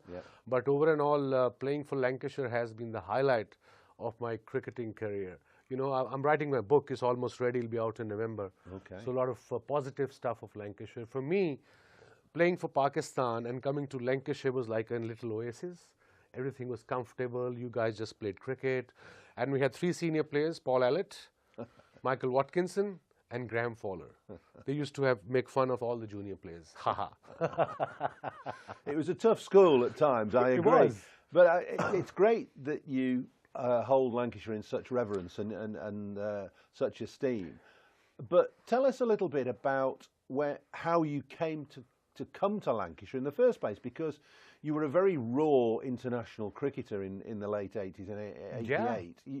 You hadn't much experience of Western culture. None. I don't think you had much experience of playing over here at all, had you? Not at all. I think in '86, the great Imran sent me to play league cricket up north in Durham. Okay. I played for a club called Burnup Field. Yes. Boundary was about 25 yards one side. And it was tough for me, you know, as a kid from Pakistan coming to this weather and this country. But the idea was '87 we were touring. So just get the idea how the wickets work, how the weather works. So I enjoyed it. We used to end up every night at that nightclub on, you know, on the Newcastle River. On the Tyne, the River Tyne? Yes, yes. Yeah. I bet, and the fog on the Tyne was and all then, yours. yes, coming back to your question, 87, I think, or 88, 87, we were playing in Sharjah. Yeah. And Neil Fairbrother was playing for England. He got picked up. And Laurie Brown, a physio, great guy, one of the best physios I worked with, great human being too. They got hold of me there. They said, would you like to play for Lancashire? And remember those days, Lancashire, county cricket was, you got to be #1 player in the world. Only one overseas was allowed to play in playing 11 and you can only register 2. That's right. So I thought they were talking about Lancashire League. I said, yeah, sure, I'm ready for Lancashire League. They said, no, county. I said, really? So yeah, that was my first experience that I found out. And you knew nothing about county cricket, presumably? No idea. None. Nothing about it? Nothing about county cricket. I only read about it in Urdu magazines, cricketing Urdu magazines, that's how it works. But when I arrived here, I remember in 1988, but before that in '87, there was a test match here at Old Trafford. And our chairman, Bob Bennett at the time, Lancashire, a think tank, they got my family here. Yeah. For my birthday surprise. They called everyone, my 2 brothers, my younger sister, my dad and mom, to celebrate my birthday here. I think it was on 4th of June, if I remember correctly. But that was the first experience of me of, you know, Lancastrian hospitality. So the club embraced you right from the word go, and you in turn embraced the club. It was actually David Hughes and Alan Ormrod who were running the cricket department at the time, and they must have been the 2 that instigated your first appearances for Yes, probably. And I remember both of them, David Hughes, Yoza and Alan, has been a great influence early on as a 20-year-old kid coming from a different culture altogether and mixing up with, you know, Western culture, and they really helped me a lot. Remember the first time we met, we was a Forte Post House in Nottingham. That hotel on the 1st floor. Yes. And Alan told me to come to team meeting at 6 o'clock in the evening, day before the game. I said, okay. He said, it's in the bar. Okay, I said, that's different. I come from you're not a drinking culture. Yours. Exactly. But again, you guys, the minute I arrived, walked into that wine at the bar, you guys all shook hand and said, welcome to Lancashire. So that gave me a bit of confidence. And remember, the next day there was a game against Nottingham, and I was sitting in the corner right somewhere, because huge seniors, I don't know if it still happens or not, the senior players, they have their certain spots in each dressing room, and they go and sit there. So you as a junior, you have to wait that everybody is comfortable, then you pick up your spot, if you get a spot. I remember wandering into a dressing room and somebody, it probably wasn't you, I'd have was sitting in where I normally change. I said, listen, I've been changing I think it for was 15 me. years. I think it was me. Well, I would let you off. But that's a good culture, though. Yeah, I suppose it is in a way, although it might be a bit outmoded now. Yeah, now probably. Now then, your rise and appearance in cricket was quite extraordinary because you played very little first-class cricket, if any, in Pakistan. None. And you turned up and bowled at the nets. It was a camp of a Pakistan camp. It was a camp for 100 kids, young kids, and I did, well for my club, Ludhiana Gymkhana in Pakistan. So they, said this guy is good. So my name was in that in particular camp, and I remember first 4 days there were 100 kids, and including Ramesh Raja, who played a Test cricket by then, one Test, and Mohsin Kamal, another Test cricketer, and top first-class performers were there as well. So nobody gave me the cricket ball to bowl, so I got a bit down, depressed. So I went back to my captain in the club, Sadiq Khan. I said, look, there's no point in me going. I've been standing there for 4 days. He said, no, you go tomorrow. I'll have a word with the camp commander, and he'll give you the ball. So the next day, 3-4 batters to go, he gave me the old ball. I impressed him for some odd reason. Agha Saadat Ali, another late Test cricketer. And then the next day, he gave me the new cherry. And you see, I used to bowl big in-swingers then. And I troubled almost everyone. To the right-hander? To the right-hander. Good ball from left arm quick. Good ball. Yeah, so, I impressed everyone there. And then Javed Miandad was the captain of Pakistan squad. So he came to practice. So Gaddafi Stadium is a huge ground. So one side was our camp and his net was the other side. So he wanted some bowlers. So the camp commander said, you want to bowl at Javed Miandad? I said, what? Javed Miandad? I had a poster of him in my room. I would love to. Well, one of the best Pakistan batsmen ever. Ever. And one of the best in the world. In the world. So I went to bowl at him for a couple of days and he got impressed by me, and then New Zealand was touring Pakistan. And suddenly my name came in to play against New Zealand team, first 3-day game, President 11 versus the New Zealand side in Rawalpindi. I was over the moon, so was my family. Javed Miandad, Sarfaraz Nawaz, Tahir Nakash, all these tests, Ramesh Raja, Salim Malik, all these guys were in the squad. And Javed dropped, I think, Tahir Nakash or Sarfaraz to have me in playing 11. That was my first-class game. How on earth did you feel playing international cricket from straight out of club cricket? How on earth? Because that would it would cause issues for an awful lot of guys when you were 17, 18? I was 17. 17. Yeah, 18. So how did you feel? I think probably too young to even I was bother too about young it. to even bother about. Absolutely spot on. It was blessing in disguise. I didn't know probably half the team of New Zealand. I knew Martin Crowe, Jeff Crowe, Jeff Harwood, John Reed, Jeremy Coney, the big names there, cricketing. And they were a good team. Great team at the time. Yeah. So I got 7 for 50 in first innings. I don't know how. And second inning 2 for 50. I was just running in and ball, and I didn't know at the reverse swing at the time, but it was just happening. I know how. How? Because you're a good bowler. But I mean, were you quick, and presumably you were raw then, as you say. Raw. You say I don't know how, but you did swing the ball. You swung the new ball, and you had this. You had this very quick arm. Pindi wicket was like a road. You know how Pakistani flat, no bounce, no grass, no bounce. But I've got, I think before lunch I got John Wright caught in second slip.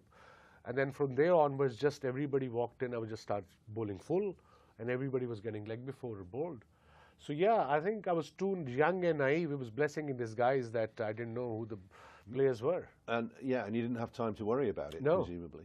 So what about your development then? Because you're set into the world stage straight away. Yeah. And you've got this natural, raw talent.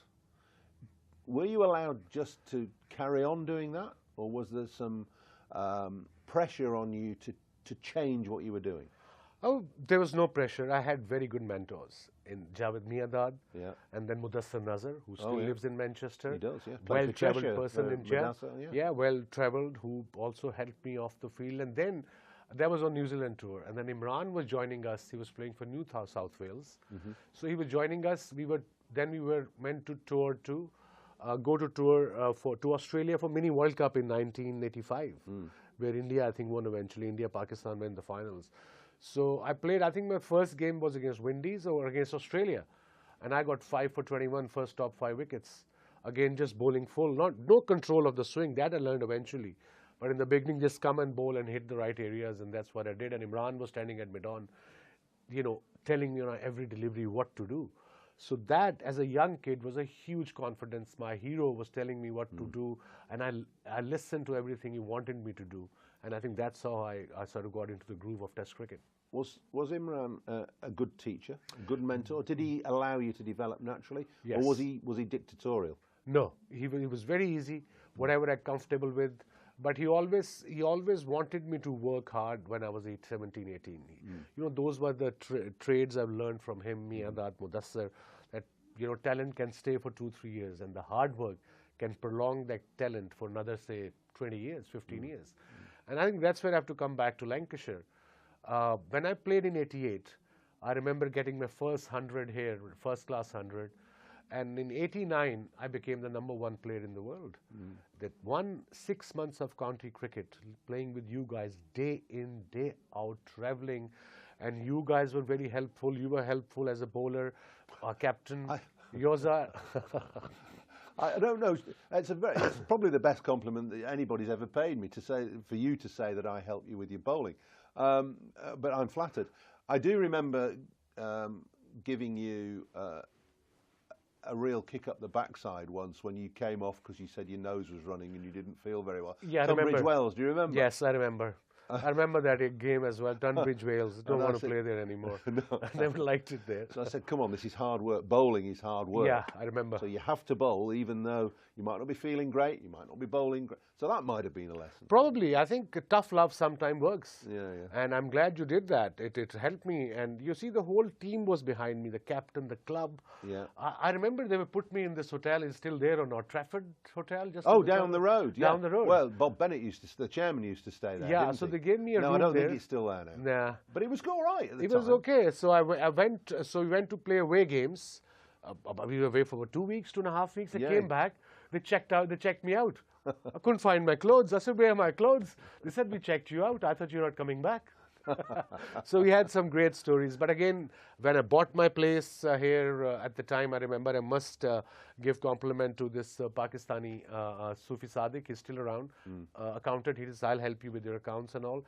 I said, ask Lancashire. He said, you buy a house. I said, buy a house? I'm 20 years old. I have no money. What do you mean buy a house? He said, get a mortgage. I said, what's mortgage? Then he explained, you have 6-year contract. So Lancashire gave me a 6-year contract. First time any overseas player got such a long contract. Yeah. So that shows the shrewdness of the skipper, Yoza, and of course Alan, that they realized this guy can actually... Well, those were the golden days of county cricket being able to sign overseas players long term, because now, of course, there's so much cricket you can can't sign somebody for 2 weeks. But you were available for us virtually all the time, except when Pakistan were touring England. Yeah, and because cricket was not all year round. It was only Pakistan season from September, October onwards till March. That's right. And then county started from April onwards till August, September. Okay, so county cricket was essential in your formative years. Yes. Because you're such a pioneer and because you are one of the best bowlers there's ever been, with the record, you've got over 900 international wickets across one-day internationals and test matches, over 400 in test matches, over 500 in one-day internationals. It wasn't all about just running in and bowling fast. You pioneered the ability to reverse swing the ball, which is now. And if you remember, I wouldn't say it's commonplace, but it's a fundamental part of the modern game. Yeah, it really is. Now it's called reverse swing. It used to be ball tampering then, if you remember. Well, so they said. But you used to throw me the ball when you were bowling at the other end. I couldn't swing it. Yeah. You used to bowl without swing, and suddenly the ball is going towards leg side. A little bit. And then eventually you got the hang of it. You said, okay, if it's going in, I'm going to just pitch outside off stump. And I remember the first year when there used to be rain, I used to take Gehan Mendes at nets. Yes. And you got me, Paul got me on the side and said, Vaz, listen, I know you're young. There's 6 months to go. So just take it easy. Because you used to roar in, didn't you? In the Yeah. nets. Nobody wanted to face you in the nets because you were unplayable. But I think nowadays, obviously, mindset has changed. The more you bowl, a lot of youngsters ask me, how should I increase my pace? What to do? It's a very simple answer. The more you bowl, the quicker you'll become, because your bowling muscle gets strong. And bowling muscle is not just one particular muscle, it's everything in your body. And I think nowadays you bowl 6 deliveries, 8 deliveries, and say 12 deliveries, say, okay, I'm done. Okay, thank you very much. So probably cricket is too much, but mindset has changed over the years, sure. But reverse swing didn't just happen. No, you must have developed this in line with Waqar probably. Waqar came a little later. Imran was the Mudassar one. and Imran. Yeah. They were the one who actually taught me how to reverse swing. And I remember you being absolutely paranoid about keeping the ball dry when we were out there. The rough side. Just keep it dry. Keep it dry. Don't Do not spit shine. on it. Don't put sweat on it. Especially dry. the rough side. Yeah. And I remember our spinner, very good spinner, Gary Yates. Yes. He used to bowl like this. Yes, he did. And I had to go at him 3-4 times. I said, you better change your habit, buddy. Because the rough side, if it gets soft, then it won't reverse. The rough side has to be rough and shiny side has to be shiny. And we had at Lancashire, we had a wonderful 10 years when you were 88 incredible. to 98. We won all those one-day games. And you were actually constant in that team, but there were actually 2 teams because the old guard, like myself, Graham Fowler, Guillaume Mendes, moved on in about 91, 92. Yes. And then you had another crop of lads with the Athertons and the Fairbrother was there as well. Crawley. Peter Marin came in. Peter Martin came in. Chappie came in a little later. Then Bumble, Junior Bumble. Ian Austin, the great man. Yeah. What a performer he had been for Lancashire in shorter format. Who was the guys that stuck out most for you in Lancashire? Who were the guys that you really either admired or got on with or whatever? I mean, you guys were seniors. I had always admired you as a senior players. But of course, Harvey Neil Fairbrother is a very good friend of mine. Still, we are in touch. Ian Austin I was very close to. Yeah. I believe he's got a bar now in wherever he's living. Beautiful wine bar. I think he has. Yeah, and he's a granddad. He is, and he sells beer as well. Oh, on top brilliant. Of that, which he was always destined to do. Destined to do, absolutely. No, but everyone, I mean, it's difficult to name any, but everyone was so helpful. Yeah. And it was fun for me to coming to Lancashire. It was like coming back home, no political thing, no politics in cricket. You come, you play, you go home, you have a good laugh, and the next day you start again. You said earlier on, right at the start of this was your happiest time. Yeah. When you were here, when you were playing here, you probably felt the pressure was off a little bit and you enjoyed playing in county cricket. But surely winning the World Cup in '92 must have been the pinnacle. Oh yeah, absolutely. I think for every sportsman is basically ideas to represent your country's team in a World Cup and then winning it. And then, of course, being man of the match, and that too against the mighty England side at the time. They were the most experienced team in the world as far as one-day cricket concerned. But yeah, that was one of the best moments, in fact, the best moment of my life. What did it feel like? Because there was this aura about you. I remember standing next to Warren Hegg at slip. Warren was I forgot Chucky's name. Yeah, Warren keeping wicket to you, and he must have been one of the best keepers you ever bowled. Absolutely. I can't remember him dropping a catch off you. No, and very rare. You bowled 90 miles an hour and swung it and hooped it round. He was corners. one of the best keepers, I think, who kept on my bowling. He was phenomenal and a great guy as well off the field. Yeah, still is very helpful, very easygoing, hard worker. But getting back to you, you had this aura about you, and I know, standing at slip 20 yards back, watching you run in, there was a fear and a trepidation in the batsman facing you because they didn't know whether you were going to hit them on the toe or on the nose. On the nose. I think that's what I've learned in county cricket. That's why the experience matters. Playing under different condition matters, and every ground is different in England. Weather is always nice. It's not, I mean, if it's 26 degrees in England, you say it's a heat wave. No, it's not. Heat wave is in Pakistan. Right now it's 41 degrees. Yeah. So that also helped. And remember, we used to have a playing deck as well. And the next deck, next pitch, each side used to be dry as well without the grass. That boys can throw one bounce as well because the reverse swing. So that helped a lot as well. I think even in my book is coming out in November, the Lancashire stories are quite funny and memorable and happy times. Brian Lara, Ricky Ponting, and Viv Richards have all gone on record to say that you were the best bowler they ever faced. Wow. That's pretty serious. That's huge, coming from the greats of the game. Yeah. And I think it was because of my quick arm action, maybe. And you were very difficult to pick up. Yeah. You had this scampering run. And I learned, quick run. And I learned things as well. I was the only left-hander who went around the wicket, if you remember. Well, you started this. Yeah, I started this trend. You did. And I used to run. From behind the umpire. I said, why not? And then leap out. Yeah, nowadays I see bowlers, even T20 format, they're getting hammered every ball. They don't change anything. No. So as a bowler, what's my job is to create a doubt in batsman's mind. If things are not going well, just have your run up diagonal. Just bowl the same delivery you want to, but do something different. But you were capable of bowling round the wicket and swinging the ball away from the right hand. Yeah. Very difficult thing to do as a left-arm bowler. I think both of these guys. Yeah, I mean, nowadays, Shaheen Afridi, yes, and then Mitchell Starc, yes, Trent Bolt. Yes, yes. These you guys were the are very pioneer. good. Yeah, I started bowling around the wicket, different angle altogether. And as a right-hander batsman, if I'm bowling around the wicket, if you're batting, you have to, with the angle, you think ball's going to come in. Yeah. And if it just goes across a bit, every chance to take an edge. Whilst we could talk for hours, and hopefully you'll come back and we'll do part 2 of it Sure. at some point. But Sure. just before we go, I talked about the batters who said you were the best. Who was the hardest batsman to bowl at? You see, I played against great Viv Richards, Brian Lara, Sachin Tendulkar, Alan Border, Graham Gooch, Mike Gatting, Alex Stewart. These are the big names. But I think one of the best was who played against me and Bakar against reverse swing was Martin Crowe. He always played us on a front foot. At 93 series, he got 200 out of 3 test matches. Pakistan won 3-0. I got 16 wickets in 2 games. I got injured. Bakar got 30 wickets in 3 test matches.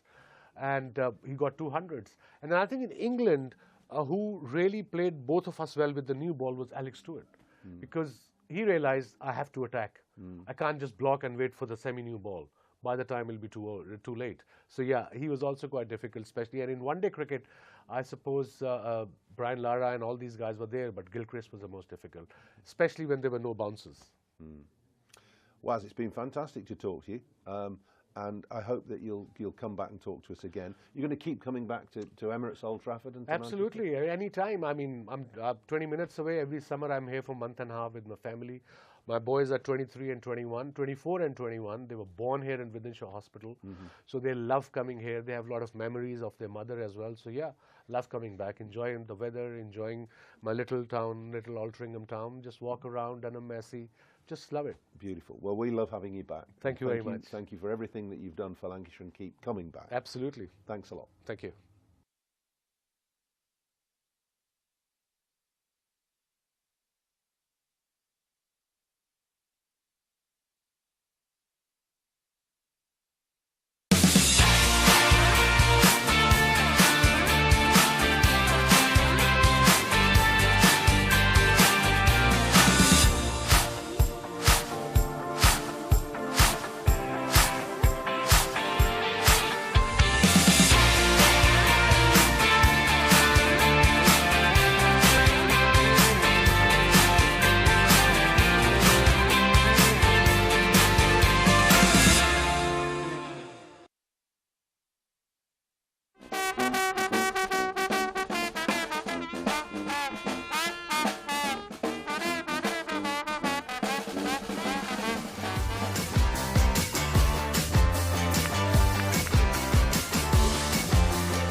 This is a call for hungry dreamers and hard-working self-believers.